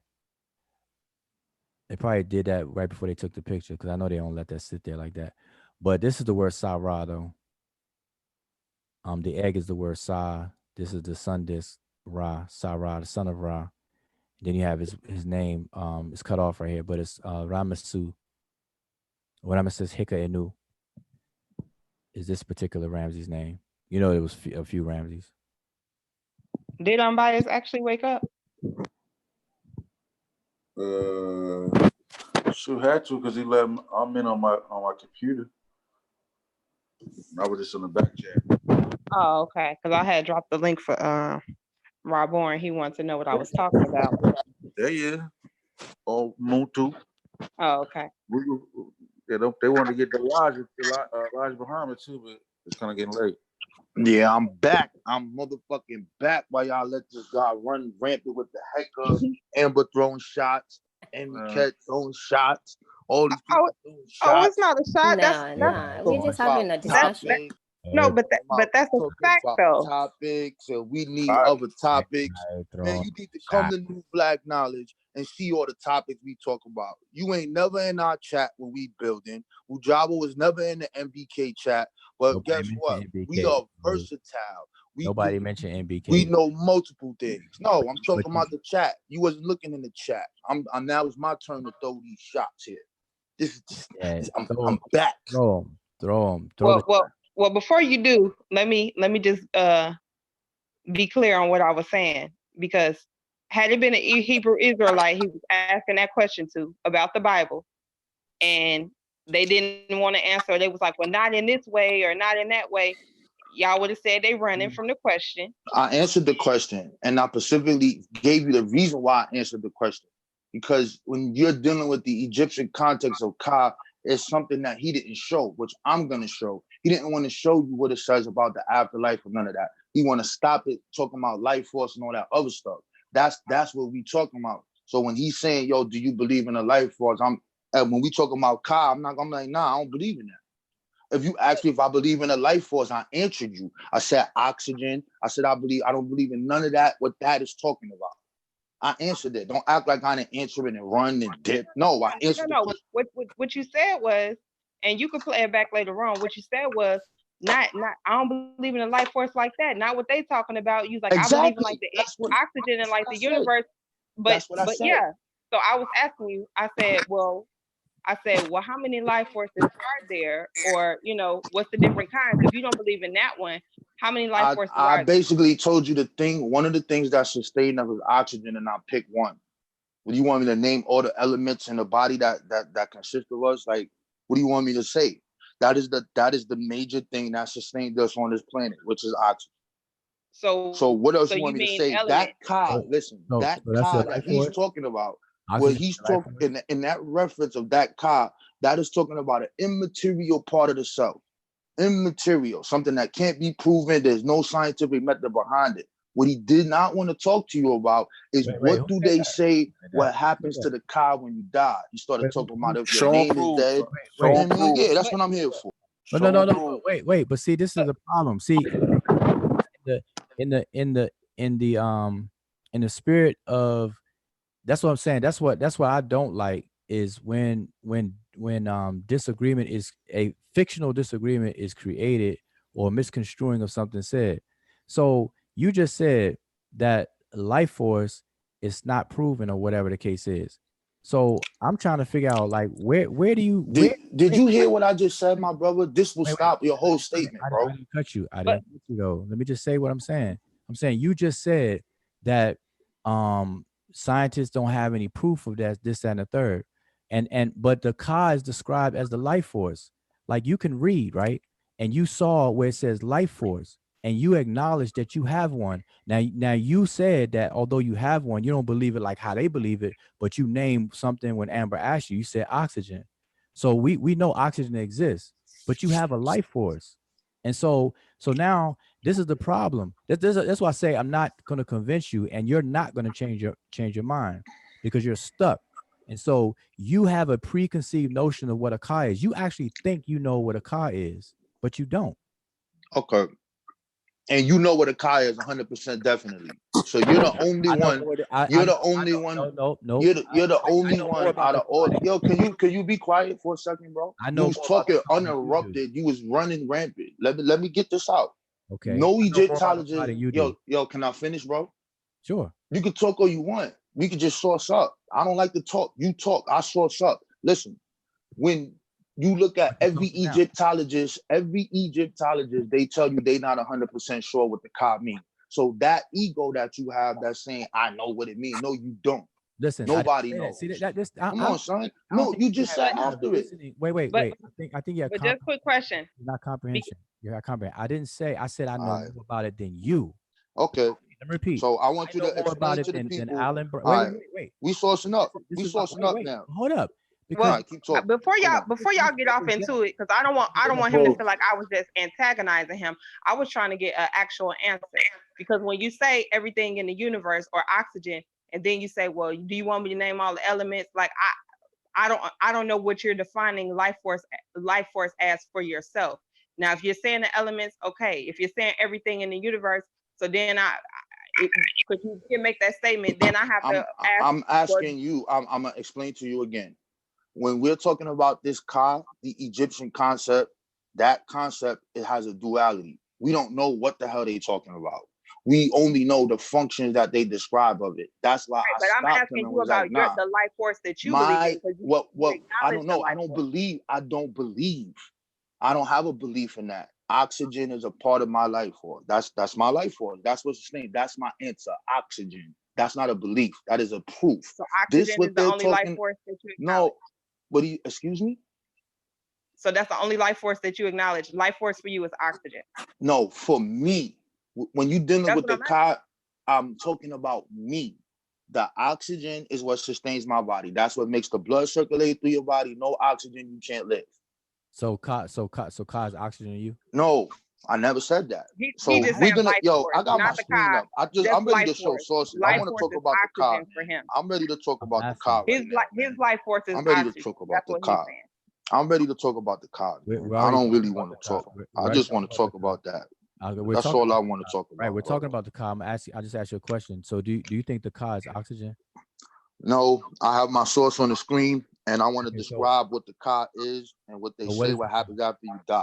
That's all I want to talk about. I don't want to answer no other questions. I want to know why you didn't bring this up. Something like that. I want to know why you didn't bring this up.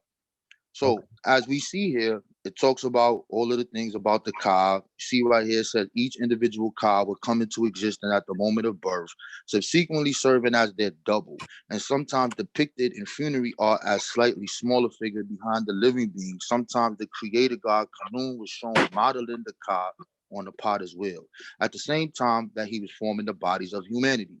Although every individual will eventually die, their ka would continue to live on after their death. And as such, it would require exactly the same store of substance as the living person would have enjoyed during their life.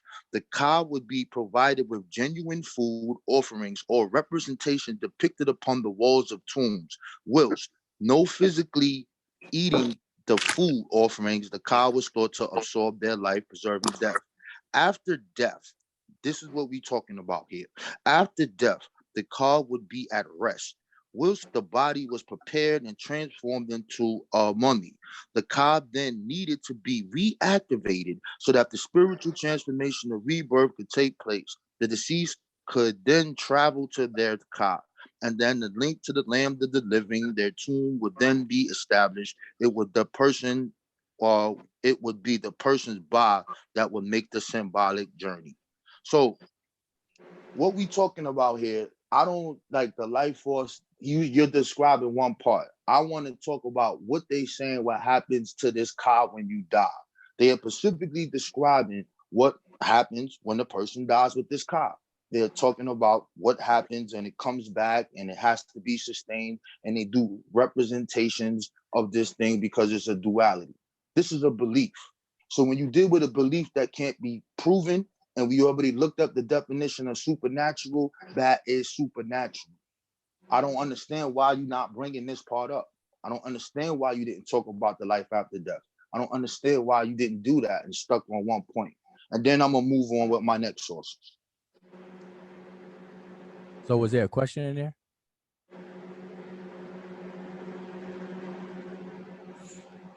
There's no question in there. The question is, what is it talking about when you die? What the ka is doing? Okay, so there's a question. So I was wondering what was your question? So you still have it on your screen, right? Let me get back to my screen. You still got it on your screen? Oh, I put it on the screen, what you had on the screen.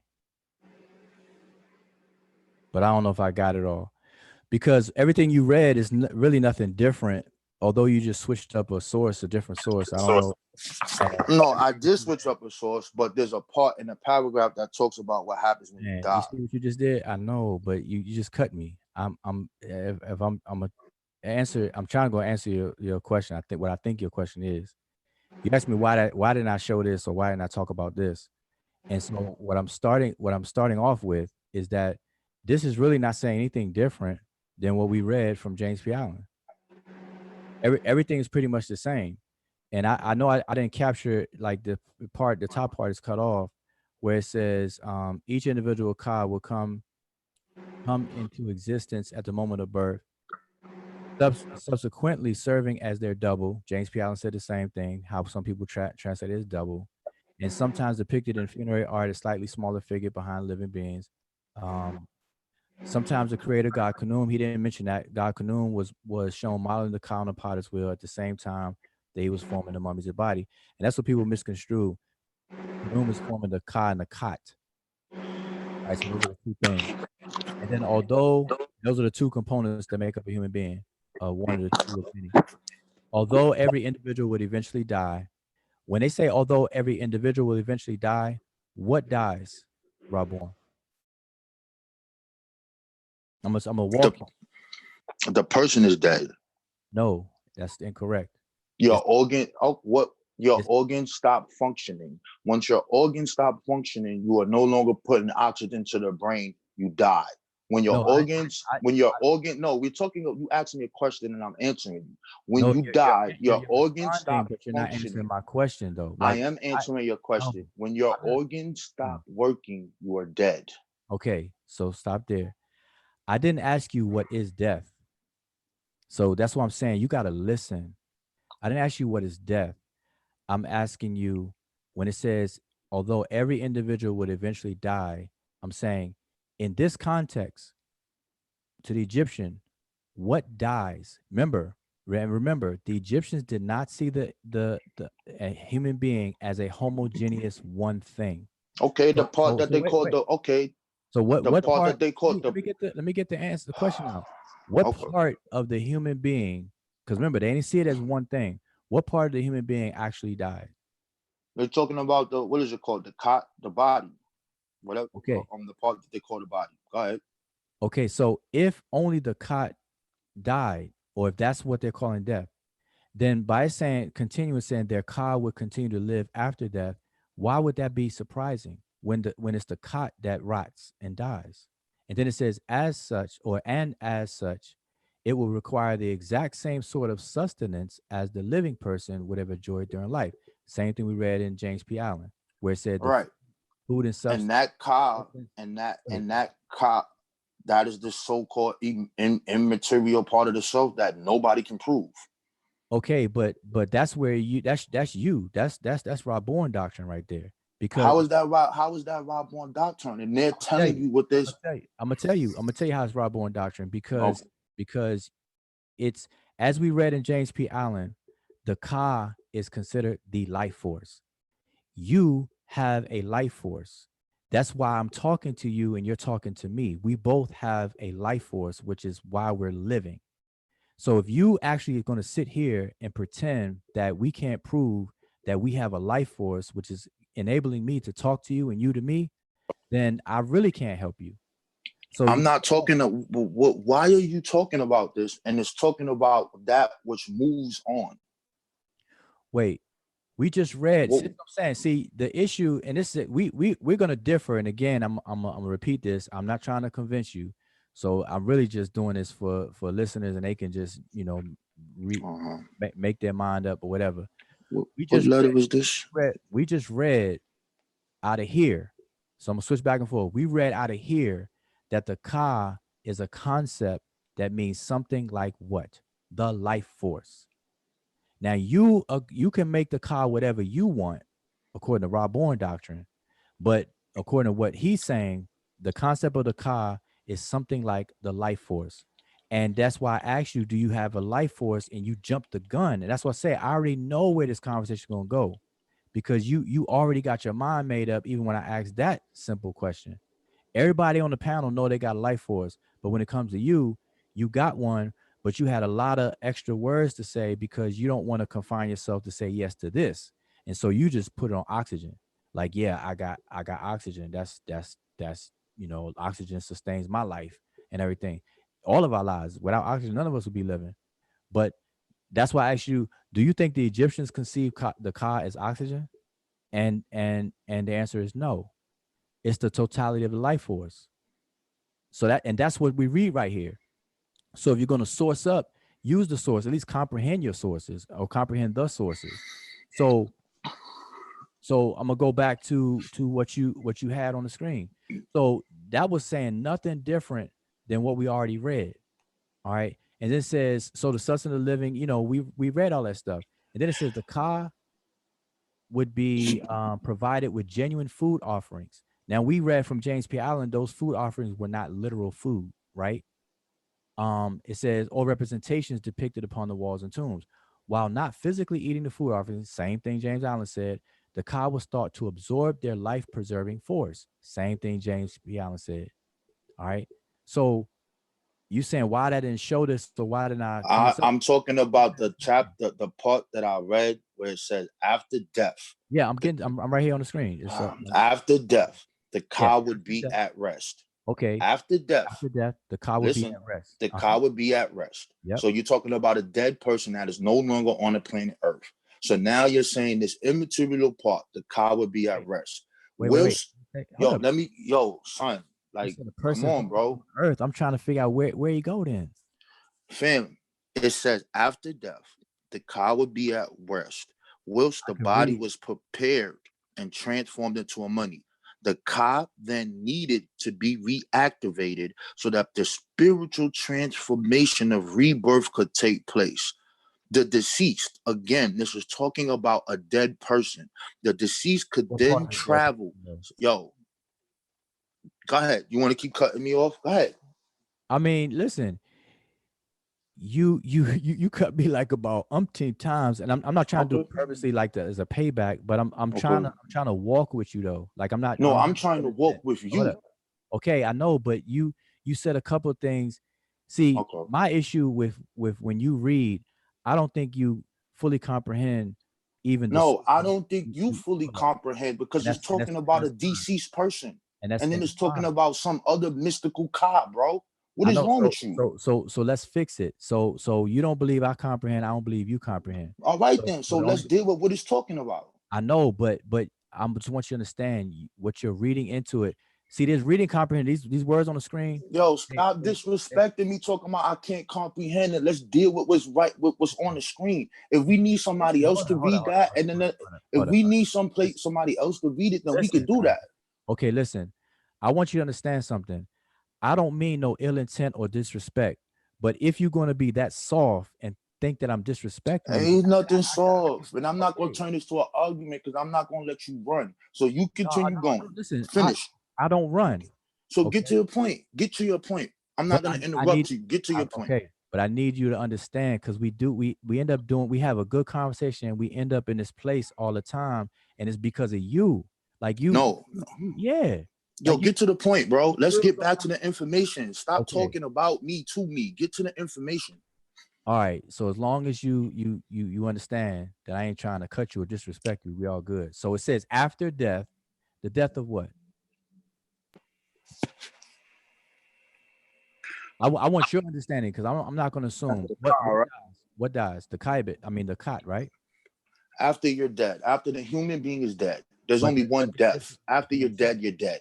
But the Egyptians didn't have this one thing. Do you not understand that? Man, bro, like, we got to use fucking crazy, bro. Wait, I'm just asking. See, that's what I'm saying. See, you get a little too fast, man. Yo, bro, when you asked me that the first time, I said when the cot dies. Okay. That is the physical shell of the body. When the body is dead. I answered that already. So why are you asking it to me again? Okay, because I can. So I want to make sure. Yeah, because it's ridiculous if I already answered it. Stop playing. No, because just now you said the body. You said the person. No, I said the cot. I said the cot first. No, then I said the body. That's the first thing that when you asked me, I said the body. Then I said, yeah, when the body dies, the cot. Okay, so now, after the death. So when it says after the death, it's talking about the cot. We agree? Go, man. Do we agree? I said yes, bro. How many times I gotta answer you, bro? Man, you said go. You ain't say yes. But all right. And then it says the car would be at rest. Why would the car be at rest? Why is the car considered to be at rest? I just want your understanding of why is that? The sentence after that, as you keep reading, and it answers that when you keep reading. It tells you why. Okay. So like I don't get this. Okay. Keep reading then. So the car would be at rest while the body is being prepared to transform into a mummy. You're saying the reason why the car is at rest is because the car needed to be reactivated so that the spiritual transformation of birth could take place, right? That's the answer to my question. Yeah, keep going.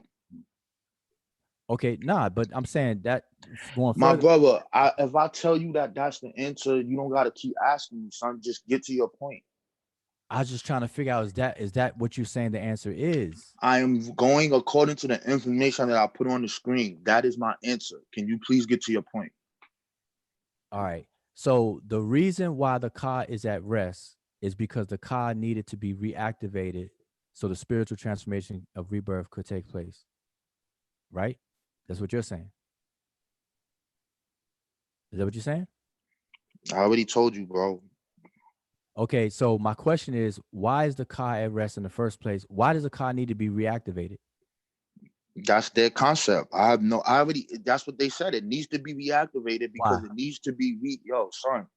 If you read the rest of the paragraph, the same reason why it tells you how the human has to sustain itself, it needs food. You know, and I know that everything that they do has a duality. And then it explains that. And then it says it puts stuff on the walls that looks like food, right? And then they put actual food there, right? Then they say this spirit has to eat that food, which is why those priests come into that temple and put that down there. And this is why that is being done, son, because that's a part of their religious beliefs. Why are you asking me something that is right there and you already know? What we're talking about is what happens when the person dies. This is the supernatural. They acted this out. This is why they drew those fruits on the wall, which that paragraph said, what James P. Allen also said, and why they put the food there. This immaterial part, this Ka, has to have this food to nurture itself. This is what we already know. The dead person is not eating it. So what is this Ka, spirit, immaterial part? What is that? Why does it need that to survive? I don't know why they made that up. That's their belief. Okay, so I just want you to understand. I heard every word you just said. I didn't interrupt you, but you did not answer me. Okay, if you claim I didn't answer, I can't even get that whole sentence out. I'm saying my question is, why does the Ka need to be reactivated in the first place?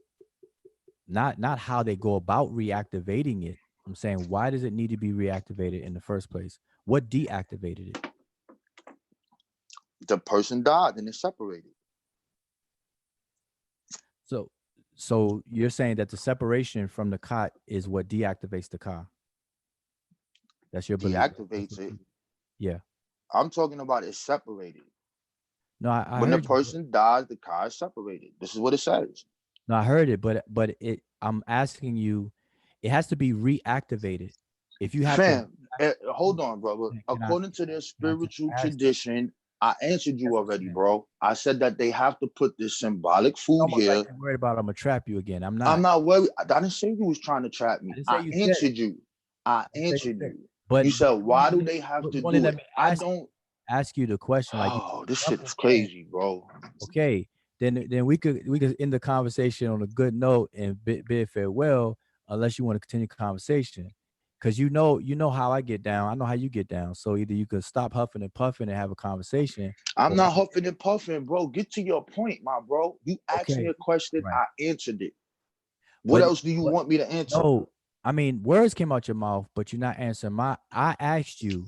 Why does it need to be why does it need to be reactivated? This is what you asked me. You said, why does the Ka need to be reactivated? I have no idea why they made this belief up. Their belief is that their belief don't know. Their belief is that just son. Their belief, I'm going from their words. Their belief is just as the body needs food to survive, this spiritual part needs this food to survive. Thus, you have their priests come to the temple and put that there, which is why they drew these symbolic things on the wall, so that this deceased this is what you're not trying to talk about. They did this so that this supernatural spirit could constantly exist, bro. They had to feed it, son. This is what they did. I got you, but you still, I mean, you said you don't know, but then you just kept talking, but that's cool. You don't know why it has to be. Okay.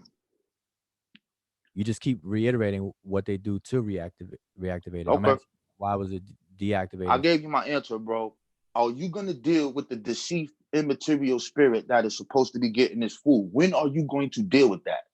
I dealt with it earlier because it's I wasn't listening. James P. Allen, I'm here right now. Said the same thing. So explain for me why it needs to be reactivated. I'm not. You asking me or Robon? I'm asking you. Why does it have to be reactivated? Yeah, what's the purpose? What was the reactivation? What is that referring to?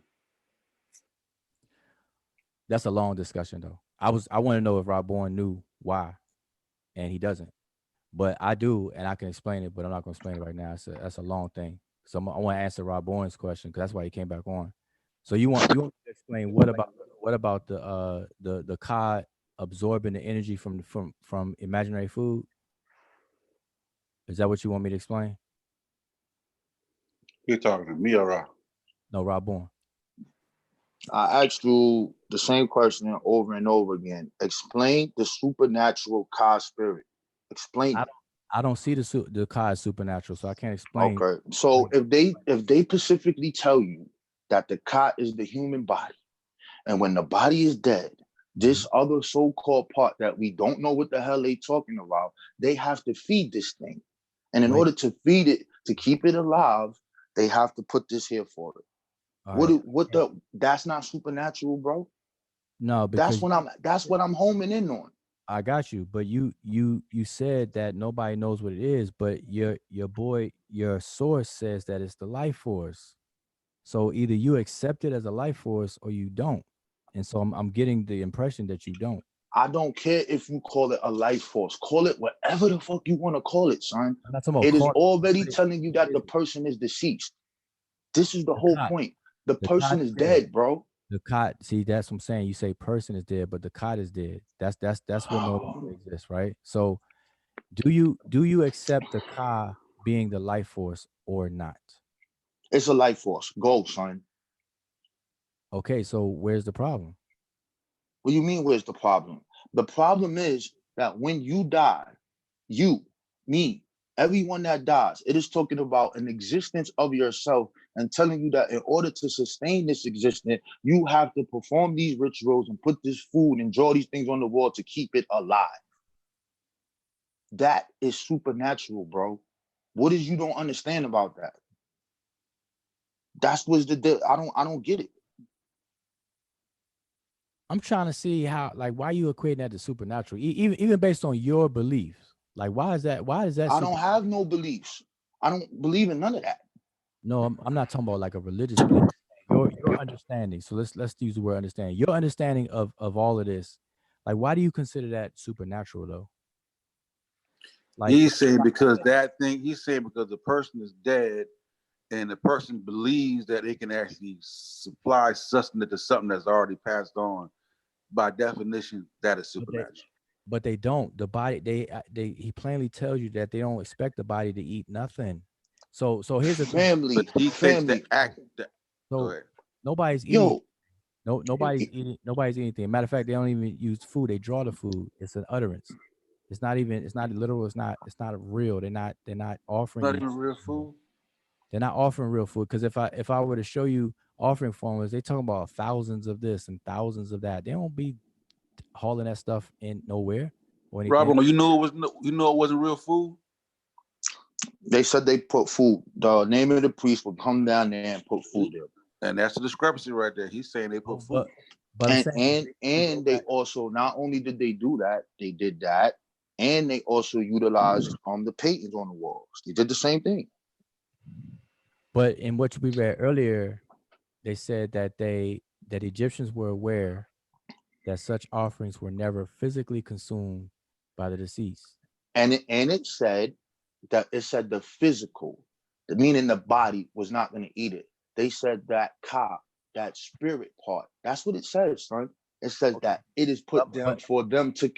It said that it is put there. Supernatural? Yo, son, listen. Yo, my brother. Yo, it said the spiritual part. The ka is coming to eat that, bro. That's what it said. The fact that the ka needs sustenance, what it says, that act alone makes it supernatural.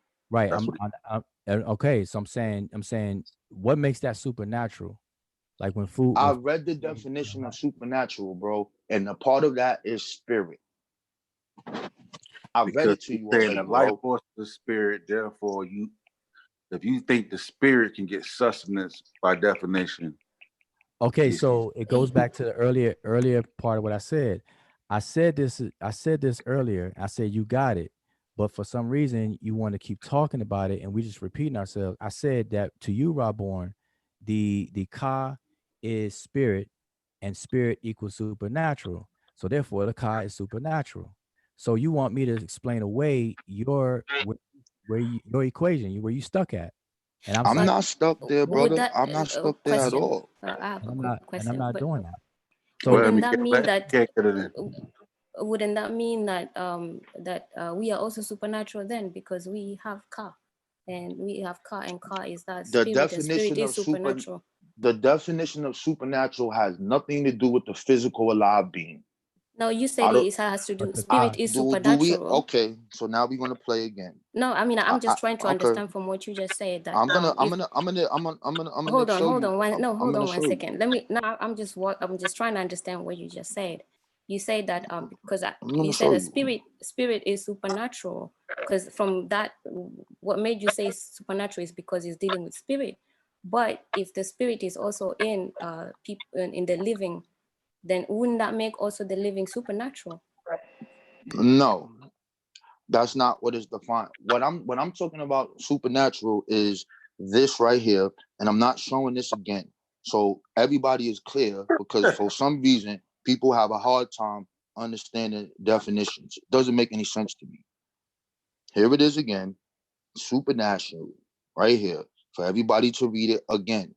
And then in the term of this thing, where they say when a person dies, and that this immaterial part, the spirit, leaves, and it comes back and consumes the energy of the food, all relating to an order of existence beyond the physical observational universe. This ka is not observational. It is not. Nowhere does it say it's observational, especially of retaining a god, demigod, spirit, or devil, departing from what is usually or normally, especially so as to appear to transcend the laws of nature. When you say that a person dies and that some immaterial part of your spirit leaves, and you try to keep it alive by putting paintings of fruit on the wall, and that spirit is eating that energy, this is what it said. Attributed to an invisible agent, such as a ghost or a spirit. This part is immaterial. No one can see it. This fits the direct definition of what was just read about the deceased. It is a reason why it keeps talking about deceased. And we're not talking about when you're alive. It's talking about that part when you're deceased. And that's what I kept reading. And I don't get it. I don't understand. No, I'm saying because you were asked what in the other source that you just read, I think somebody asked what is it in that makes it supernatural, and then you said spirit. I just read it. I just told you what makes it supernatural is that the person is dead, and that this immaterial part of the spirit comes back to eat the energy of the food. What is hard about that? Why is that being hard not understand? That's what makes it supernatural. That is out of the laws of nature. We cannot prove that. That is not, there was no observation of this.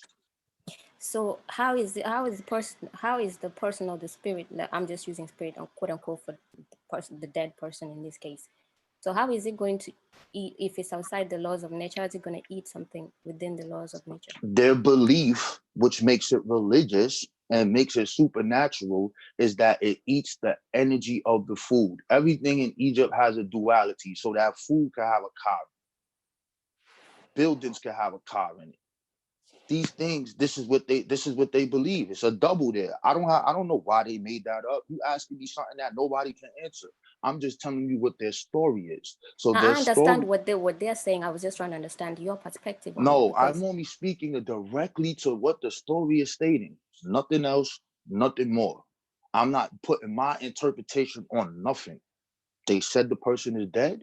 They say this immaterial part of the self comes back. It has to be sustained, and how it's sustained by putting the food there, and it doesn't eat. The physical body won't eat it, but this immaterial part is, because the physical body is in the ground. If the physical body is in the ground, what is eating the energy of this food? That's supernatural. I don't get it. This is real simple. Again, it's real simple. Again, you're not going to be convinced otherwise. So this is just like a fruitless exercise that we're repeating, as I said at the beginning. So, and it's just unfortunate because you're like very insistent as well. So it's like it's a dead end.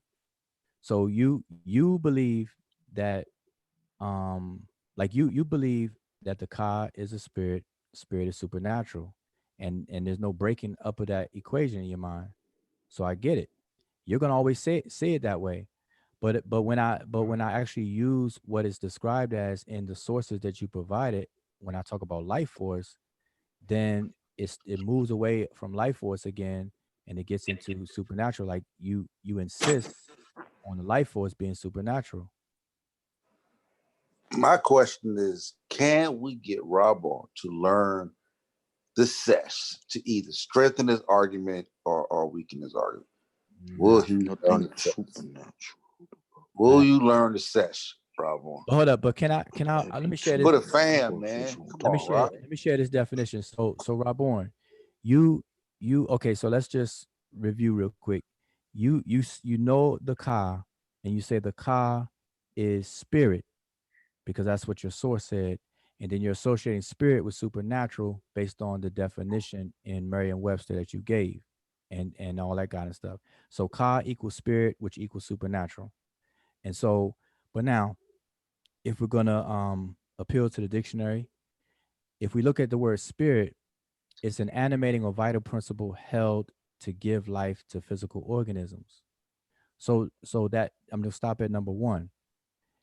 At number I one, read that already. I read all three of them already. You forgot?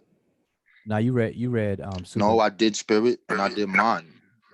Oh, I just saw you do supernatural in mine. I didn't see you read spirit. Okay, go ahead. So, okay, but if we could cherry pick, if you will, any number of these definitions like people do, then if we look at number one, does number one sound similar to life force? Read it again. Number one, it says an animating or vital principle held to give life to physical organisms. Okay. That's a definition of spirit. Right? Okay. See all these pages. So I mean, you said okay, but my question was, does that not sound like what's defined as life force from the sources that you provided earlier? Yep. Okay, so it has nothing to do with the afterlife, my brother. Okay, I like the way you interjected that, but I'm saying that the way that the author of your source described the Ka as the life force, and then he injected the word spirit in there. That use of the word spirit, if we're going to connect it to the word life force, comes back to the definition number one of spirit. Okay. I mean, you indirectly agreed just now. Mm-hmm. Okay, so if the Ka is the life force, which equals spirit in the definition number one, because that equals life force, the animating vital principle held to give life of physical organisms, how is, or let me ask you this way, different, scratch it. Do you believe that the animating vital principle held to give life to physical organisms, do you believe that that is non-existent or supernatural? The vital print. What do I believe that? What? Okay, I'll read the definition again. Yo, hold on, bro. Listen. Are you listen. sharing your screen or? No, I'm sharing my screen because I was ready to go into basically what this afterlife is and where the car and where this stuff is going, so I could wrap this up real quick. All right, so because just unshare your screen real quick, and you share it back. Just unshare your screen real quick. Yeah, I'm ready to get this thing going, man. We're ready to get this over with. You want to wrap this up real quick? All right, just if you unshare your screen real quick. I did. Okay, so on my screen, I have the Merriam-Webster's dictionary definition of spirit, and definitions have different notions, different listings, right? And they're usually listed in order of importance. That's the usual way. And definition number one, it's like ingredients on a product. You list the important ingredients first. But definition number one says spirit is defined as an animating or vital principle held to give life to physical organisms. And so my question to you is, do you believe that specific definition is a reality or doesn't exist or is supernatural? I don't know what the hell they talking about. All right. Because if you're talking about animating principle, what animates the body? So this is like a circular. I don't think that has anything to do with what I'm talking about. What I'm talking about is talking about what happens when the person is dead, son, and what the Egyptians believe that you're saying is not superstitious. I'm not talking about what does the word spirit mean? Do you have an animated principle in your body? That's not what we're here talking about.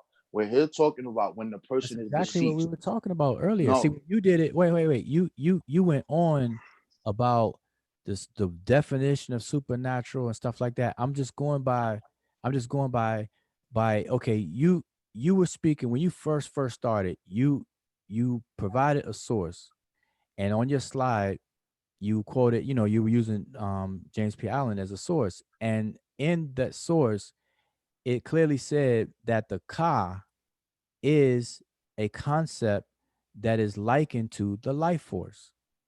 And so if we look at, and then we injected the word spirit in the conversation. So if we go to what a spirit is in a dictionary, that concept that James P. Allen was articulating matches definition number 1 of spirit.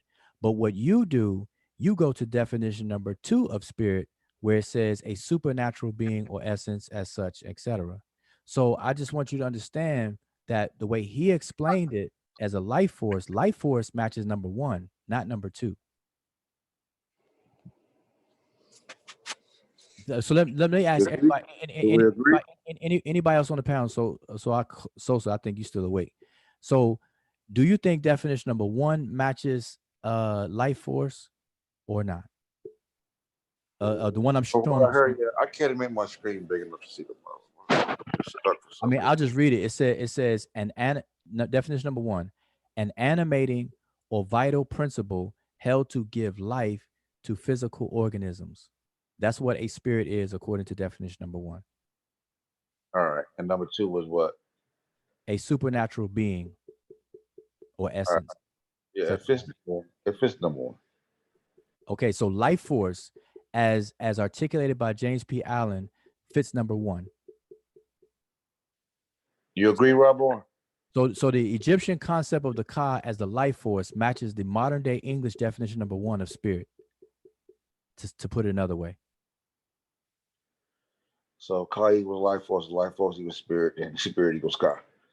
All right. So that definition that he's reading does not fit the total description of the Ka. I want everyone to pay attention to what is being said. It is talking about when the person is dead. Understand this. It is talking about when the person is dead. Once it's talking about the person is dead, and it's talking about this life force leaves the body and they feed the goddamn life force, that's when it becomes supernatural. Do you understand this? Okay, it keeps telling you it's talking about the deceased. I'm trying to understand what you're saying. So you're saying that this, it becomes supernatural. So because I'm trying to go into the process. So when we're living, the animating vital principle held to give life to physical organisms while we're alive is a spirit. Now, I asked you earlier, you believe in spirit. You said no, but according to this definition, I would hope you would say yes, because you're alive, and that's what I was saying earlier. But you're talking about when somebody's dead, and that you're saying that this Ka of the deceased coming back and doing stuff, that part is supernatural. That's supernatural. Okay, so are you applying definition 1 and 2 to a Ka?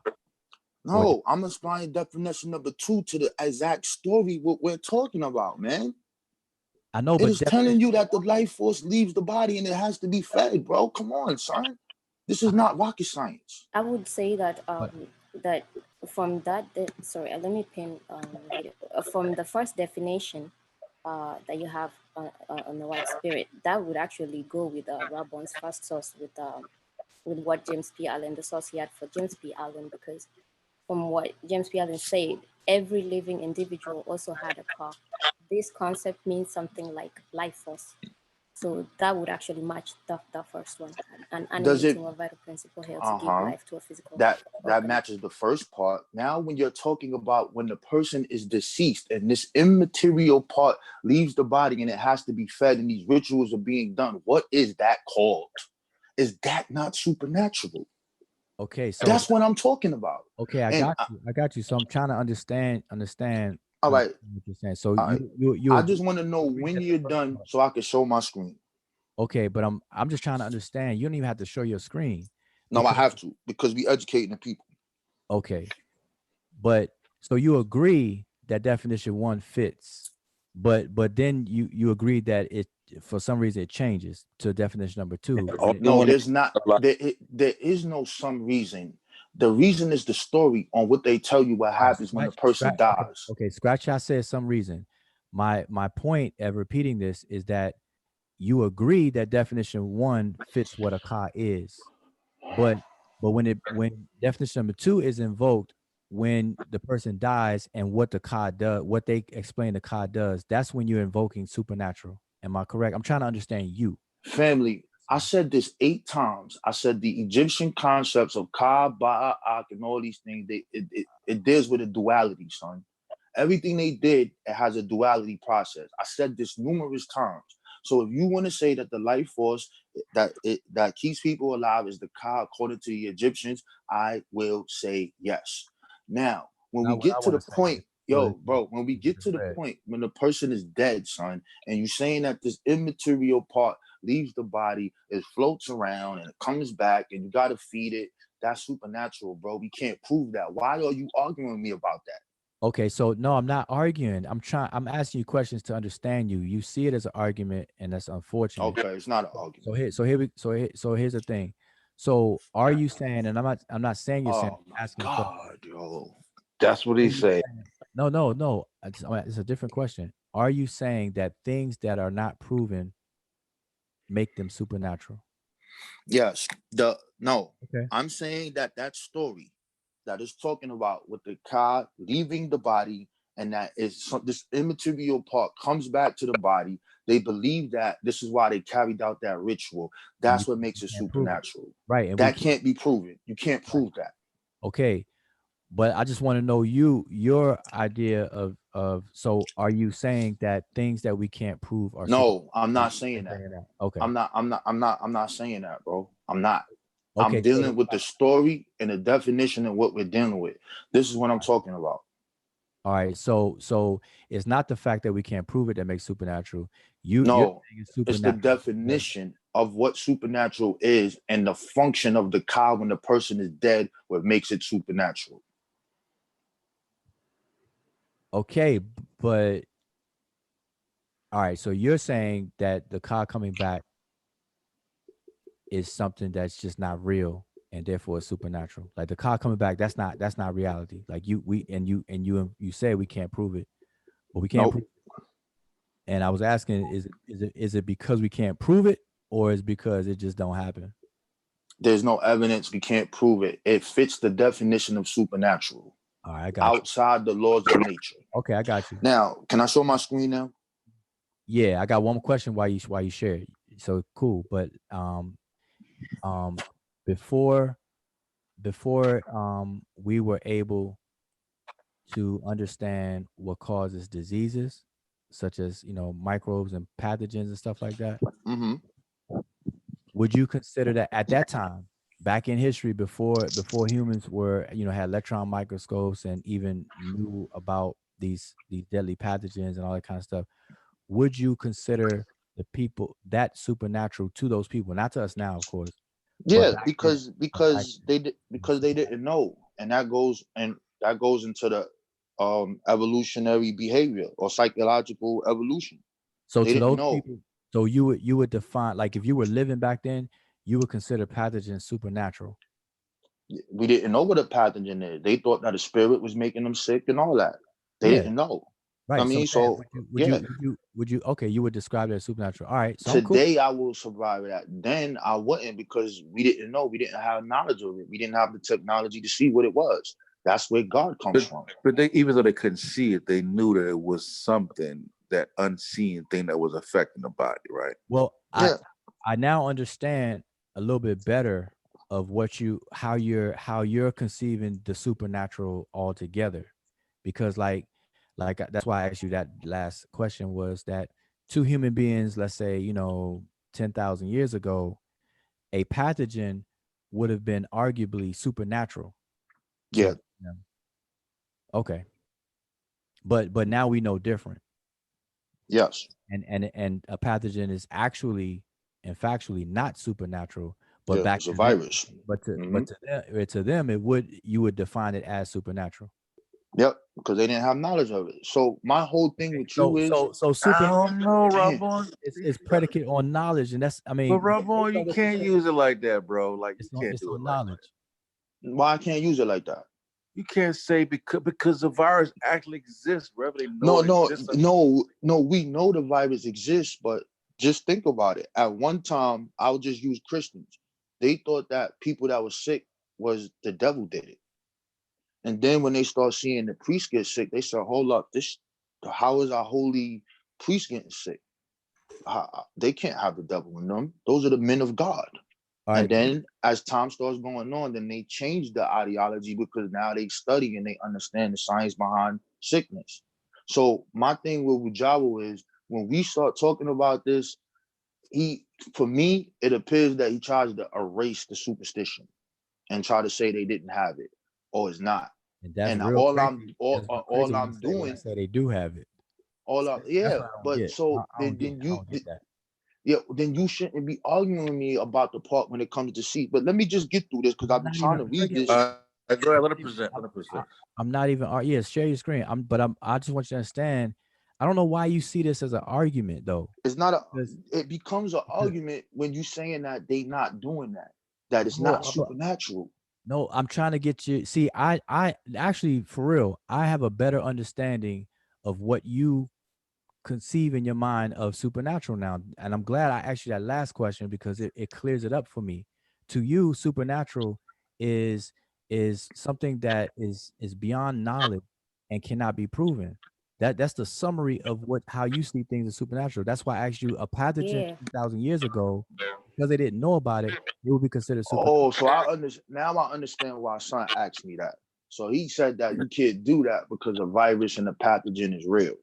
Now, that's why now I know why you asked me that. Okay, yeah, so now that's we why got I actually asked before, like about the supernatural, if it was something that you were not so able now we to got to explain. so now we got to clarify. Now, when we dealing with this right here, as far as 2020, so now we 4,000 years or whatever far we are from this point. No one that we know of can describe what happens exactly when you die, etc. These people at that specific time actually believe that these things are happening. So as of now in 2020, as we are at this point, that will still be considered supernatural. There's no way to prove this. There is no way at all. So I want to read this. This is coming from the Oxford Encyclopedia of Egyptian Liturgy. It says the basic conception of the afterlife held that the body must be preserved. The deceased was just as dependent on nourishment. Pay attention. The deceased was just as dependent on nourishment, food, and drinks as on earth. Accordingly to Egyptians' conceptions, human life, whether in time or its eternity, supposed individual consciousness. The formulation that the literature of the dead found for these that the deceased individual always wanted to remember his own name, as y'all said earlier. However, it is clearly the body that was the bearer of the individual's consciousness. Besides the body, a human being had other elements which accompanied the body indivisibly and represented different aspects of its vitality. The Egyptian terms for these are ka, ba, ak, and are easily translated, though often rendered as soul. After death, the situation was reversed. The body was an immobile mummy, but the souls could leave it on occasion.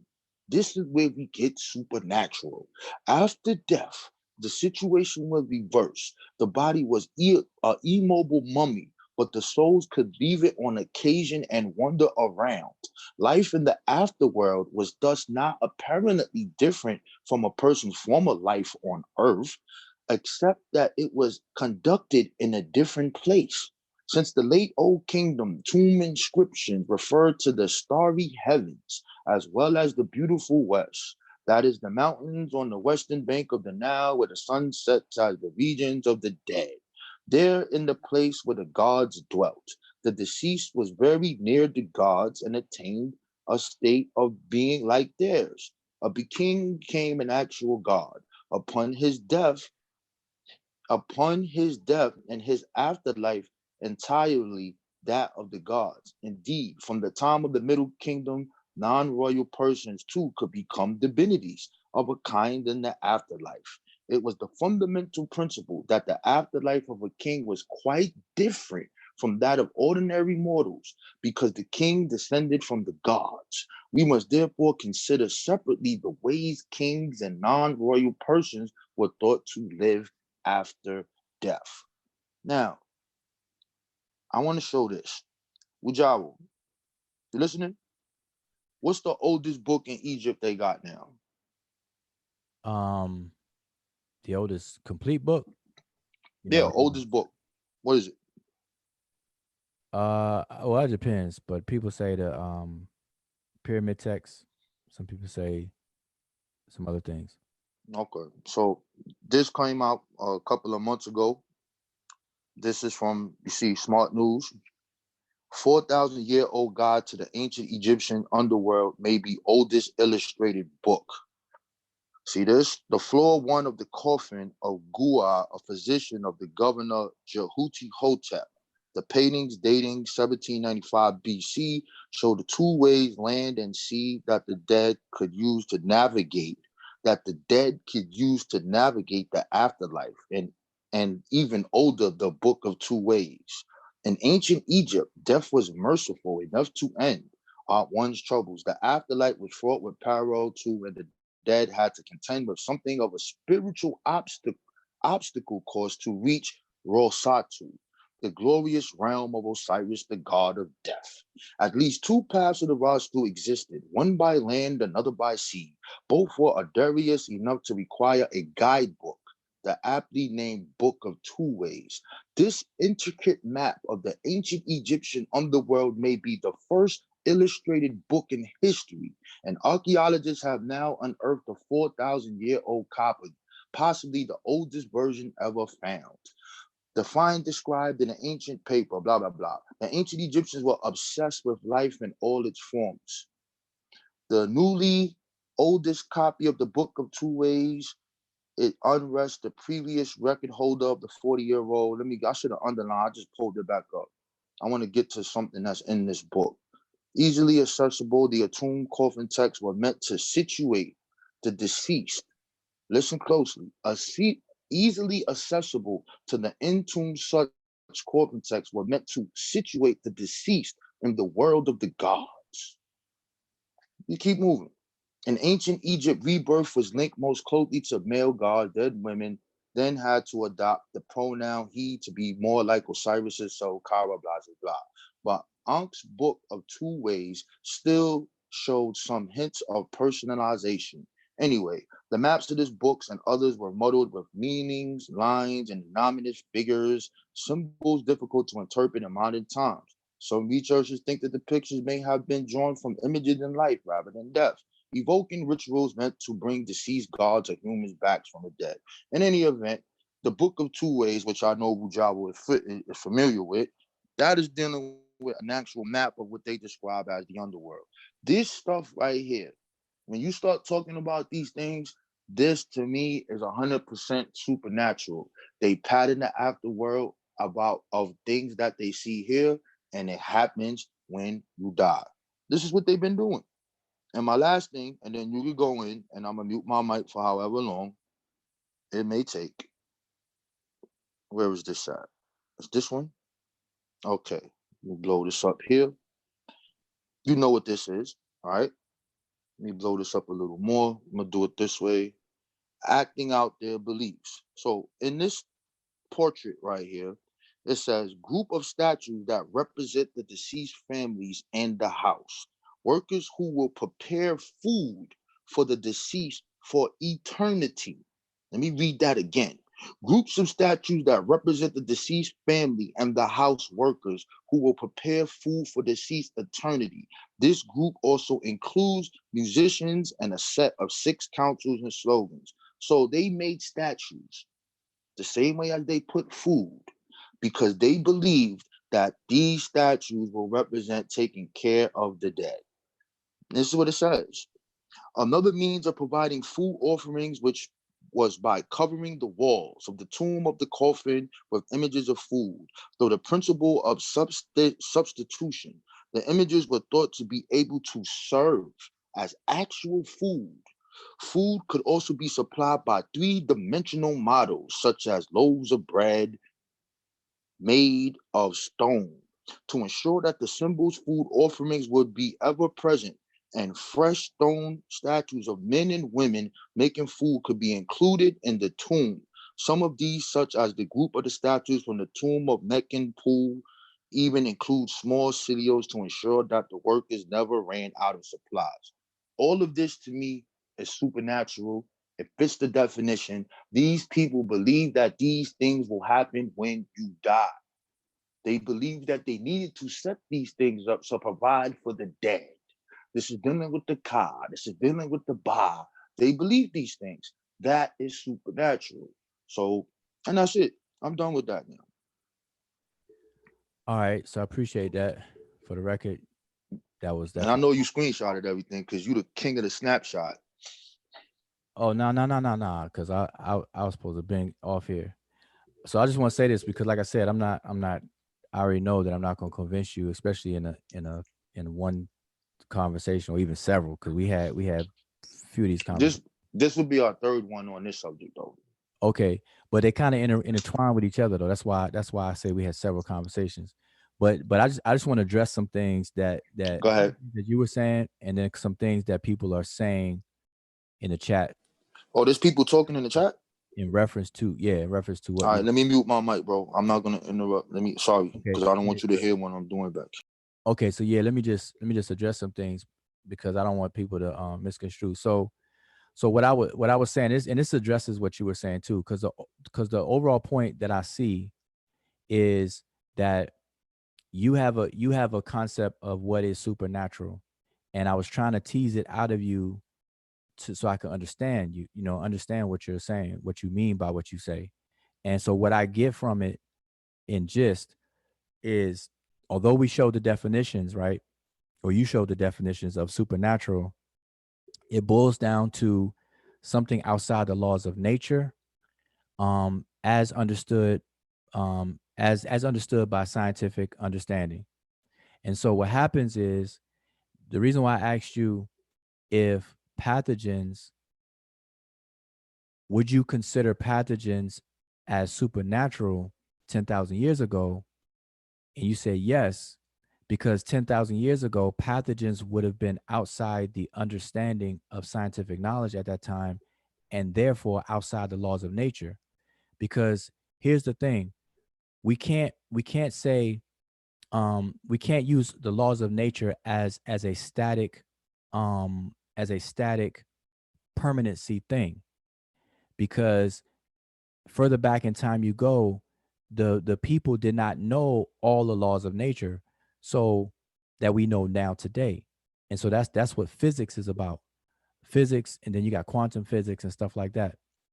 So you have these laws of nature, and you got fundamental laws, and we can actually name some of these laws that have been categorized by science today. But so the understanding of the laws of nature is not a fixed thing. It's gradually acquired over time. I 100% agree with you. All right, cool. So 10, 20, 50,000 years ago, what they understood as the laws of nature, if the laws of nature sets the barrier for what's supernatural and what's not. So with, like, if I had a cup and inside the cup represents natural and outside the cup represents supernatural, then the further back in time you go, the cup gets smaller. As of 2020, our cup is pretty big. And so 50,000 years ago, pathogens would be outside of the cup. It would be outside the laws of nature. To them, it'd be outside of their understanding. And so it would fit the definition of supernatural. But yet, what we know now today, pathogens are not supernatural. Why? Because our knowledge of the laws of nature has expanded. And so this is why I made the comment in the chat that supernatural is a forever fleeing concept. It's an ever shrinking concept, I should say, based on our knowledge of the day. So what we don't know now today. So now go back to your thing about spirits and us not being able to prove something, whatever, this immaterial aspect of the self coming back to feed off of the energy of food. whether it's spoken or literally written, I mean, left on the floor, you're saying that we don't have an understanding of it and we can't prove that that even occurs. Therefore, it is supernatural. And so that's what I'm getting from you. And that's cool. I don't have no argument for that or against that. That's that. But as long as we understand that's what is supernatural to us today, or even in the past, when may not remain supernatural as we acquire more knowledge. And Dr. Neil deGrasse Tyson puts it more eloquently, in a different, slightly different way, where he describes this concept called the God of the gaps, where God is a forever shrinking concept when it comes to our expansion of knowledge as time goes on. And so it is at the threshold of knowledge that people invoke God. We don't have to invoke any supernatural or God concept or whatever, as long as we know. But the moment we get to that line, that when we reach the edge of the cliff of our ignorance, that's when everybody wants to invoke God. That's when everybody wants to invoke the supernatural or call things the supernatural, because we don't understand it. So as long as everybody understand that, then that's just that, and that's cool. So that's what I say. It's not an argument, but now I understand your how you say things are supernatural. But now, so now here's my comment about it now, just real quick. So, and this is what I keep stressing. In the Egyptians' mind, though, is that they never saw the human being as this, this one thing. They saw it as like a puzzle, jigsaw puzzle, and where each piece of the puzzle had a different function. It had a different tenure or span of existence, and so on and so forth. And so I'm just saying we have to be careful when we apply our modern concepts on that, because our modern concepts is way different than that. We don't, at best, we got three things. We say mind, body, and spirit. Like if the average person says three: mind, body, and spirit. Mind, body, spirit. But the Egyptians had several, and you name some of them, and some people seven, some people 9 different components, and they had different different functions and stuff like that. So when they talk about death or someone dying, they're obviously not talking about the totality of the human being dying. It's only one aspect that dies, and then it shifts the function of the other things, like how you said earlier that we all who read and deal with the culture understand that it inverses itself. So the death of the Khat, which we say the body, that event triggers an inversion, and you read a little bit of it, of that inversion, and that's how they understood it. So as far as proving it today, if you're trying to prove something, you first have to really lock down what it is that they're saying first, because you can't prove something that you don't even understand, that you could possibly not even understanding what they're saying. Like if you make a claim and I don't really understand your claim, then how can I prove or even disprove it if I don't really understand what you're saying? And so that's where I'm coming in and stress that people better slow it down and try to understand what the Egyptians are saying. And so the Ka to them is the life force. We all have it, and it can go further of the Ka being a sustained configuration of that life force, because ultimately life force comes from their deity Ra. Ra is the subtotal, the totality of energy, and it's through Ra that all things come into existence and existence itself. So Ra differentiates from itself to become the things in the world and as the world itself. And the process in which it's done is deified. It's called Keper. And so you got to have these understandings to see how these things were conceptualized. And that's where you get this creator, where the Ka comes from the creator and all that other kind of stuff. And it comes then it comes down to the king being the Sa-Ra. Any living king at the particular time is a representation of it. They don't think it literally comes from the king, but the king being the Sa-Ra, the son of Ra, there is responsible for that.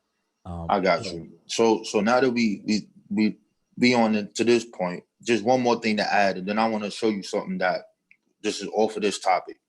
So with that being said, right, the thing that you said about Neil deGrasse, he said that God is becoming a shrinking concept, meaning there's more evidence showing that this is not adding up. So when we talked about, like, you brought up a concept of a code, right? So that's a exact provable effect. As far as the cause of it, they thought it was supernatural, but they are really feeling the effect. So dealing with, I don't know, let's say fire, let's say a volcano, right? Those things are really happening and the people are affected by it. And then they're trying to come up to a conclusion on why these things are happening. And then they put stories to it, etc. Now, on this hand, when we're talking about the afterlife and a person leaving and coming back, that is outside the realms of actual nature. It is outside the realms of that, only on the aspect of we never experienced it to this day. We don't know of no thing coming back and you can feed it, and them describing of why you have to put these statues here because they're gonna sustain the dead. We don't. That's outside the realm. Just not like us not knowing what a common cold was. We didn't know what caused it, but we had the effect.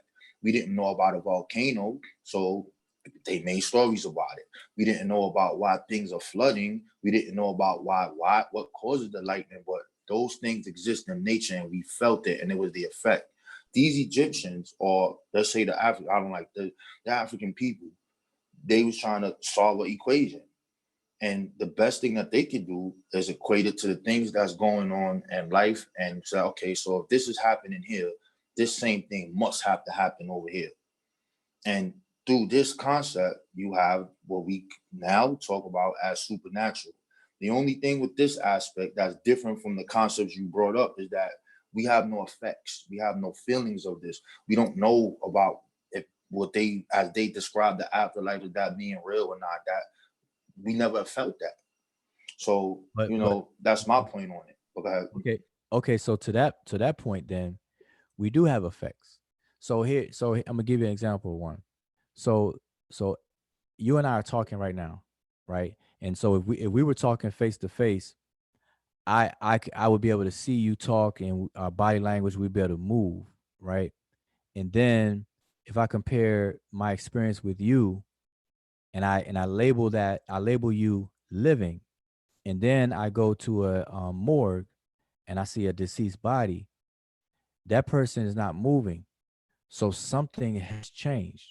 So I see an effect. It don't have an effect on me, but there is an observable effect that I can see a difference, a change. A change has occurred.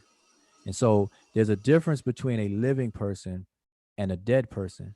And so whatever caused that person to live and be vibrant and move, whatever that is, I can't see it. But what I do know is that it went somewhere. Because if I look at the deceased person, or let's say that same person died, and I look at them later after they died, I know that whatever that was, even though I can't see it, is not there anymore. So we can't say that there's no effect. And so the explanation that they come up with is what we call today decay. And so food, period. Food, if you leave it out, it spoils and it decays and it rots. And if you watch a full process of a rotting food, if you set some food on the ground, or if you're a farmer, you do composting or whatever, you'll see how food will look fresh and everything at first, and then over time it will rot, decay, and then it'll start to disappear. And so if I can watch food do it, I gotta have an explanation of, man, where is it going? What is actually happening to it? And that same observation is what's observed in human beings. Because at one point you're vibrant, you're fresh, you're green. We call Waj, which is green and solid. Then all of a sudden, whether a person dies of old age or whatever, but now you're dead, And then if I stared at you and observed you long enough, I would see your body go through the same process as that food did or that fruit did. And so it's the same process. Of course, the human body may take longer to decay and stuff than a plate of food, but it's the same process. So we can't say that things can't be observed or that we don't have an effect that we can see. We can clearly see it. So when they explain it, they're trying to say, okay, well, first of all, what is that was once there and that evidently left, and where did it go? Got you. Now that's again still dealing in the realms of nature, because now you can now differentiate between that which is alive and that is dead, because you see it, you can touch it, you can see it, the body decaying. I can imagine what happened when we first saw our people die, and they like, yo, that's why we see like bones and different artifacts in them ancient graves, because they like, yo, this was her favorite thing or her favorite animal, and you see the damn animals with it. That makes sense. It's just human evolution, right? But when you start to talk about, and now they actually believing that this spirit is coming back, that's the part. So that we can't see that. That can't like be tested, because there never was a time that we could have someone coming back from the dead and show this is exactly what happens, and this happened, and that happened, and this happened, and this is what it is, and we need to do this so that we can prepare ourselves so we can live for eternity. Those things, in that aspect, there's no effect.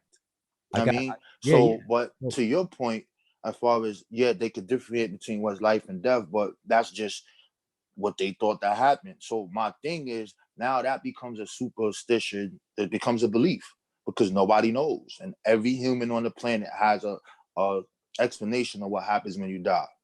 Yeah, but everybody. My only difference is that a hypothesis, even as wrong as it could be, does not equate to the supernatural though. So if I observe a life force, now, and I'm only using that word for context, the dead spirit, that's what you talk about, the spirit coming back. No, if I observe something in a living person, that's living person, so you're not talking about a dead person. Wait, I'm getting to it. I'm saying, okay. If I first observe a living person and whatever is causing them to interact with me, and then later on they pass away, and I go visit them or whatever, and they're dead, I can deduce and say, okay, something left. Whatever that something is not there anymore, which is why that person can't interact with me anymore.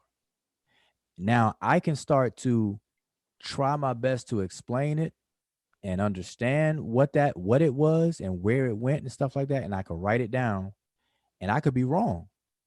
But however wrong or right I am does not equate to supernatural. That's all it is. And let me just say this to somebody in the chat real quick, because I'm about to bounce. This is the Easy Bands. Nah, don't bounce yet, man. I gotta show you something. Chill, don't bounce yet. Okay, well you can share your screen, but let me answer this while you show it. So Easy Bands, he said supernatural can't be relative because the laws of nature are fixed. So here's what people got to understand. Easy Band, you have to understand this. No matter how fixed you feel the laws of nature are, our knowledge of them is not fixed. There's a big difference. Nature exists whether you and I living or not. But as a baby, you did not know or know about the laws of nature, but yet the laws of nature existed. So when they're talking about supernatural, it's outside the understanding of the laws of nature. And so that's what makes it relative. So again, atoms was outside of the realm of everybody's knowledge and understanding 50,000 years ago. So if they were speaking English and made use of our Merriam-Webster's dictionaries and Oxford dictionaries and stuff, they would be able to say atoms are supernatural. You don't know what you're talking about. Ain't no such thing as atoms. That's supernatural. That's beyond our knowledge. You know, we know this. Although atoms are actually existing though. So the knowledge is of these things is what's relative, and you got to understand that. All right, and that's why I made a reference to Neil deGrasse Tyson. If you study what he's talking about the God of the gaps, and how it's really based on knowledge versus ignorance, and that's actually what the word science means. Knowledge, science, to words mean to know, and it's the method in methods and tools that's available for us to use to know when something is known. So it's just a dichotomy between knowledge and ignorance. Supernatural is ignorance. Supernatural is equated to ignorance. Whatever we don't know collectively, as our body of science says so, is deemed supernatural. Is beyond our understanding of the laws of nature. Not just beyond nature, it's beyond our understanding of the laws of nature. And so look into that. That's the difference. Nature's going to be there no matter what. You know what I'm saying? But our understanding of it, like right now, we're still trying to figure out some aspects of laws of nature. On the quantum level, the laws of nature are a little different. But we didn't know that 50,000 years ago. So all of that would have been supernatural. Gluons and leptons and quarks and that gluon shit is still crazy. I don't get that. That shit is crazy. String, the whole string theory, and I mean all these exotic subatomic particles would be considered supernatural. 10,000, shoot, man, maybe 100 years ago. But I'm saying 10,000 years ago, man, nobody. Yeah, but the atom, they had that concept though. It was around of miniature things. But 15,000 years ago, you said atom was not 15. No, not 15,000. I'm gonna say like around, what's that, 2,000, somewhere around there. But they didn't know the laws of physics though. Right, the physical laws of physics is the laws of nature, the physical laws of nature. You know, yeah, they didn't know all of that. Like we didn't even know gravity. Like that's why if you look at early so-called scientists and philosophers, when they before they had a grasp on gravity and things, the fact that an object fell was not well understood.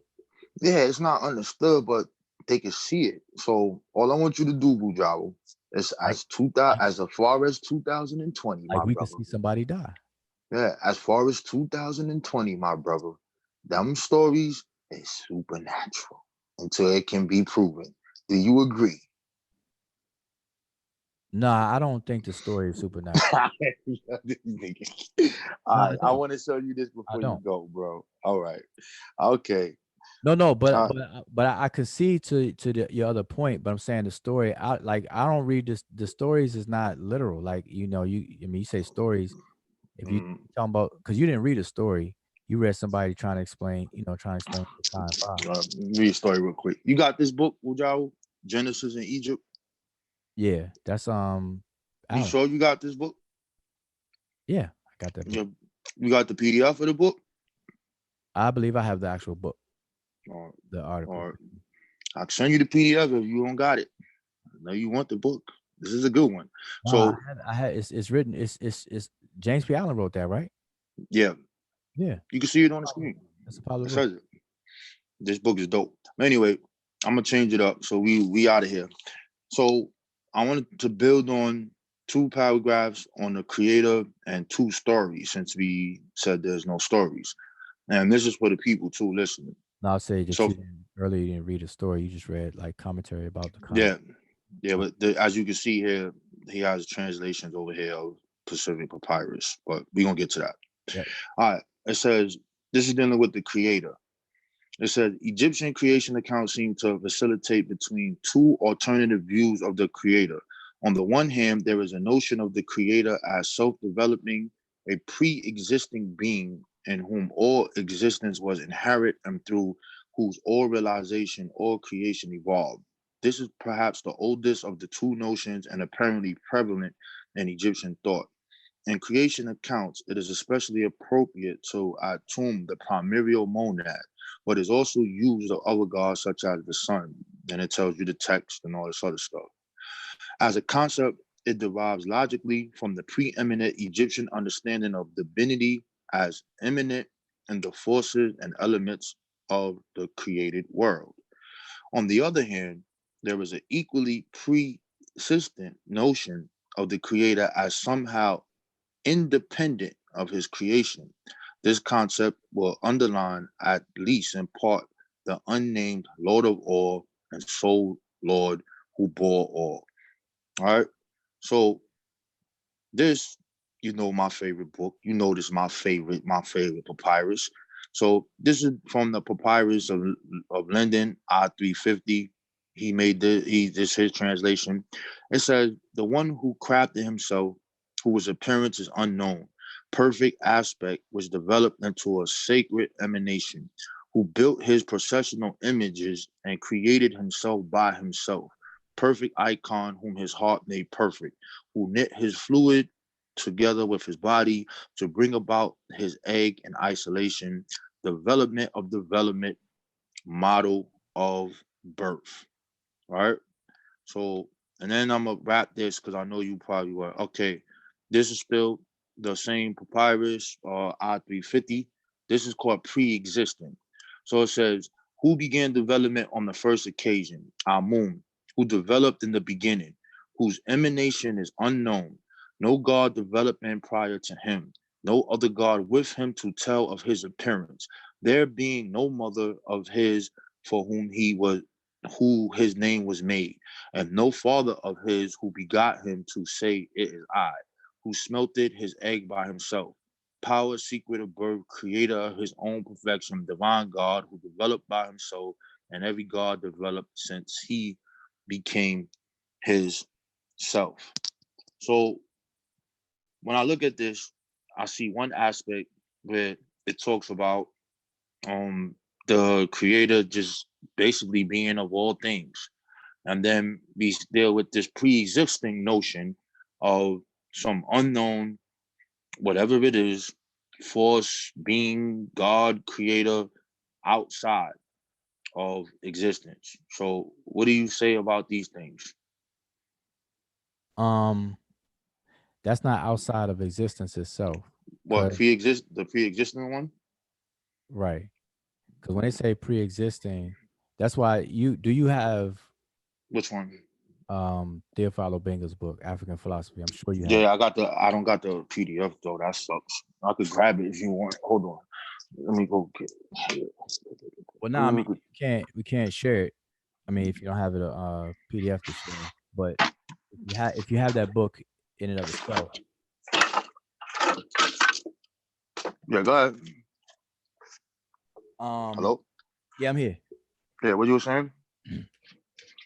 Okay, in his book, he talks about the creation story. Which one though? And specifically, he talks about ontology and cosmogenesis on page 60. How what came into being. Mm-hmm. And he starts with the book Majatnet Rek Kepler, et cetera, et cetera. In there, he talks about, and then if you look at the commentary, he does a whole exposition on Nu and Nun. And this is somewhat why I asked you the question earlier, because there's context to everything. There's a whole lot of different texts in Egypt. And yeah, because it changes from the from like kingdom to kingdom. But yeah, but go ahead, you finish. So if you read these texts in isolation, you may miss the mark because they have context to them. So Nu is understood at, like, in what you just read, pre-existing. The pre-existing is talking about, if you read before, like if you read the part before that in Alan's book, I'm sure you'll read it. It's talking about the Camino, the 8. And they described it as pre-existing because up until Atum, which means complete, until everything was complete in Atum, they call that prior stuff pre-existence. But they don't mean pre-existence as in supernatural. There's more pre-existence before there was something that this deity could stand on, and so on and so forth, as the myth relays and conveys. but nothing goes beyond Nu. And so that's why I asked from the gate, what is Nu and what is Nun? And Nu and Nun is the furthest back or furthest as a core that the Egyptians go. Nothing is beyond Nu or Nun. Everything comes out of that. Nothing is beyond that. And they saw Nu as existence itself. And so everything else is an aspect of that. Everything is interconnected and interrelated. Nu represents this eternal, infinite, eternal, indifferentiated substance. And how a thing comes into existence as a thing is that differentiation takes place. And so there's nothing beyond that process. And that's what they consider natural and nature. And the famous papyrus that you love, the Ahmose mathematical papyrus, they tell you that they used math, which is an abstraction. Numbers don't really exist. They're not ever considered supernatural, but we use those abstract concepts to examine and dig deep into all the mysteries of existence and nature itself. And so they tell you, but nothing is beyond nature. And so Amun represents the imperceivable aspect of existence. And so the story relays it where the gods don't even know his name or his form and stuff like that. Even with what you read about Amun, who began development on the first occasion. Amun, who was developing in the beginning, whose emanation is unknown. So these are context clues for Amun, the meaning of Amun's name. Hidden, they say unknown, but hidden. No God developing prior to him. But if you read another story, there are other deities prior. Nun is the father of Amun. Whatever the case is, Nun is the father of all the gods. So what would you call? Sometimes Ptah is the father of gods. So what would you call the Nu? What would you call this primordial ocean or waters? What would you call that? What is that? Where was that at? I'm saying if you go back to the page you were on that you last read, that pre-existent. Hold on. I think you just had it on the screen. Nah, I changed it. I went to the Egyptian universe. I went to that, but I'll get back to that. That's the one that we're gonna go that talks about Nu. Where am I at? What's this? The powers of creation. Nope. What is this? Nope. Creation of order. It's on page. You had it up. I think it's page 20. Damn, I don't know. These words are small as hell, bro. No. On your screen, it was page 29. See, I says 13 of 64. Okay. On yours, it was 29. All right. We're around there. Go to D. It's after that. That's A. Go to D. Yep. This one. Nah, D. No. D is in dog. D. Oh, D. This one. Yeah. So if you read the commentary Alan is given on transcendency or the transcendent. Oh, I didn't read that one yet, but okay. So the one I read, the commentary says, as the ultimate source of all creation, line D2, the creator precedes all things. There is therefore no other God who can comprehend his true nature, lines D37. The absence of any cause prior to creator himself means that the creator must be self-developing, the source of his own existence. Okay, so there you go. So there's nothing prior to that. There's nothing outside of that. So if you read E, go down to line 9. How you get how are you doing that? See the number 10? 9 is one right above. Okay. One who emerged from the waters that he might lead mankind. Okay, so Amun is emerging from waters. So obviously the water, but to emerge from something, that something has to be bigger than you. Right. I'm just saying logically in terms of how to myth. Yeah, but that's my point. My point is, what was this? What do you think would this emerge from? They call it Nu. We agree that it's some kind of primordial essence of something. What do you think that was? Well, they likened it to water And that was the best explanation that they could convey in terms of an analogy or metaphor. And why do they always use primordial? Well, I never even looked that word up. Let me see what that word means. But go ahead. Well, water, they liken it to water, and a lot of cultures do this. They liken it to water because of the behavior, the physical properties of water, and how water behaves. Because water will take the shape of anything that is contained in. And so they looked at Nu as this infinite and eternal, elusive, and for lack of a better word, blob. But it's undifferentiated. And so, and that's why I asked you, do you have African philosophy? Because Theophilo Benga does a pretty good job. Nah, I get it. I got his understanding is dope. I get it. No, but I'm saying, but he has a whole thing on Nu and Nun. Mm-hmm. Oh, Nu and Nun, same things. People pronounce it a little different, or it's written different sometimes. But so they say that primordial was first created or developed, existing in or pre-existing form. All right, so basically it's talking about the beginning. So whatever this beginning was, could they be talking about the universe itself? What is the hell is they talking about? That's what I'm asking you. What do you think it is? Well, I say what they say it is. It's an infinite and eternal, undifferentiated, blank. I say blah for lack of a better word, because any word you put on there, it's going to throw you into a certain train of thought. So the best way they described it was as water, even though it's not literally water. So all things, see, what you got to understand is that everything comes out of that. And what it is that in order for a thing to be a thing, right? There has to be a limit placed around something. So like, the exercise I go through. Never touch the Lord of limits. What is the limit? Hold up. Mm-hmm. Do this. Let me ask you a question. And I think I asked you this before, and I ain't trying to go down this road if I asked you before, but if you were the only thing that existed, right? Nothing else existed but you. And I ain't even just trying to describe your form you exist in. Just you, whatever you think you are. If you the only thing that existed, then a question that you would have to ask is, would you know that you exist? And a lot of people rush to answer that question, but I'm just going to fast forward. You won't know that you exist.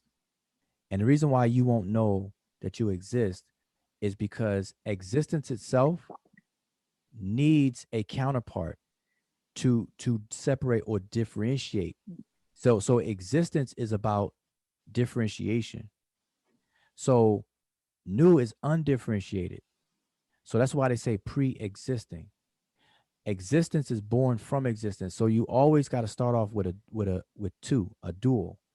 Because in order for you to know that you are you have to have something else to be able to say that. Say, okay, I am not that, therefore there is an I. So this I-ness, this ego, for the original meaning of the word ego, this I-ness principle, it needs something else for it to know that it exists. And so these stories are talking about the unfolding of how things come into existence from this undifferentiated state. And so this is where, they play on consciousness and what you perceive. And so you can't perceive yourself. That's the only thing that you can't perceive. And if you wanted to kind of imagine it as like an analogy or whatever, if you were an eyeball itself, like let's say you yourself, you were an eyeball, you could see, as an eyeball, you could see everything else. Like all you gotta do is just turn 360, gyrate up, down, left, right. You could turn every which way and you could see everything in your view. But the one thing that you'll never be able to see is yourself. And so that aspect of yourself that you could never perceive is called Amen. And so the only way things come into existence is by something perceiving it. And what you just read is that I don't know if you switched the page, but that's fine. But what you just read illustrates that. where it's talking about what you read before. I don't know if you just read it in the pre-existing part or what you were gonna go into, but you can go ahead. I was just saying that you asked. Nah, I just wanted to see what you was gonna say, bro. That's it. You know my understanding about it already. I equated the science. I think they talking about the Big Bang. That's just me. Oh nah, but that's what I think. Wait. You because you never really mentioned that. So you think the Egyptians? We went through this before, bro. Wait, I know, but let me just summarize because it's late, right? So you believe the Egyptians know about the Big Bang? I think that they was dealing, and I said this before, I think that they was dealing with the law of conservation, meaning that matter cannot be, created, destroyed. All it does is transform at a specific pace. So when I'm looking at them, some of the creation, it's not all of them, but some of the creation stories, this is what I get from it. So you're talking about something that always existed. And from out of this one thing, more things come from out of it. And that could be through a process of time. So when I look at that boat, when they start talking about the millions of years and things of that nature, I equate it to that. The only thing that I could look at, if you're saying what dark matter is, then dark energy, and looking at that, like, we don't really know what that is. So, I mean, maybe they thought, maybe that's what it was. I don't know. But it fits those certain elements or concepts to me. So when you said the Big Bang, as far as you talking about that, I'm thinking when you start talking about how does atom come across? If you describe a blob or something that's coming out of water, like something has to be moving. So if it's water, it's describing movement. But what happens in this movement for something to emerge?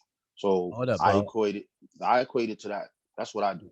Okay, so hold up. So if you understand, and I think you about to read, go if you went, now you definitely change pages. But if you understand what I was saying about existence, and I say this all the time, existence needs existence in order to exist. And all that means is that existence. Right. Now check it out. Before we go, right? So you see right here, this is talking about the elements of creation. And it says, even the vast and lifeless outer waters have an identity as the God knew. So right here, I mean, this is his understanding. He's saying that this new thing is lifeless. We don't know. That's what I'm asking you. Like, what do you think that is? Because that is the foundation of everything in existence. Exactly. But the reason why he says lifeless, he uses the word lifeless. I'm saying undifferentiated, because life is a differentiation. Because you got to understand that what is defined as life is some kind of like we define life in all kinds of ways, right? Like people arguing whether a virus is alive or not and all that other kind of stuff. But if we keep it simple, new is considered lifeless because new represents an undifferentiated state. The state with no energy, no material. But what can exist and not have no energy though? Okay, it's easy because it is undifferentiated. And so, all right. So if we know that atoms is the most, or subatomic particles, and we get to that, right? Like those things right there, that's energy, bro, because it's moving. Anything that's moving has energy. And when they refer to new, they say water, so it's moving. Okay. That's energy. But do you understand what undifferentiated? Like there's no differentiated, no such thing as distinctions. So what would you call an undifferentiated state? Dark matter. Okay, now dark matter is nothing but a calculation. So dark matter is a misnomer, and scientists always play with that. Like it's not really matter. They Neil deGrasse Tyson actually has it fusses about the naming convention. He said he beefs about the name a lot, right? Because the reason why he don't beef for no reason. He beefs because the name implies that it is a thing, a matter, but it's not. It's just a calculation. It's the discrepancy between the known gravitational pull and the mass that they can calculate and detect. That's right. What dark energy or dark. So what are they looking at when they looking through those gravitational lenses to see the light is bouncing back? They seeing something, bro. Yeah, but that's not. This is how they dark matter though. Dark this matter how, is a calculation. I mean, we could pull up Neil deGrasse Tyson speaking on it yeah. eloquently. But I'm saying, but But as far mhm. as you, undifferentiated. So existence needs to be differentiated. Like, so for something to exist, there has to be a boundary around it. And that boundary creates an identity. And so this is why in most African cultures, pretty much widespread, that a thing doesn't exist until it has a name. And so if you don't have a name, it doesn't exist. And so where they get that from is because the name sets forth a boundary which equals its identity. Without that identity, it doesn't exist. And what it's talking about is this boundary. And so you mentioned the term earlier, in passing just now, Neb Ercher. The Lord of Limits. The Egyptians understood that everything that comes into existence must have a limit. That limit, like if you think about it as a cell in the human body, the cell has a membrane. If it wasn't for that cellular membrane, the cell, you wouldn't be able to differentiate the cell from anything. It's the membrane that allows you to know that that is a cell, and that cell is different from that cell, which is different from that cell and that cell, and so on and so forth. It's the limiter, the shell. And so these limits is what creates existence, things to exist. Okay. And so they set boundaries or borders or limits. So the word jur is their word for limit. And so they deified the one who owns them all. And they say Neb Ercher, which means Lord in regards to the limits. That's what the name literally means. And so they invoke that deity, quote unquote, in the story of Ra, differentiating himself and becoming the things in existence or in the world and as the world itself. And so all the things that exist in the world are really differentiations of Ra. I get that point. I mean, I'll be teaching that point too. But at the end of the day, and the different stories, they be talking about this so-called creator, whatever that is. And in one part, in the Ptah story is a little different, but in the older story is describing what you're describing. So there's one part that you're talking about. That's why I read those two paragraphs first. But you see, he's using pyramid text, coffin text, and all those things in that book. So he's going in order. So I kind of like that. That's why I like that book. So in that part, he's talking about what you're talking about. But at a certain point, now they have this creator that is outside of its existence. So it's just different concepts. Wait, we say outside, but it's not. See, those stories are not at odds with each other. It's explaining different aspects of existence, because you got that's why see Theophilo Benga titles it ontology. And I tell people this all the time. If you people get into ontology and taxonomy and get, just some basics understanding of our modern teaching of ontology, and then go back and read those stories, they'll be able to see what's going on. Because ontology is basically how to categorize existence, and then taxonomy is how to the hierarchy, hierarchy and classifying the order. But right. So to your point, when I was talking about dark matter, so this is from last year, right? So it says dark matter is an invisible form of matter that makes up most of the universe's mass and creates its underlying structure. Dark matter's gravity drives normal matter, gas and dust to collect and build up into stars and galaxies. Although astronomers cannot see dark matter, they can detect its influence by observing how the gravity of massive galaxy clusters, which contain dark matter, bends and distorts the light or more distant galaxy located behind the cluster. This phenomenon is called gravitational lensing. Let me go back here. So it says, large galaxy clusters contain both dark matter and normal matter. The immense gravity of all this material wraps the space around the cluster, causing the light from objects located behind the cluster to be distorted and magnified. This phenomenon is called gravitational lensing. This sketch shows paths of light distance, da, da, da. So when they talk about that Hubble's vision that they be using, so I don't know. So I understand what the brother was saying about map, but they looking at this light and how it's bending, and they just don't understand it, and they call it this. So Yeah. I would say I don't know, man. I don't know. We ain't never gonna get no answers to none of this shit no time soon, bro. But hold up, but it can't. Yeah, I mean, we might not, but if we understand at least what is being said today, then we'd be better off. But here's Neil deGrasse Tyson on. Let me. Oh, you want me to stop sharing? I'm Neil deGrasse Tyson. I'm an astrophysicist with the American Museum of Natural History, and I'm host of Star Talk Radio. Welcome back to Star Talk Radio. Fighting all these air molecules. Like, what's up with that? We win. Astrophysicists win. Oh! Yeah, I said it. Snap. Bada bing. Wow, I'm getting it. Dark matter. I get asked what it is, and my best answer is we haven't a clue.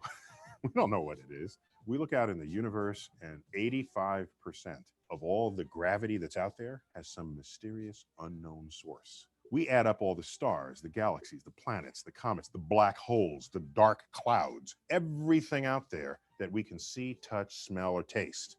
And it doesn't add up to give us the gravity that we see operating in this universe. So really, we should be calling it the dark force, because we don't know if it's made of matter. It could be a profound misnomer, sending people off in thought directions that might not really be the right path. So dark matter is just simply what we call this thing about which we know nothing, responsible for 85% of the gravity of the cosmos. We've known about dark matter since the 1930s. Back then it was called missing mass. That's what it was called. Because there's got to be some mass. Where is it? We can't find it. It's got to be here somewhere, because we got the gravity. If you have the gravity, you got to have the mass. Mass and gravity go together. It's really dark gravity. Actually, we shouldn't call it anything. We should call it Fred, something that has no meaning, because we don't call that shit new. Call it, but it is the longest standing unsolved problem in modern astrophysics. All right, I just wanted to play that. I like that shit. That shit is dope. Now I remember it. Yeah, that shit is new, son. It's new, son. That shit is new, bro. Yes. So, don't argue with me. It's new. Don't argue with me. So as we can see, what they're calling dark matter is a calculation. It's the discrepancy between the known mass in relation to the known gravity. And so, he didn't say calculation, bro. Come on. He said it's a force, bro. Listen. Y'all couldn't see my screen, but he had the formula on the screen as he was talking. Oh, okay. So it's a calculation, and he said all the known stars, the galaxies, and all the stuff that we could see, touch, taste, hear, and smell and whatnot. He said we add all that stuff up, it still does not equal the gravity, and so it's a discrepancy. When something does not equal, we have a lopsided equation. So there's wait. You're gonna have to play that again then, because that I could have swore he said if we have gravity, then there has to be mass. Yeah, but and then he said that this force makes up 85% of the universe. We just don't know what it is. No, he said that we have the gravity effect, but we don't have the mass. Yeah, exactly. Okay, so we have the force, right? So are we gonna call gravity a force? It's real, right? Yeah, we have the gravity because we could have the effects of what's the gravity effect, but we don't have the mass that matches up to that effect. And so we don't know what it is. I'm calling it new. Hold that, son. Accept it. The Egyptians knew it. Say it. All right, that's you. So all I'm saying though, again, is that dark matter is really a result of a discrepancy. It's a calculation, and that discrepancy is what they're calling dark matter, and they don't know what it is. Yeah, but it's still based off of a real force. So it's not like it's something made up, bro. Well, they just don't know what it is. I mean, I ain't gonna say nothing, because it's like you do that every time. We're not disagreeing. I'm saying all right, man. Gravity, they know the gravity, and they calculate all the mass in the universe, and that calculation of that mass does not match the amount of gravity. So there's a whole lot less mass that they can observe than what they are observing in terms of the gravitational, the gravity. And so that difference there, they don't know what it is. So he said, call it Fred. So it has no meaning. And when I could play it again and actually show it on the screen. Nah, don't do that because it might do some weird thing and cut the channel. All right, yeah, that's why I'll just play the audio. So anyway, that was smart. All people gotta do is just YouTube search Neil deGrasse Tyson on Dark Matter, and it'll pop up. There's a longer lecture that was a minute. That was 2 minutes. There's a longer. He has a 40-minute or 35-minute lecture on dark matter and dark energy where he's on the stage, and he's talking about it. So if everyone do that. But anyway, I'm about to roll out. But again, new is dark. New is dark matter. But if new is dark matter and everything in the Egyptian conceptualization of the entire world is on this side of new, then you're saying that the Egyptians did not believe in the supernatural, and I want to end there. Just say it anyway. All right. I'm gonna say peace to everybody. All right, I'm gonna say once we leave, I think this is gonna be out. Everybody else is gone sleep. Bias definitely knocked out, but I'm out. All right, peace, man. All right, supernatural in Egypt. All right, just say it. No, there's definitely supernatural because you didn't prove those afterlife people, bro. Nice try though. I got to give it to you. Wait, afterlife people though. You get better, bro. You're getting a little better, but y'all not ready yet. Okay. Hey, I got a quick question for you. Is love supernatural? Love supernatural? No, it's a conditioned emotion. Condition? Can you prove it? Yeah, I can prove it. Saying its existence. You can actually prove love. Yep. I could look in the animal kingdom and show you that, and I could look in our kingdom and show it to you. I could show you gorillas doing it. I could show you tigers doing it. Wait. Yeah. Oh, so love is something that you can do? Yeah, it's an emotion. It's an act out condition. It's a conditioned emotion. It's a part of the human nature. What happens when you take a mother lion and you have it out there? They try to protect it. Why they try to protect it? Because of what we defined as having love, care, and protection. You know what I'm saying? That protection to make sure that it is 100% good at any means necessary. It's a bond that cannot be broken. That's love, man. Yeah, I mean, and I'm gonna hit you with the God body shit right now. See, you fucked up, son. See, we got the degree called love, hell, right. I mean, if you love yourself, you're willing to go through hell to make things right. Love is the highest elevation of understanding. So, I mean, so we gonna get this. So okay, so love, okay, but love is not not a tangible object though. It's something that you can observe. Like you can show me love in the animal kingdom and among humans, right? It's an emotion. It's a conditioned emotion. But it's not like a tangible object. No, it's not an object. Because it's emanated through entities, real entities. Right. So you not your spooky Egyptian putting statues down on the ground. Okay, so right, I got you. So let me ask you this though. Let me ask you this. When a person leaves flowers and poems and things at a gravesite, are they doing love? Yes, they're showing a condition of love for one person who existed.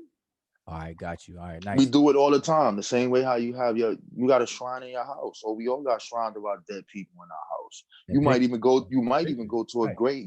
You might even go to the grave and go talk to that loved one. Okay, got you. So but they not gonna talk back to you. But the Egyptians believe that those goddamn cars and the bars come back. And they believe them shit inhabit statues and all that wild shit. Spooky. Oh, so I got you, but all right. So love is something that you do, and you can observe it, right? And so love is not supernatural. It's very real, but not like a tangible real, but it's like a real. It is tangible real because it's a part of it's a part of our makeup. Well, when I'm about tangible, you can't like reach out and put it in your hand. You can't put love in your hand or nothing. Nah, you can't put it. I told you. Let me break it down for you. I'm gonna give you the God body still. Love is the highest elevation of understanding. Understanding is a compound word. So if you know the foundation, of where something stands, then you completely understand it.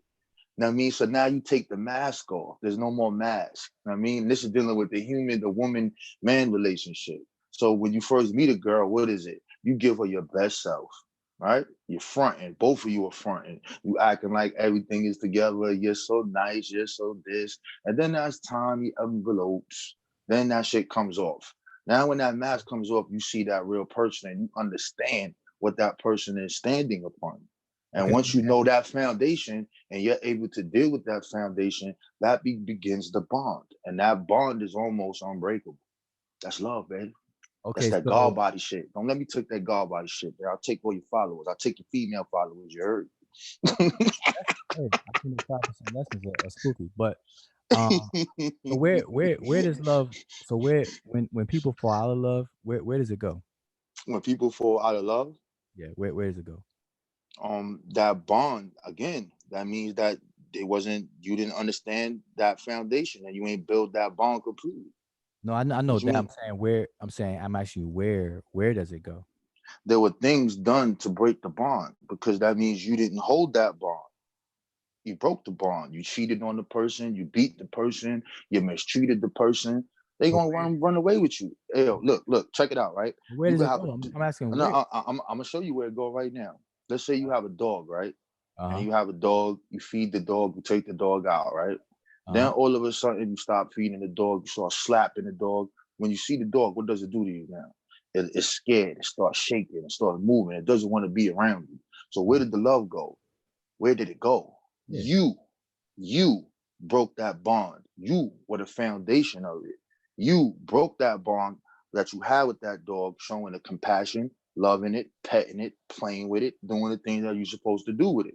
Once you do those actions, the love basically disappears, or that compassion of that other animal leaves. Okay, but where? What you mean where? Wait. You said no. You said disappears or no. The bond disappears. No, the bond disappears. The dog doesn't love you anymore because you hurt it.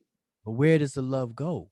You change the dog's mind. It doesn't go anywhere. The dog knows you don't love it. So why is it going to show you love?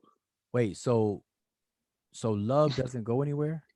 The emotion, the compassion is there at there, and you said don't go anywhere. No, it doesn't, son. Like, look, son, look. Once can it come back? Can it come back? Can love come back? Oh, now you might have daggered me on that one, so I don't know. That's the only time I'm gonna say you might have daggered me, son. I don't know if that should come back, son. Yeah, I'll hold that one. That'll be your first win. I'm gonna give you a W tonight on that one. I don't know, son. love be there. It can be. All right, man. I'm out of here, though. Yo, peace. All right, peace. I'll give you a W on that, man. Think of Emmy Cat. Damn, man, she's like your big backup. She's your best fan, man. That gotta be your girlfriend, bro. She gotta be your girlfriend. She is your backup. I give you that. So I think that's love right there, Wujawa. That's love right there, Wujawa. She always did with you, son. Yo, who else on the panel, man?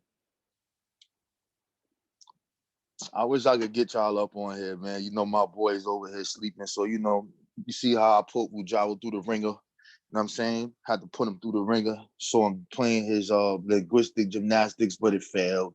He got me on the last one though, so I'll give him a W on that last one. I don't know if you can get that love back, man. I give him that last one. Yeah, man. Well, we have another late night on Unbiased. This time he wasn't involved in the conversation. Yeah, it was a rough one. So let me see what's going on in here, man. Easy Bands is up. My girl, Miss Tiffany, the ultimate Miss Tiffany is up. Untouchable. My man Tim's is in the building. Big up to my supporters. Big up to my hater, Mika One, my biggest hater. And yeah, man. So people who claim they don't have beliefs, etc., are liars. Wow.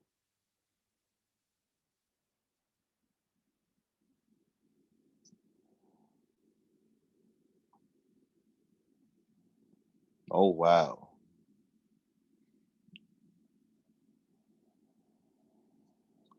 Damn. Y'all was going in this chat, yo. Who is these people beefing with?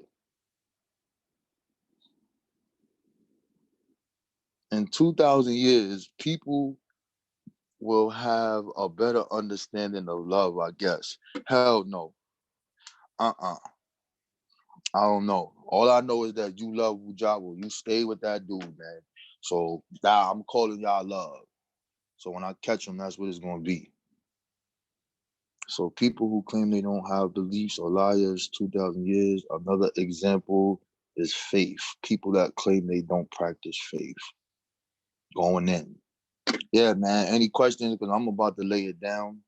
My sleeping patterns is completely messed up. It's 5 a.m. over here. The sun should be rising in another 45 minutes. I didn't work out yesterday, so I feel bad. Today, I got to kill myself. I'm going to go crazy on the pull-up bar today.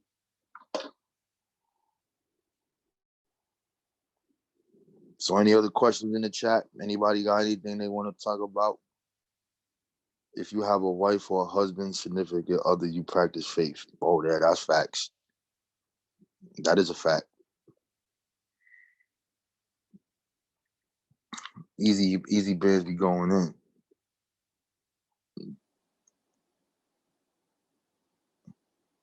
Look at her. She was helping him. What makes love go? Oh, God. Y'all disgusting. Let me cut you drop. Well, I'm out of here, man. I guess nobody got no questions in the chat.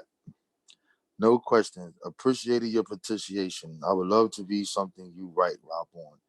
Yeah, you're not gonna want to read my book, Emmy Cat. My book is dealing with the now you might want to read it. It's dealing with the 5%. And that right there is something that I've been wanting to write. Dealing with the history of the founders. And I'm going through something that I've never seen done before, breaking down all those lessons using history, archaeology, and science. And what can't be proven, I will tell you that it's pseudo. I will tell you that it's spooky. My other little pamphlets are made in catechisms. So let me give you an example of one. I'm going to put it on the screen so you can see how it's going to look. So they're going to be based off of African-American history, and they're going to be in a question and answer format. So let me blow this up here real quick. Put this on the screen.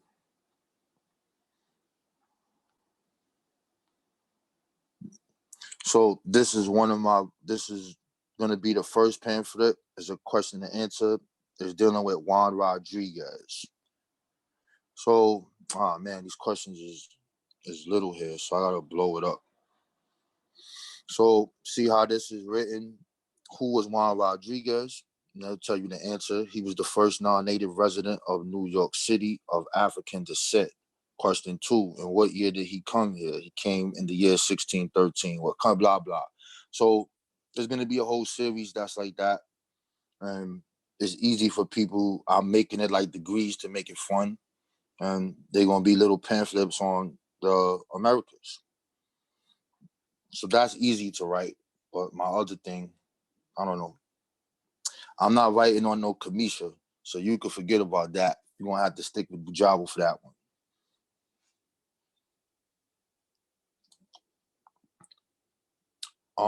Rabon, do some of the gods from the nation deal with evolution? Yes, I deal with evolution. But I have a discrepancy with certain parts of it. But overall, I agree with the concepts of that. So you got different gods that deal with different things. You know, so Ngozi, his background is a 5%er. He told you, I don't know if he told y'all that, but he deals with genetics. And that's what that's about. But yeah, some gods deal with that. Some don't. Some think it's completely garbage. But yeah, we deal with that. It's not a prerequisite though, but you should deal with it. Miss Tiffany giving me a big up. Oh, okay, Emmy Cut. Yeah, it's dope. I had a good build last night, but you know, our brother Bias ain't like the beginning of the build, so he took the video down. But I went through like some history of it, what the differences are. Yeah, man. It's sort of like a mystery system, though. You got to go through degrees and learn certain things before you move up. But it's a self-help thing. So if you're not a person that's really independent, then that's not going to work it doesn't work for everybody.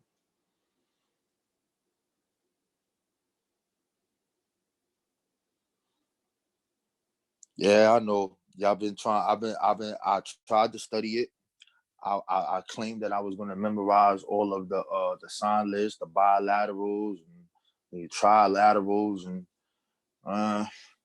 it's not for me. I tried. I wanted to learn it, and I gave up. But only major things I like about Kemet, as far as traditions, I like all of the cosmologies. I like that, and I like the astronomy. A lot of people don't talk about the astronomy text. That'll be my next build with Bujawa. I'm gonna throw it on the screen on him real quick. We gonna pick his brain and see what he knows. But I deal with that, and I like the mathematics part, as far as the symbolic mathematics that's inside of their stories. And that's really it. I don't like the magic part. I don't like all the other tales and stuff. I like some of the instructions. Those are dope. Remind you of the Bible a little bit, but you can use them. You know what I'm saying? But we here, man. We here. We are in the building. 5 o'clock in the morning, they got me up. Yo, this shit crazy. Let me see what else I could put up here, man. I'm gonna drop a little something before I bounce. Drop a little something before I biz ounce. I'm gonna drop something before I bounce. Waiting for this book to load up.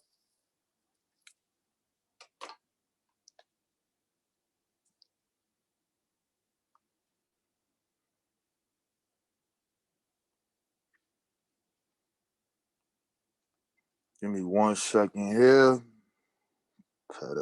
Why is this taking so long, man? Pedagogy.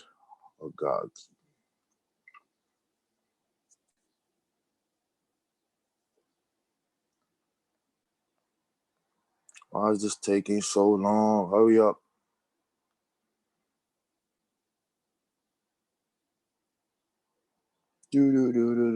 Come on.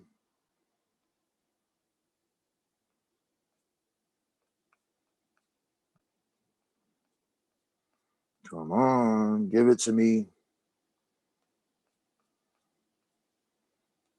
Oh, man. This thing is now going. All right, it's almost loading, almost loading. Almost loading. Come on. Hurry up.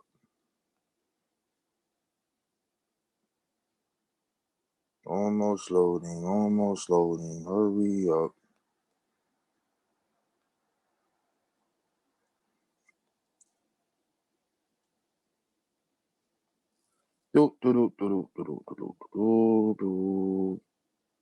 Come on. Damn, this thing is tough. I better just get on my computer, man. But then I won't be able to log on. I can't stand sitting down too long, yo. All right. 1978. Oh, well, this thing is taking too long, man. So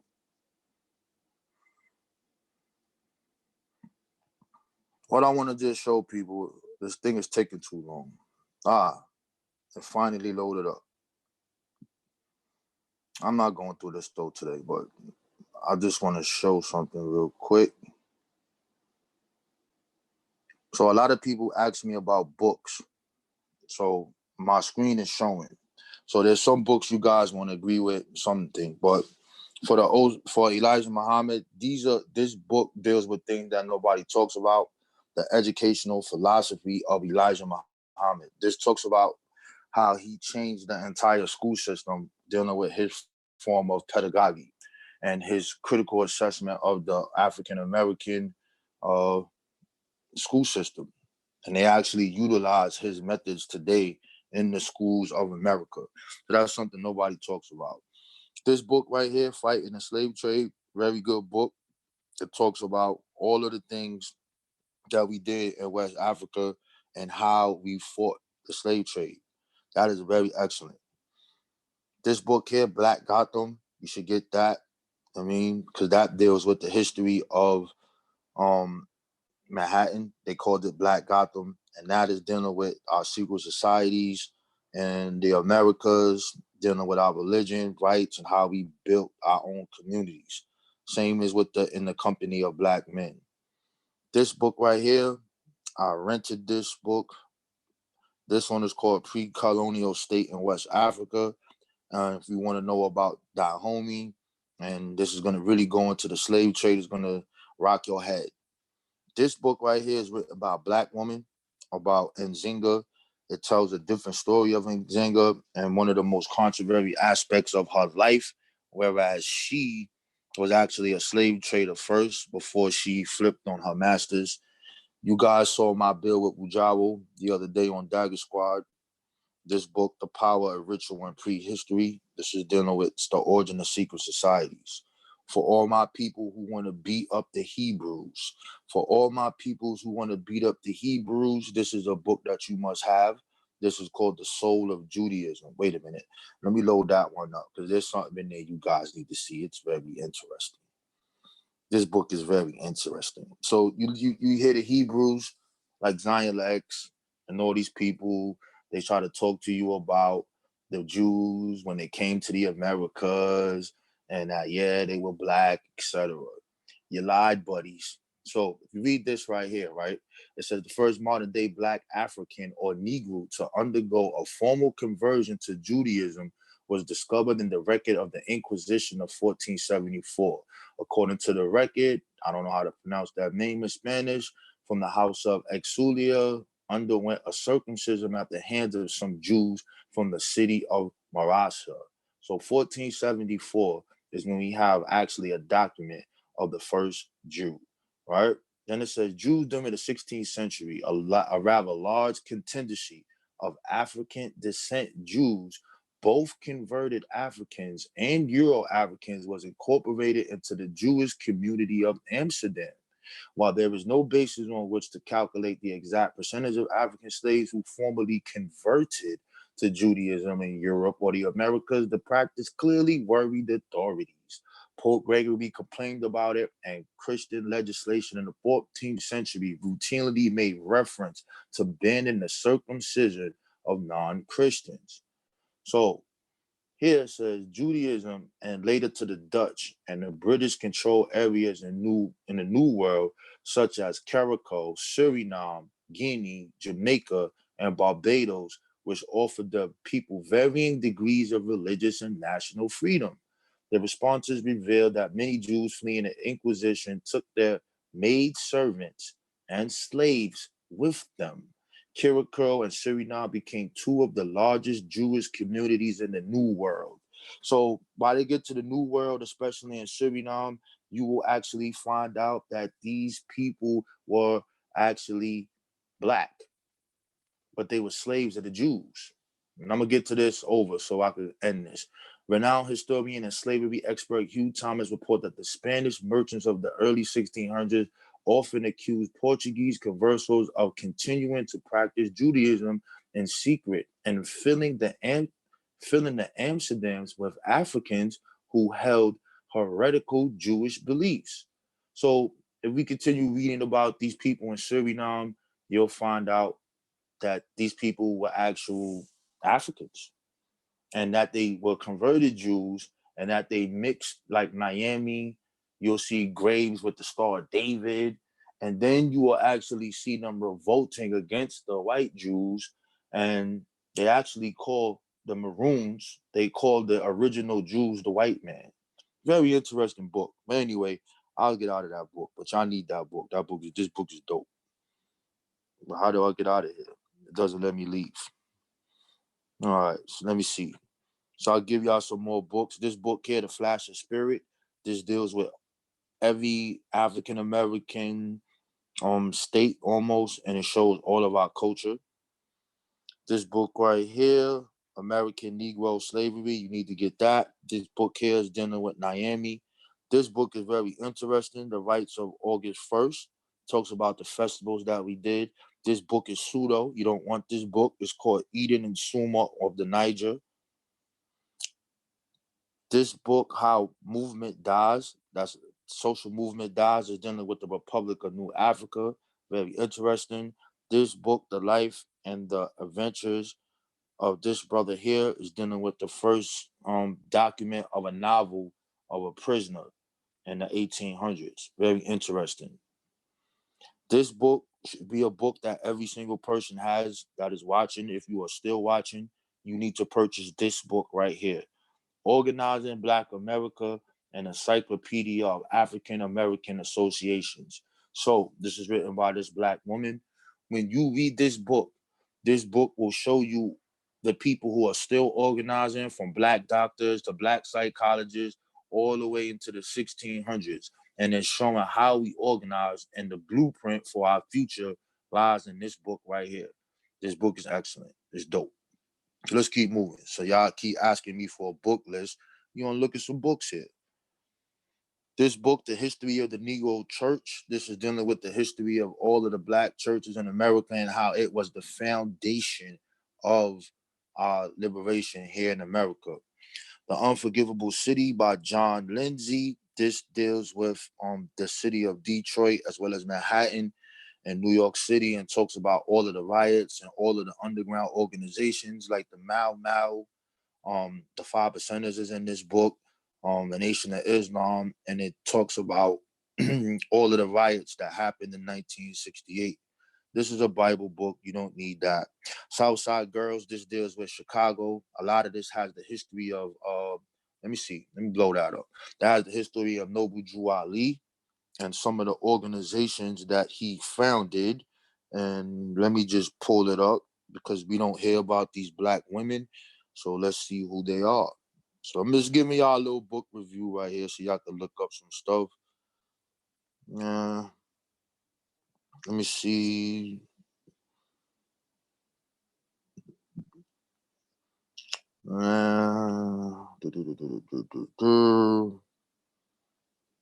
This is going into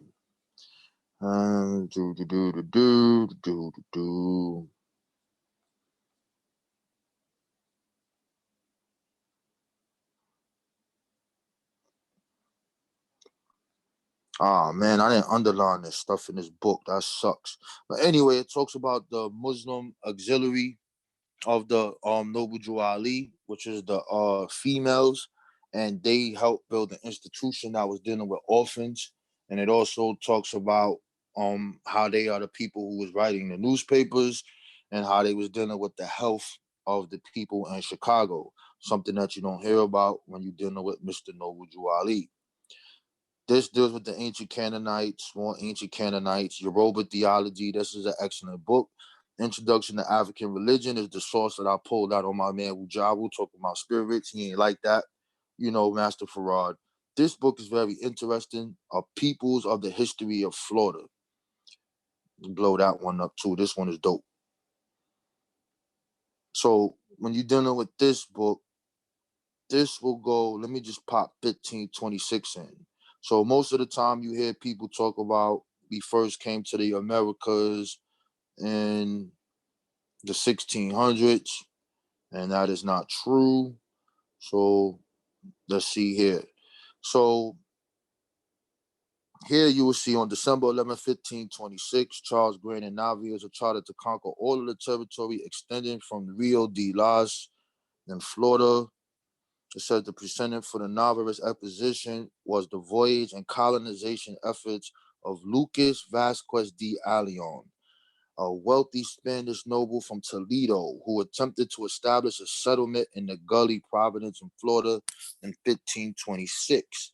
The settlement of 600 settlers included enslaved Africans from Santo Domingo.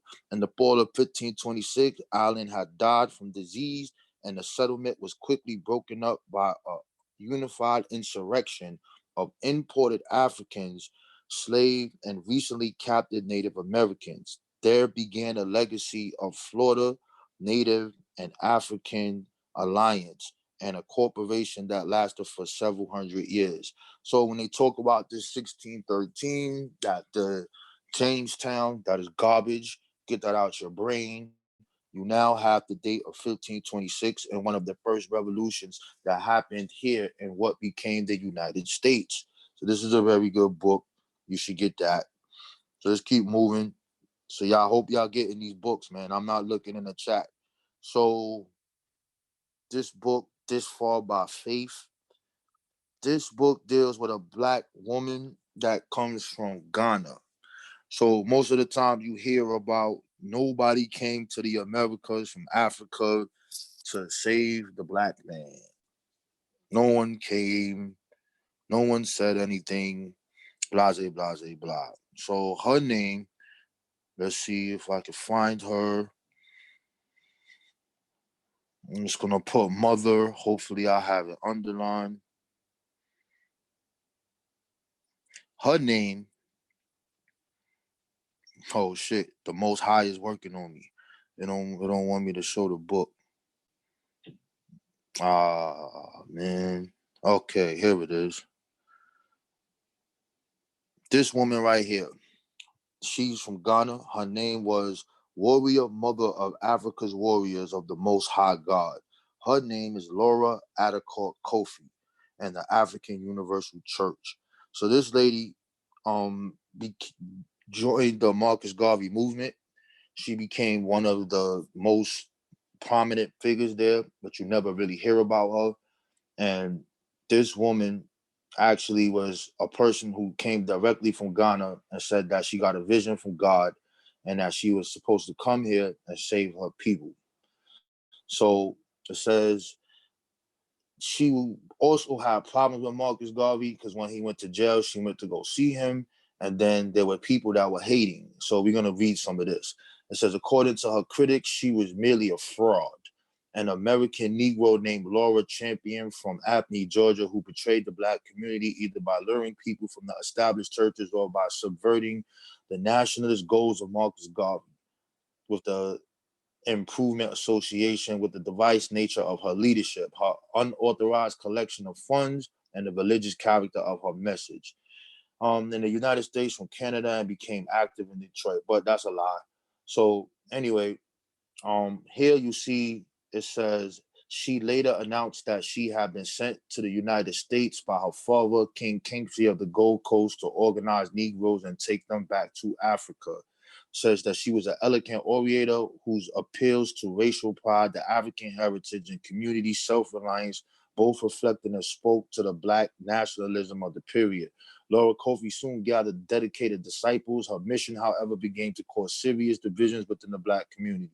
Blah, blah, blah. So anyway, the sad thing that happens in all organizations, she was killed by members of the UNIA, and those people were found not guilty. And she basically had a big going away. That was sad. But anyway, you have a person to look up. Her name is Laura Kofi. You need to get that book. She's gonna keep going. This is the history of Harlem. This book is dope since we talking about the Black woman.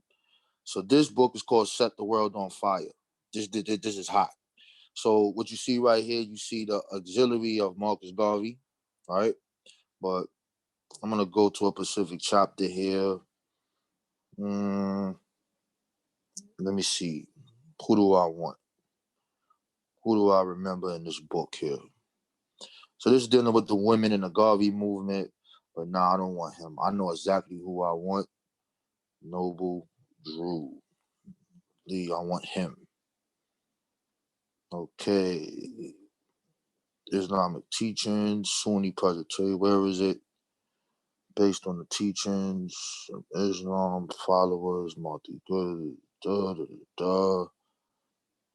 Okay, let me see if it's this one.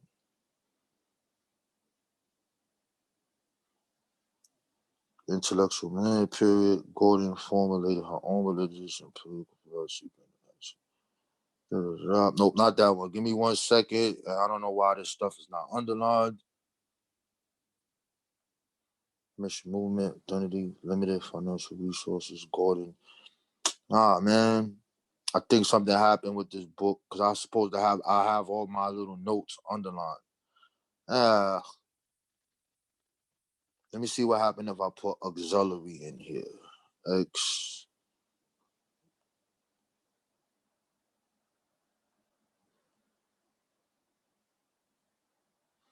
No, it's not. Anyway, this book deals with a bunch of women that deals with Black nationalism, but I was looking for something that's not underlined in there and I don't feel like going through it. This book here is dealing with Britain's Black Debt. This is dealing with the person who got reparations in the Caribbean and why the ADOS is beefing.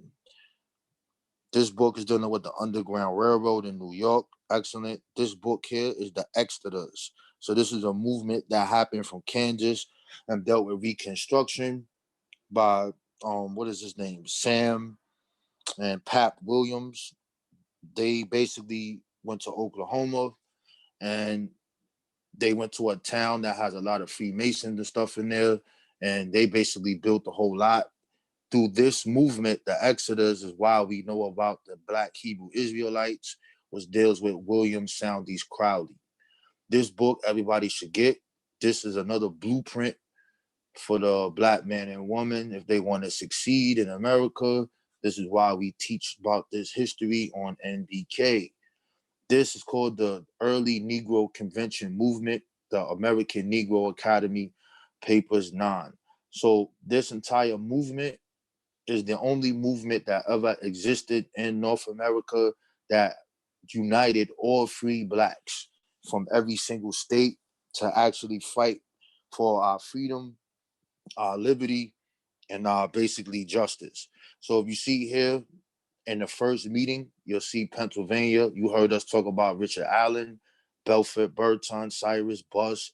You see New York. You see these people in Connecticut. You see Rhode Island, Maryland, Delaware, Virginia, Pennsylvania, more people. And one of the questions we had was immigration because we didn't want to stay in America because we were not getting treated right. And this is what they said. The question of immigration to Canada West after exhaustion discussions was continued during 2 days of the convention sessions was recommended as a measure of relief against the persecution from which the colored Americans suffered in many places in the North. These Africans went to go off to build a college. And this is what they were striving to do. And this is what they did. It said, the question exciting greatest interest was one which proposed the purchase of other lands for settlement in Canada for 800 acres of land and had already been secured. 2,000 individuals had left the soil of their birth, crossed the line, and laid the foundation for a structure with promise and asylum for the colored population of the United States. They had already erected 200 log houses and 500 acres of land and have been brought under cultivation. By hostility to the settlement of the Negro in the section have been manifested by Canadians, many of whom would sell no land to the Negro. This may explain the hesitation of the convention. So we tried to leave America. We tried to go to Canada. We tried to go to Haiti. And we even tried to go to Africa. And it didn't work out. So give y'all some more books. This is dealing with the Gullah Queen. You need to get that. This book is official right here. African American Historic Burial Grounds and Grave Sites in New England, which is in America. This shows like the tombstones with our name on it. Let me blow one up. Now I might stop after this, man, because I got too many books, man. So y'all know I'll be reading these things. I just don't be having them. I'm just pulling the book up and I'm talking to you directly what's in the book. So see here, these are dealing with gravestones. And during these burial grounds, these was the place that we would actually go to take care of our rituals and stuff like that, because we wasn't allowed to practice our African traditions. You know, let me see. I just want to pull up one section I know that should be underlined in this book. Yeah, the enslaved, they're changing their names. Is it this one? Ah, man. Oh, I think I did find it. What is this? Okay, so you see right here, it says, does for the, it shows you how we can prove this is for the Hebrews or the fake Native Americans who try to say we not Africans. It says, does for those boys born on a Sunday, we see the name Kwashe, often shortened to Kwash for Monday, Kujo for Tuesday, Kuba Naya, often shortened to Cubby for Wednesday, Kuku for Thursday, Yarrow for Friday, and Kofi, usually spelled as Cuffy or shortened to Cuff. For Saturday, Kwame. African girls too were given names based on the day of the week on which they were born, but these do not seem to have been commonly retained in New England. One such survival is found in Bristol, Rhode Island, for Aju D. Wolf, a former slave owned for many years by one of the largest slave trading families in America. Her grave name comes from the Akan people in Ghana for girls born on Monday. So you can see the name here. See, in memory of Solomon Nubia, gravestone, Solomon Nubia, Tiki, these are all African names. Tell the Aboriginals to go eat something. Tell the Hebrews stop fronting. Nobody came over here with them weird names. All right, let's keep on moving. This book is good. The Black Indian Slave Narratives. What is this? The Religious Instruction of the Negroes, very important. African breeding of American slaves. This book is important because, again, dealing with people who question the slave trade, they try to tell you how did the numbers jump from 1860 to 4 million, and it was a couple of 100,000. In this book, it will demonstrate the breeding that they were doing to African women, making them have 15 or 20 kids before they could be free. This book is very important. I freed myself. This is showing how we are responsible for the Revolutionary War, the Civil War, and how we did not wait for Abraham Lincoln and we freed ourselves. This book right here, Fugitive Slaves and the Unfinished American Revolution, this book touches on, I think, 6 stories or 8 stories, or it says 8 cases, but these are dealing with people in Americas who are fighting for freedom. You will see multiple organizations, and they're called vigilance committees. In this specific book right here, you'll learn about a person named Sharadak Minkins. Sharadak Minkins is from the 1850s, and there were Freemasons, one person named Lou Hayden, and another person named John Corbin.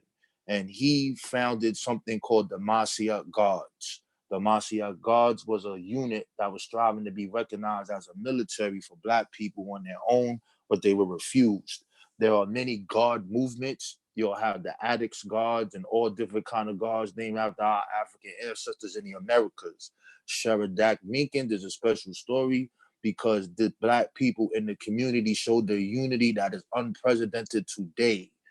His specific story is not told in schools. Why is it not told in school? Because it's talking about a Pacific unity that they don't want us to know about. What happened in Sharadak Minkins' case?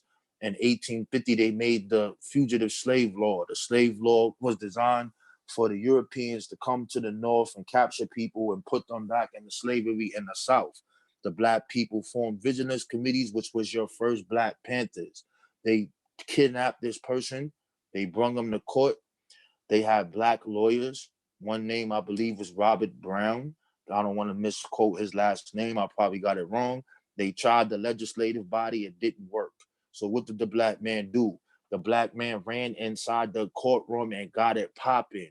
Beat up the guards, beat up everybody, grabbed the Black man and freed him and sent him to Canada. Another case in there is with a person named Anthony Burns. So you can look him up on Wikipedia. Same type of incident, but in this person, the actual sheriffs got shot. So this is in the 1850s. This is the things that they don't want to teach you. And this is why we call it New Black Knowledge. This book right here is called Masonic Abolitionists. This goes out to all of you people who talk about Freemasons and all these things of that nature. This is dealing with the city of Chicago. These specific Black Masons in this abolitionist book is showing you how they ran the Underground Railroad to free the Black man, woman, and child. So F you and your crazy worshiping devil stories. This next book right here is the geography of the Underground Railroad. This is very important because that deals with all of the communities and show you exactly what it was. The Underground Railroad was not a train station. It was dealing with Pacific paths that was coming across the Dixon line. And under that river, they made the claim that they went to the Underground Railroad. This one, Black Rebellions and Slave Revolts, deals with all of the revolts in the Americas. This book here, Rituals of Resistance, African Atlantic Religion in Congo and the Low Country South. This shows us using those figures that you see in the Congo there. That is called an Nsiki figure. So all of those little pins that you see there, they represent Pacific ancestors. Inside of there is a little circle. So in that circle is where they will put the medicine in to help heal the people. So if you erase the spooky, you will see that they use this as a form to deal with their medication with ritual. The River Flows On. This is another good book that deals with the science of us being here and again, dealing with revolution. This book is very important if you want to know this. Let's blow this book up. This is very interesting. This is called The Art of Conversion. This book is dealing with the Congo and the first people who accepted Christianity and how it actually came to America. So in this book, you will also learn about persons such as this person, which is Don Miguel Castro, 1634. This is a very important figure. And you will learn about the Portuguese. These are real actual pictures of what's going on in the Congo with these Black kings who sold out and wanted to be a Christian for power so they could defeat their other African brothers. In this book, you will also see the person named Kemper Vita. That is the first Black woman who said that Jesus was a Black man that was born in the Congo. She made a revolutionary movement to beat and stomp the Portuguese. She was murdered and she still had followers. So in order to convince the followers for them to stop following her, they dug her body up and burnt her body and the bones. Her followers were known to start the Anatolian movement. The Anatolian movement comes to the Americas, and those are the people who are in the Stono Rebellion. And those people are also a part of the Haitian Revolution. So I like these pictures because they're real good. And yeah, this is a good book. Y'all need that book. That book gonna be cost $10. So that don't cost that much. So I'm gonna keep going through these books. You gonna keep looking at them. Yeah, that's the Yoruba. I don't like that book. That dude is crazy. Plato. This book is dope. The Way of Our Elders. This is the West African philosophy. And that book is ultimate. This book here, Igbo in the Atlantic World, shows you all the Igbos that came to the world, their culture, their customs, their secret societies, and how they banded together to deal with revolution. This book kills all Hebrews on sight. This is called The Chosen People. And we're going to go through just one of them real quick. Make sure you get your snapshots out, and then you're going to see something real special. So the Hebrews like to bang on Africa, and they want to tell you about all this madness. Anyway, the first Black Hebrew that taught theology was a man named William Saunders Crowley. He is part of the Exodus movement. Well, what did he do? He sent this man, a West Indian-born Albert Christian who became a part of the Church and God of Christ, to Cape Colony, South Africa in 1903, thereby influencing African-led churches in the 20th century. So the Hebrews want to bang about Africa and say, fuck Africa, but the person who brought the Black theology of Hebrews here was a Pan-Africanist and a Freemasonry and sent people to the colonies in Africa. Not only did this take place, they also sent people here to Africa, and let me see, okay.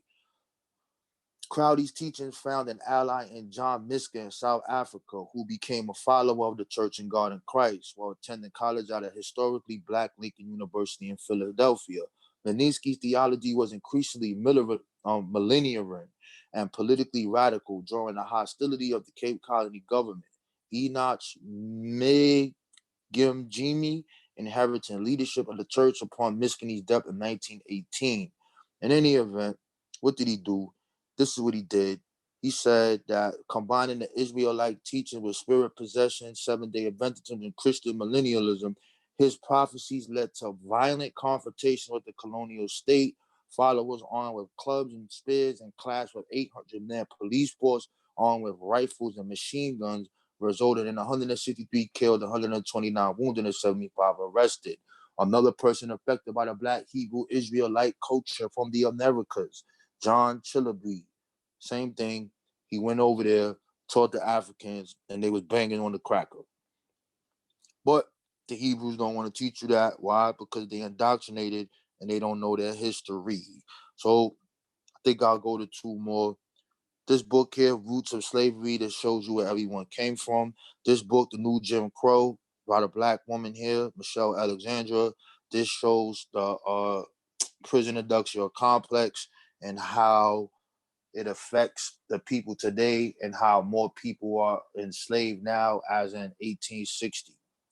This book, Mythic Past, dealing with the Bible. This book is okay for you Bible heads, Plato and the creation of the Hebrew Bible. This book here, African Americans and the creation of the Atlantic world. This deals with the beginning of the slave trade, if you want to know that, written by John Thornton. This book right here, The Journey of Man by Spencer Wells. He has a video, so you should look him up, Spencer Wells. This is dealing with population genetics and DNA and how we emerge from our haplogroups and spread around the world. This is Egypt, Sumeria, ancient Egypt before writing. This book here, Slavery, Exiles, dealing with the Maroons in Florida. This book, I didn't read this book at all. I bought it for one thing that I wanted out of the book, and it's talking about Moors in the Americas. Y'all seen this pseudo book, Did Moses Exist? Dead Sea Scrolls, Bible. This is the worst book ever written in history. The Africans who wrote the Bible, this book is straight garbage. This book right here, The History of Jamaica, very interesting. Talks about the early Maroons and how the British came and the Dutch and how the Igbos and the Congo people was there. This right here is a good book, The History of the Yoruba people. And this book is dope because it dispels the myth for the Yoruba coming from Canaan, also dispels the myth for the people coming from Egypt, and it also talks about the people and where they came from. This book here is dealing with Queen Nanny of the Afro Warriors. She was a leader in the Jamaican Windward Maroons. This book here, Finding the Soul Path, I'm done. But anyway, I don't know who's looking, but yeah, this book is dope here, Black Skin, White Mask. You know what I mean? Frantz Fanon, you should get to know who he is. He's known for this book, The Wretched of the Earth. This is dealing with the political science of Africa and revolution. This book here is written Blood in My Eye by George Jackson, the revolutionary soldier, Black Power, Black Gorilla Bam in the building. Anyway, I'm done. I have too many books here and I could break every book down that I had. And if somebody is still here, look in the chat and, see what's going on. Hopefully I'm not talking to myself.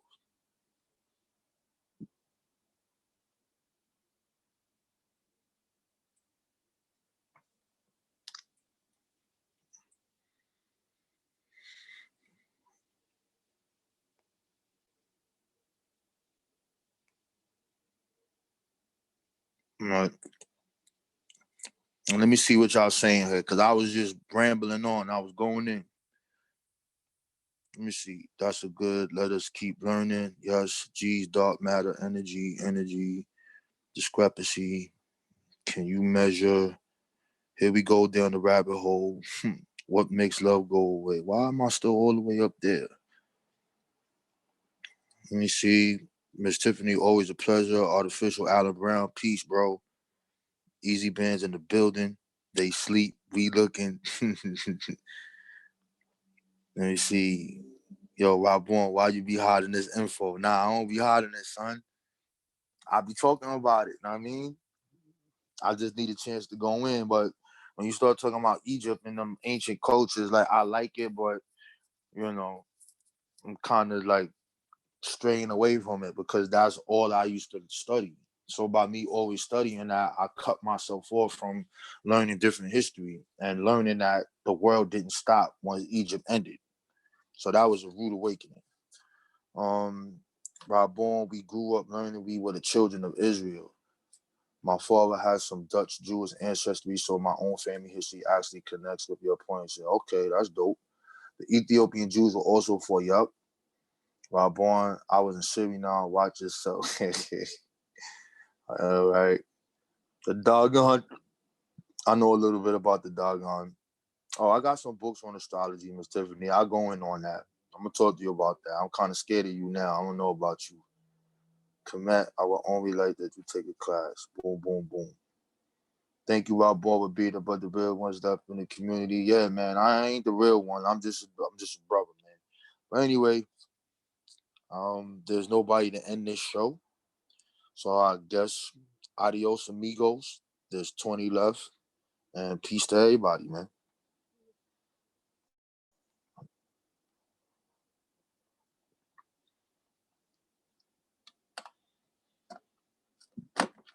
Let me log out of this thing.